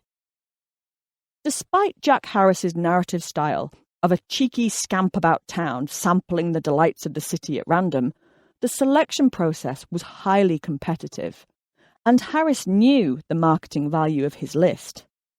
The Memoirs of Fanny Murray, one of the most celebrated 18th century courtesans, provides valuable insight into the processes. Harris described Murray as a fine brown girl rising 19 years next season, fit for high keeping with a Jew merchant. The favourable review allowed Fanny to command higher prices and court a better class of clientele. But she had to apply to Harris to have her name enrolled upon his parchment list. She then had to be interviewed, submit to a medical examination, agree to give Harris a fifth of the money she earned, and sign a contract that stipulated she must forfeit £20 to Harris if she was found to have lied about her health during the examination. Expensive this may have been, but it could be a worthwhile investment. Harris's list helped to launch the careers of several of London's top courtesans, such as Lucy Cooper and Charlotte Hayes. Charlotte Hayes is favourably described in the 1761 edition of Harris's list. Were we to enter into an exact description of this celebrated Thais, that is, we were to describe each limb and feature a party, they would not appear so well as taken altogether, in which we must acknowledge her very pleasing, and in our eye, and sure nobody can better tell what is what, she is as desirable as ever. Charlotte clawed her way up from desperate poverty to become one of the most successful bawds in London and madam of the King's Place brothel. When she died in 1813, she had amassed a fortune of over £20,000, achieved celebrity status and hobnobbed with royalty. Not bad for a girl from the gutter. Lucy Cooper's life is detailed alongside Charlotte's in Nocturnal Revels, 1779, and a description of Lucy is also found in the 1761 edition of Harris's list. Both women achieved fame and fortune, but Lucy did not have the business acumen Charlotte had and failed to save for the inevitable rainy day. Lucy lived a life of excess and saw her wealthy, elderly protectors die one by one. Finding herself grog-blossomed, partied out and on the wrong side of 35, Lucy was unable to replace them. Having set nothing aside from her heyday, she could not meet her debts and soon found herself destitute and in a debtor's jail. She died in squalid poverty in 1772, just 4 years after being immortalised in song as the woman who all mankind wanted to lie with. Must Lucy Cooper bear the bell and give herself all the airs? Must that damnation bitch of hell be whored by knights and squires? Has she a better cunt than I, of nut-brown hairs more full, that all mankind with her do lie, whilst I have scarce a cull? Just over 100 years after the last copy of Harris's list was published, the city of New Orleans started advertising the services of its sex workers. On the 29th of January 1897, an ordinance to restrict all working girls, 1928, in the city of New Orleans to one area was passed into law. As the ordinance was prepared and sponsored by the Alderman Sidney Storey, the area came to be known as Storyville. It was the first legal red light district in the history of the United States and operated until 1917, when the USA entered the First World War and the federal government made it illegal to sell sex anywhere within a 5-mile radius of any military base. Storyville had its own press, which provided guides to the area, known as the Blue Books. The earliest surviving copies date to 1900. Blue referred to the content rather than the colour of the book. Like Harris's list, the Blue Books were widely sold throughout the city. They were available at the railway station, in bars, hotels, and in barbershops. The preface to each edition introduces the reader to the area and explains why the blue books are necessary. Because it is the only district of its kind in the States set aside for the fast women by law, because it puts the stranger on a proper and safe path as to where he may go and be free from hold-ups and other games usually practised upon the stranger.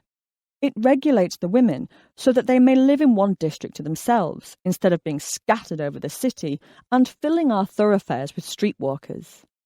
It also gives the names of women entertainers employed in the dance halls and cabarets in the district.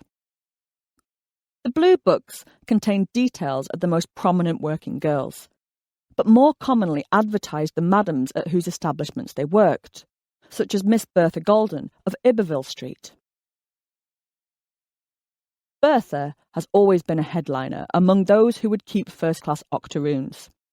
She also has the distinction of being the only classical singer and Salome dancer in the southern states. She has had offers after offers to leave her present vocation and take to the stage, but her vast business has kept her among her friends. Any person out for fun among a lot of pretty octoroon damsels. Here is the place to have it. For ragtime singing and clever dancing and fun generally, Bertha stands in a class all alone. Octoroon refers to race and means to be 1/8 black. One of the most famous octoroon parlours in Storyville was Mahogany Hall, which belonged to Lulu White, circa 1868 to circa 1931. Lulu made an enormous amount of money and was known for wearing ropes of diamonds and rings on every finger. Mahogany Hall housed up to 40 call girls, 1913, 5 parlours, and each bedroom had an adjoining bathroom. It boasted mirrored rooms, expensive artwork, and plush interiors. E.J. Bullock, 1873 to 1949, photographed many of the wet hens, 1886, of New Orleans, and it is believed many of his subjects were shot inside Mahogany Hall. When Storyville was closed down in 1917, the Blue Book press went with it, and the Totties, 1900, relocated to the French Quarter, where they had to work illegally.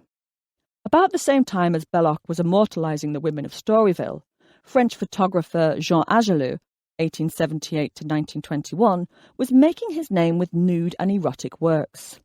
One of Agelou's favourite models was a sex worker known only as Miss Fernand, who became the world's first pin-up girl. Not much is known about Miss Fernand, not even her full name. In a 1911 edition of the magazine L'Étude Académique, Agelou featured 4 pictures of Miss Fernand and gave her age as 18, meaning she was born in 1893. We know her name as she would sign her postcards Miss Fernand and provide an address where clients could reach her. Miss Fernand shrewdly marketed herself through her erotic postcards and came to be known as the First Lady of French erotica. Original postcards of Miss Fernand are now highly collectible and change hands for hundreds, if not thousands of pounds. Original copies of Harris's List and the Blue Books are also now worth enormous amounts of money. The modern tart card has also acquired value as a form of accidental art, and there have even been several tart card exhibitions in recent years. Although these are beautiful and fascinating historical artefacts, it is worth remembering the sex workers who relied on them to advertise their services. Like many industries, sex work has been revolutionised by the internet, and the online sector is now the largest of the UK sex industry. But this is no bad thing. Beyond the Gaze was a 3-year research project that ran from 2015 to 2018 and looked at the effect of the internet on the UK sex industry. The study found that 89% of UK sex workers felt online platforms had allowed them to work more independently.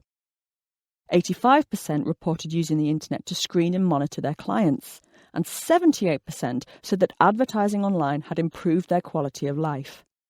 Sex workers being able to use the internet to advertise has improved safety and working conditions. The internet has taken most sex work off the street, and certainly out of the phone box. It has made sex work safer for those who choose to do it, and largely reduced the need for calling cards. But this is under threat. In 2018, the US Senate passed the Stop Enabling Sex Traffickers Act, SESTA, and the Fight Online Sex Trafficking Act, FOSTA makes posting or hosting online prostitution adverts a federal crime, and SESTA makes websites directly responsible for third-party content. The theory being that victims of sexual exploitation can sue websites for any role they play in facilitating their abuse. The result is that multiple internet platforms and website providers have now prohibited sex workers from advertising on them. Without access to online advertising, sex workers are being forced back onto the street and advertising with cheaply produced cards. Sex workers have the right to work safely and to be respected. The TARC card, calling card and sex worker almanacs are relics, and they must be left in the past. As beautiful as they are, the best place for them is in a museum. Chapter 23. Feasting with the Panthers, a history of male sex work. Writing to his lover, Lord Alfred Douglas, from a prison cell in 1897, Oscar Wilde reflected on the crimes of gross indecency that had resulted in his serving 2 years hard labour at Reading Jail. Wilde described the young male sex workers he would entertain at dinner as the brightest of gilded snakes. He recalled being intensely aroused by the danger of having sex with these delightfully suggestive and stimulating creatures, and likened his time in their company to feasting with the panthers. Assumptions around sex work are staggeringly heteronormative. Women sell sex, men buy sex, and that's that. Only that's not that. It's not even close. Sex work involves a vast spectrum of gender, sexuality, services, providers and clients. Sex work is a notoriously difficult subject to research. Criminalisation and stigma means that many sex workers are unwilling to speak to researchers. As a result, gathering reliable data on sex work demographics is tricky, and estimates can differ significantly. For example, according to the 2016 Home Office Affairs Committee report on prostitution, about 20% of UK sex workers are male. Yet statistics, released by the data collecting website import.io in 2014, suggested that 42% of all UK sex workers are male. We may never have an exact figure, but one thing we know is true is that there are a hell of a lot of fellas on the game, and this has been true throughout history. Although there is considerable evidence of men selling sex to other men, the history of women buying sex from men proves far more elusive and unreliable. The Roman poet Martial, for example, mocks an ugly and old woman who wishes to receive services without paying for them. Elsewhere, he jokes that Lesbia swears that she has never been fucked for free, it's true. When she wants to be fucked, she usually pays for it. But this may be a snide dig at older women, rather than evidence that women paid for sex. Likewise, many powerful female rulers were smeared as insatiable nymphomaniacs by their enemies, which makes teasing out the facts particularly difficult. For example, Queen Anna Nzinga, 1583 to 1663, of the Ndongo and Matamba kingdoms in Angola, was alleged to have kept a harem of 50 men to pleasure her at will. She also maintains 50 to 60 concubines, whom she dresses like women, even though they are young men. The problem with this account is it was written by Dutch geographer Alfred Dapper, who never actually visited Africa. Given the arse-kicking Queen Nzinga handed out to the Portuguese, this may be nothing more than a slanderous rumour. One of the few historical accounts of an all-male brothel catering to a female clientele comes from Mary Wilson, a London bawd who owned a string of brothels in the early 19th century. In 1824, Mary published The Voluptarian Cabinet, where she described her creation of an Eleusinian institution. There, for the right price, a woman could be pleasured by a gentleman of her choosing. I have purchased very extensive premises, which are situated between two great thoroughfares, and are entered from each by means of shops, devoted entirely to such trades as are exclusively resorted to by ladies. In these saloons, according to their class, are to be seen the finest men of their species I can procure, occupied in whatever amusements are adapted to their taste, and all kept in a high state of excitement by good living and idleness. The problem with this account is it comes to us through the work of sexologist Ivan Bloch, who wrote about Mary Wilson's brothel in his A History of English Sexual Morals, 1936. Not that I would want to suggest Bloch is lying, but corroborating evidence of Miss Wilson's premises, and indeed her writing, is rather hard to find. But absence of evidence is not evidence of absence, and women almost certainly will have been paying for sex throughout history. Even today, women buying sex is a taboo and under-researched subject, but this is changing. In 2016, criminologists Dr. Natalie Hammond and Dr. Sarah Kingston completed one of the first research projects into UK women paying for sex.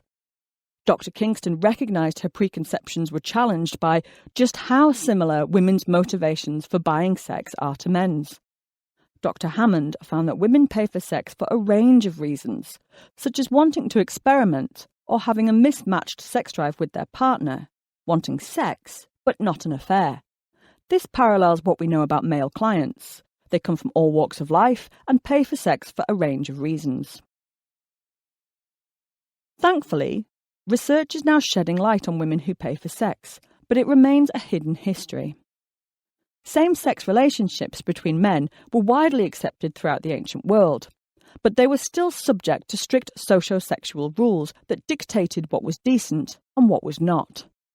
In Greece, for example, an older man could take a teenage boy for his lover, but he would also become his mentor and tutor him in the ways of the world.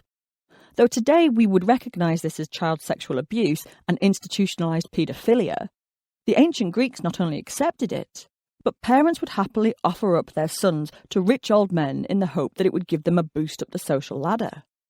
The older man was regarded as the active, more masculine one, and the younger man would be expected to assume the passive role.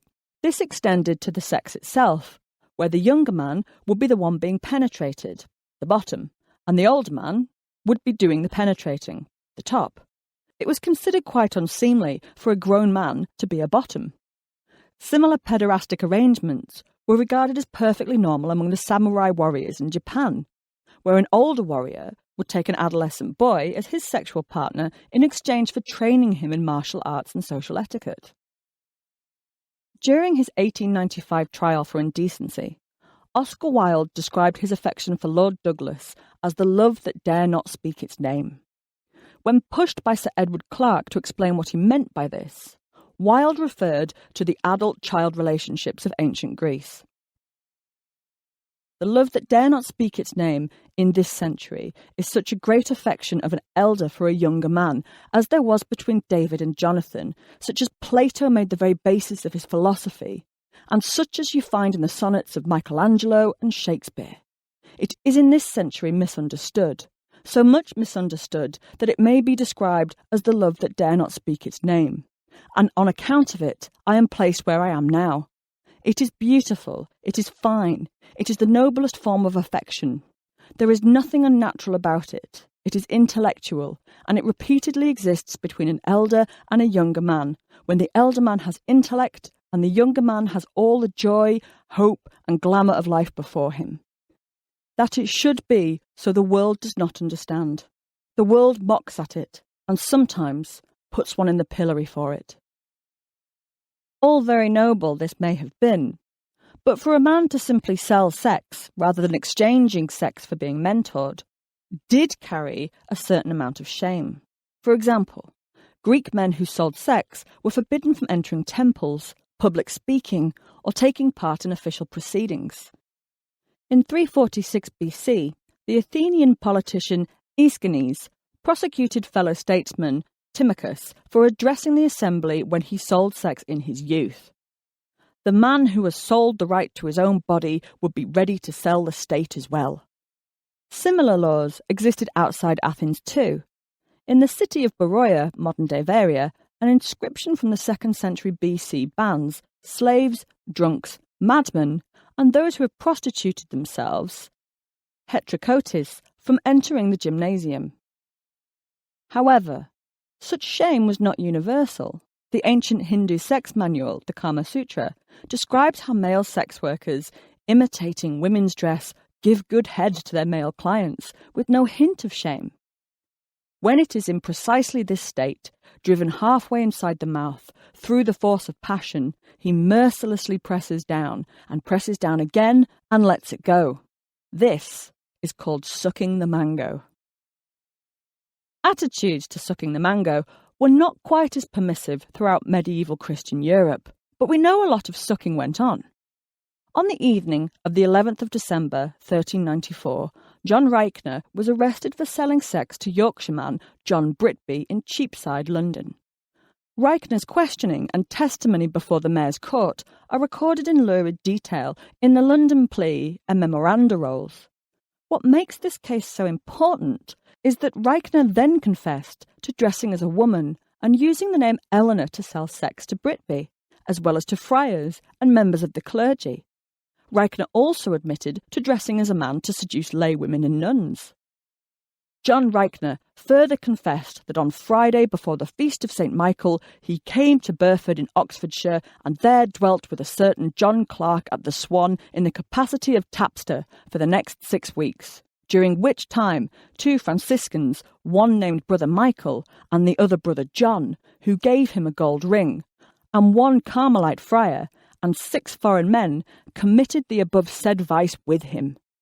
Reichner further confessed that he went to Beaconsfield and there, as a man, had sex with a certain Joan, daughter of John Matthew, and also there 2 foreign Franciscans had sex with him as a woman.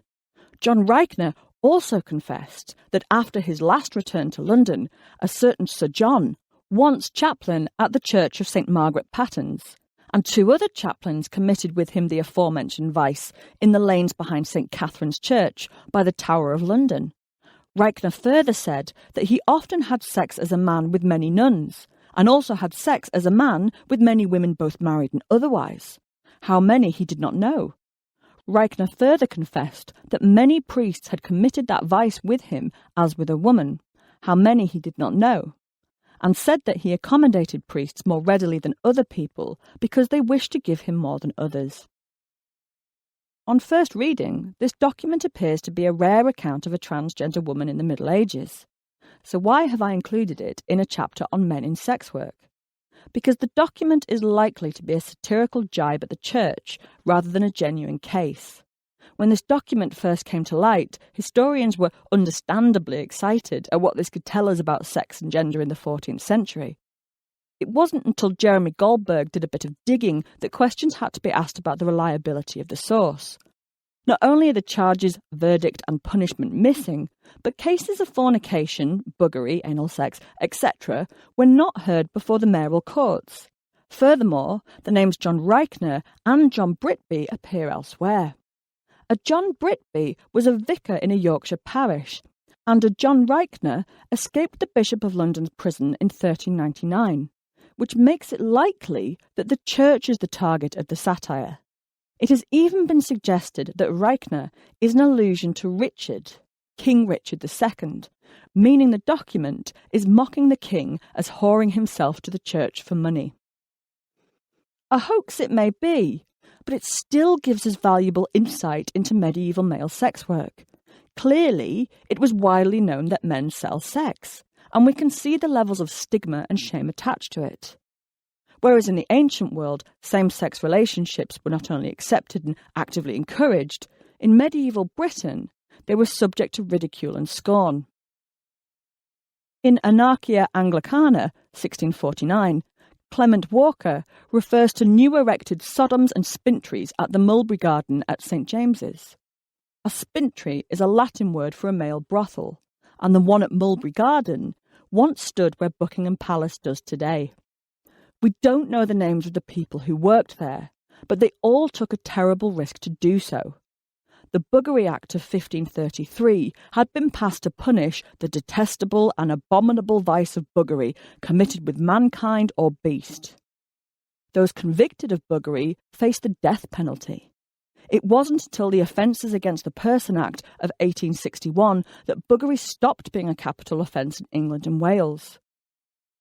Lord Walter Hungerford had the dubious honour of being the first man convicted and executed for the crime of buggery under the Act on the 28th of July 1540. the last two men executed for sodomy in Britain were James Pratt, aged 32, and John Smith, aged 34, who were hanged together at Newgate Prison on Saturday the 28th of November, 1835. In 1710, John Dunton published The He-Strumpets, a satire on the Sodomite Club, where he claimed that he-whores, 1638, have taken all the trade away from the cracks, women. He-whore, the word's a paradox, but there's a club hard by the stocks, where men give unto men the pox.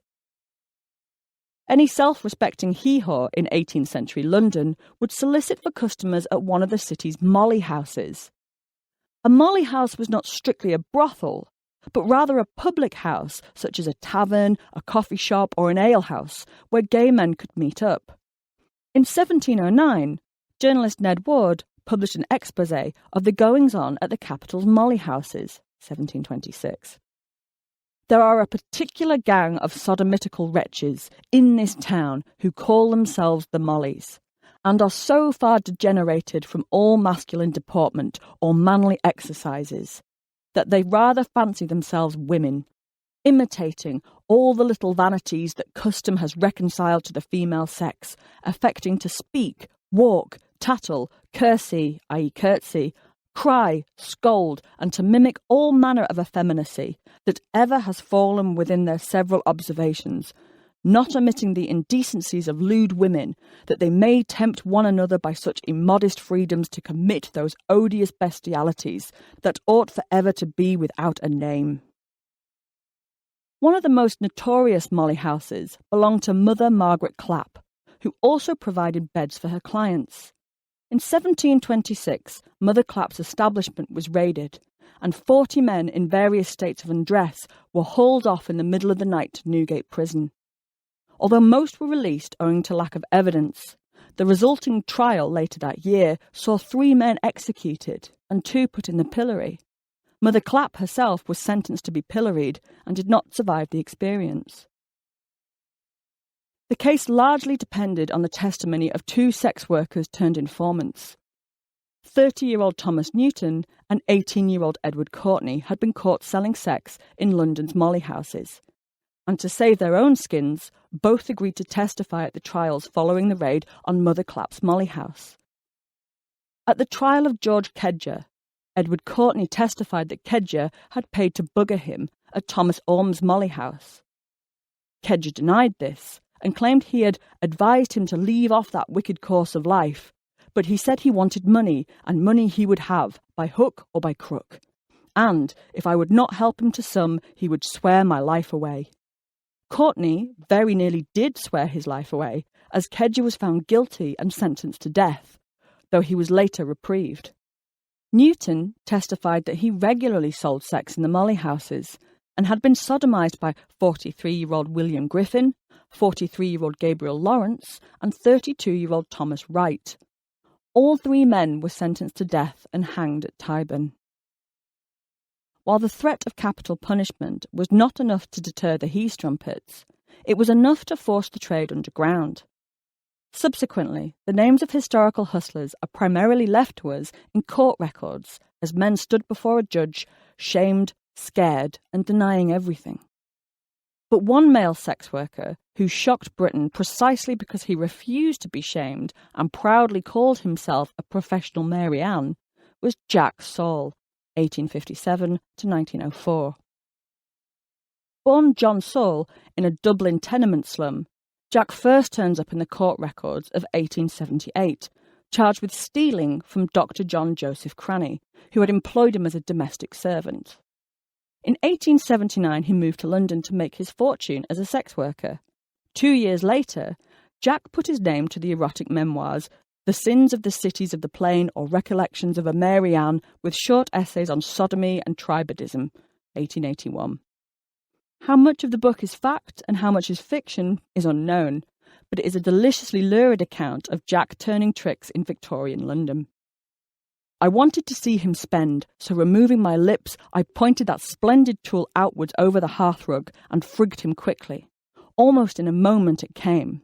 First a single thick clot was ejected, like a stone from a volcano, Then quite a jet of sperm went almost a yard high and right into the fire, where it fizzled on the red-hot coals. In 1889, Saul was caught up in what became known as the Cleveland Street Scandal, when postal constable Luke Hanks found 18 shillings in the pocket of a 15-year-old telegram boy in his employ. This was almost twice the boy's weekly salary, and Hanks demanded to know where it had come from. Under questioning, the boy, Charles Swinscoe, confessed that he and many of the other telegram boys had been paid to have sex with wealthy men at a gay brothel owned by Charles Hammond at 19 Cleveland Street in Fitzrovia. The police put Cleveland Street under surveillance, but by the time they finally raided the property, Hammond had fled to France following a tip-off. The scandal really got going when the names of those men visiting the house became public. Lord Arthur Somerset and Henry James Fitzroy, the Earl of Euston, were both accused, and rumours abounded that Prince Albert Victor, the eldest son of the Prince of Wales, was also a regular patron. Lord Arthur escaped to the continent, and Prince Albert laid low in India until the heat was off.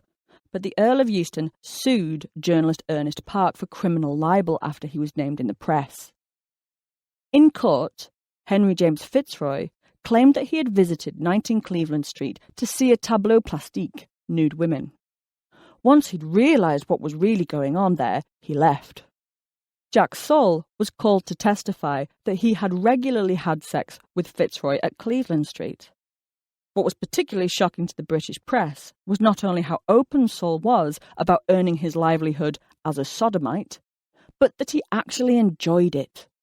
Up to this point, the press had described the boys at Cleveland Street as innocents, preyed upon by corrupt men, but Saul described how much he enjoyed champagne and drinks and his very comfortable lodgings. So outspoken was Saul that the presiding judge reprimanded him a number of times. Unable to accept that anyone would be happy as a professional sodomite, the press viciously attacked Saul as an unquestionably filthy, loathsome, detestable beast. The judge instructed the jurors to disregard Saul's testimony, calling it as foul a perjury as a man could commit. Ernest Park was found guilty of libel and sentenced to 1 year's hard labour. Despite Saul's confession, the Attorney General declined to prosecute him for indecency. The reason is unknown, but it's been suggested it was to protect Saul's wealthy clients. After the trial, Saul returned to Dublin and domestic service, where he worked as a butler. In 1904, he died of tuberculosis, aged 46, and was buried in an unmarked grave. All throughout recorded history, men have been selling sex, whether part of a sugar baby relationship or as a straightforward transactional exchange for cash. Whether it was the love that dare not speak its name or the livelihood of the professional sodomite, male sex work has always been with us. Attitudes to sex work and gay sex have varied from culture to culture, but stigma has consistently dogged both. Even today, when sex work is discussed in the media, the male sex worker is almost always excluded. The narrative of the sexually exploited, prostituted woman dominates the rhetoric of those who would abolish sex work. No space is given to discussing the men who sell sex and the women who buy it. Why? Because as Jack Saul discovered in 1889, the abolitionists and those who wish to rescue sex workers will disregard that which challenges the narrative of the abused victim. Stigma and the threat of the law have kept male sex workers in the shadows for thousands of years, but they deserve far better than this. All sex workers do.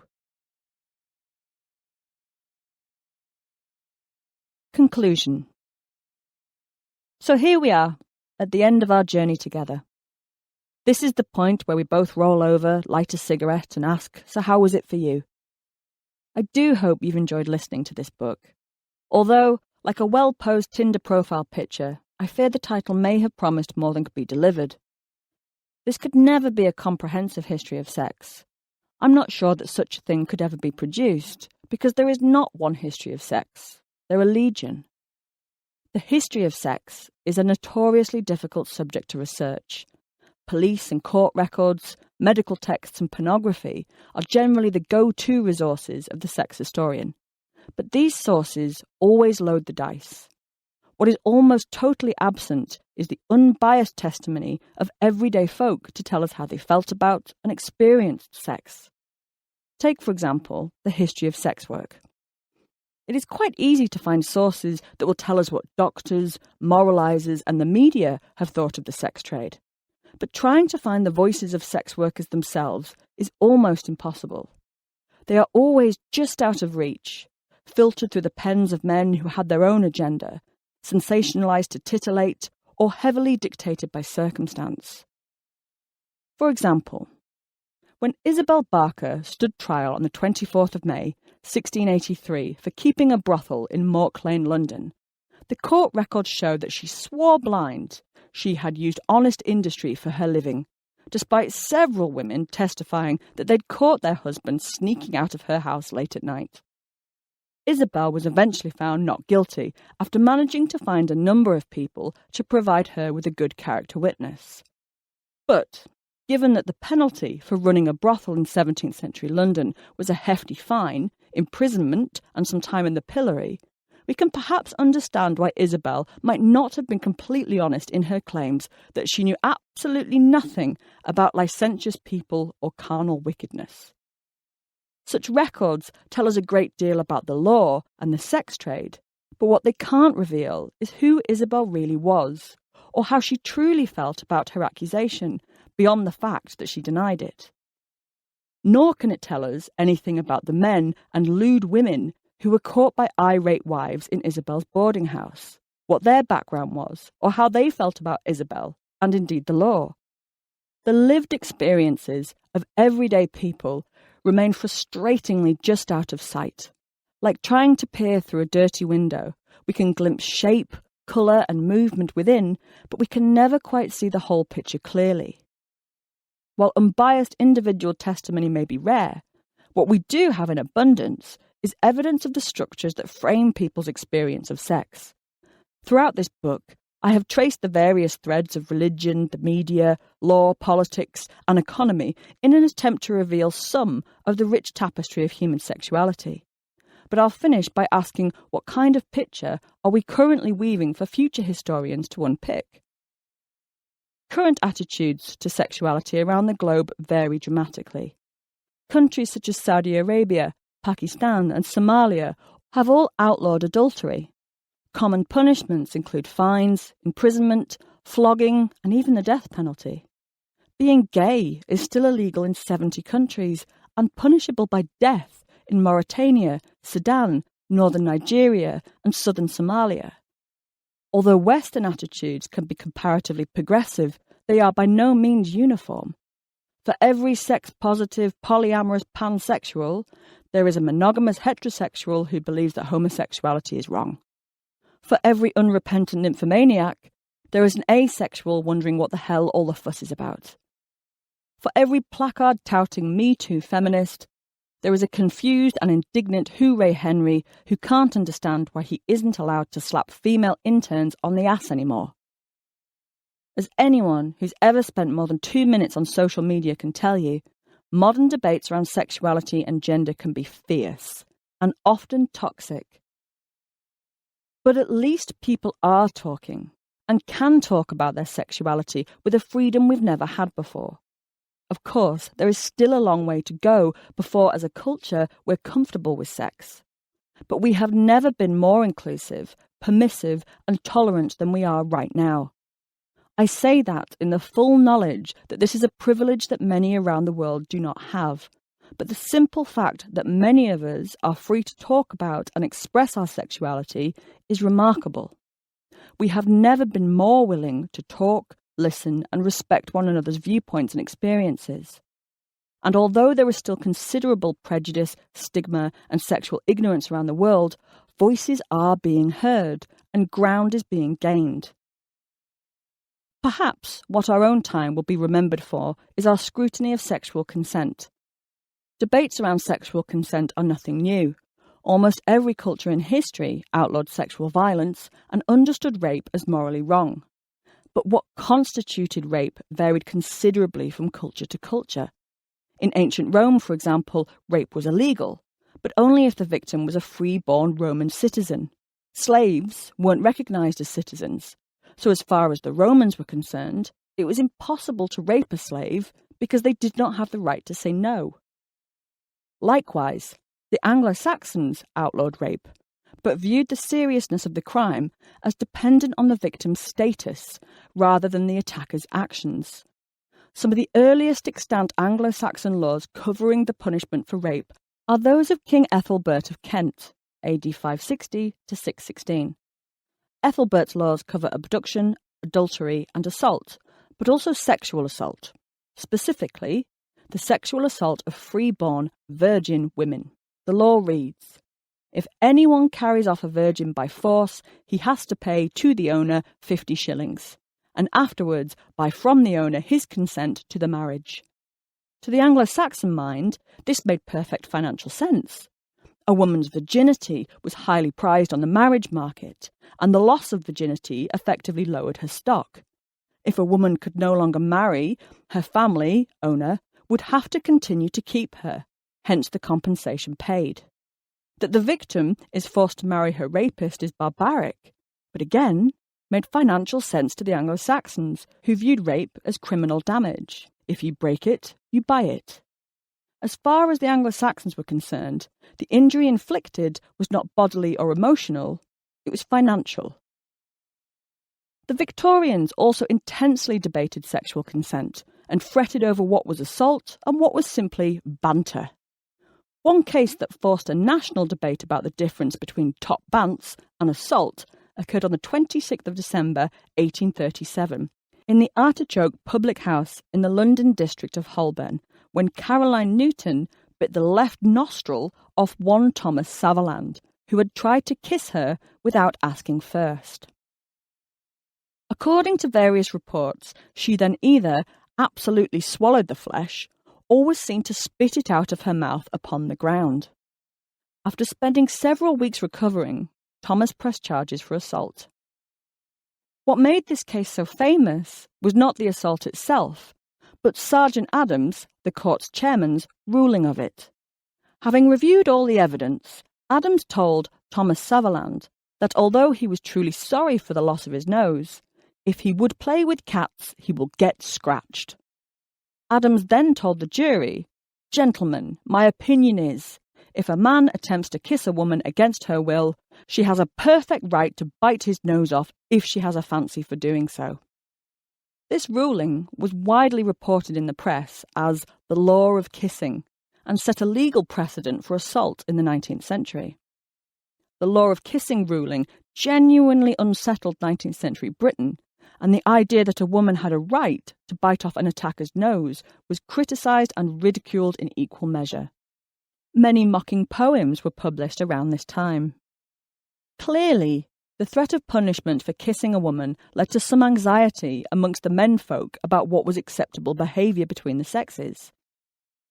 In 1901, Christopher Nierop published The Kiss and Its History, in which he not only tries to trace the history of the kiss, but also its legal status.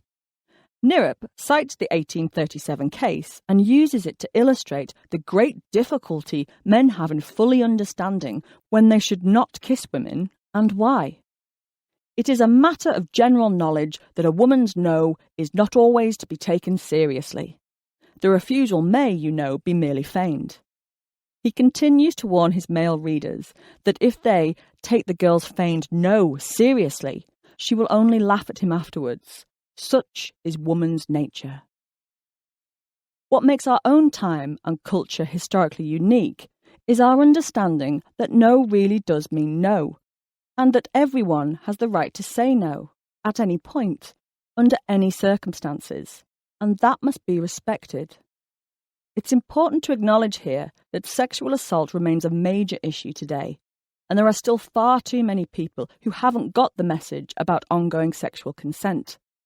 This can't be emphasised strongly enough, but when we look back, we can see just how far we've come. We are slowly moving towards a place where we understand that there are no mitigating circumstances when it comes to consent. It does not matter what a victim is wearing, drinking, or who else they have had sex with.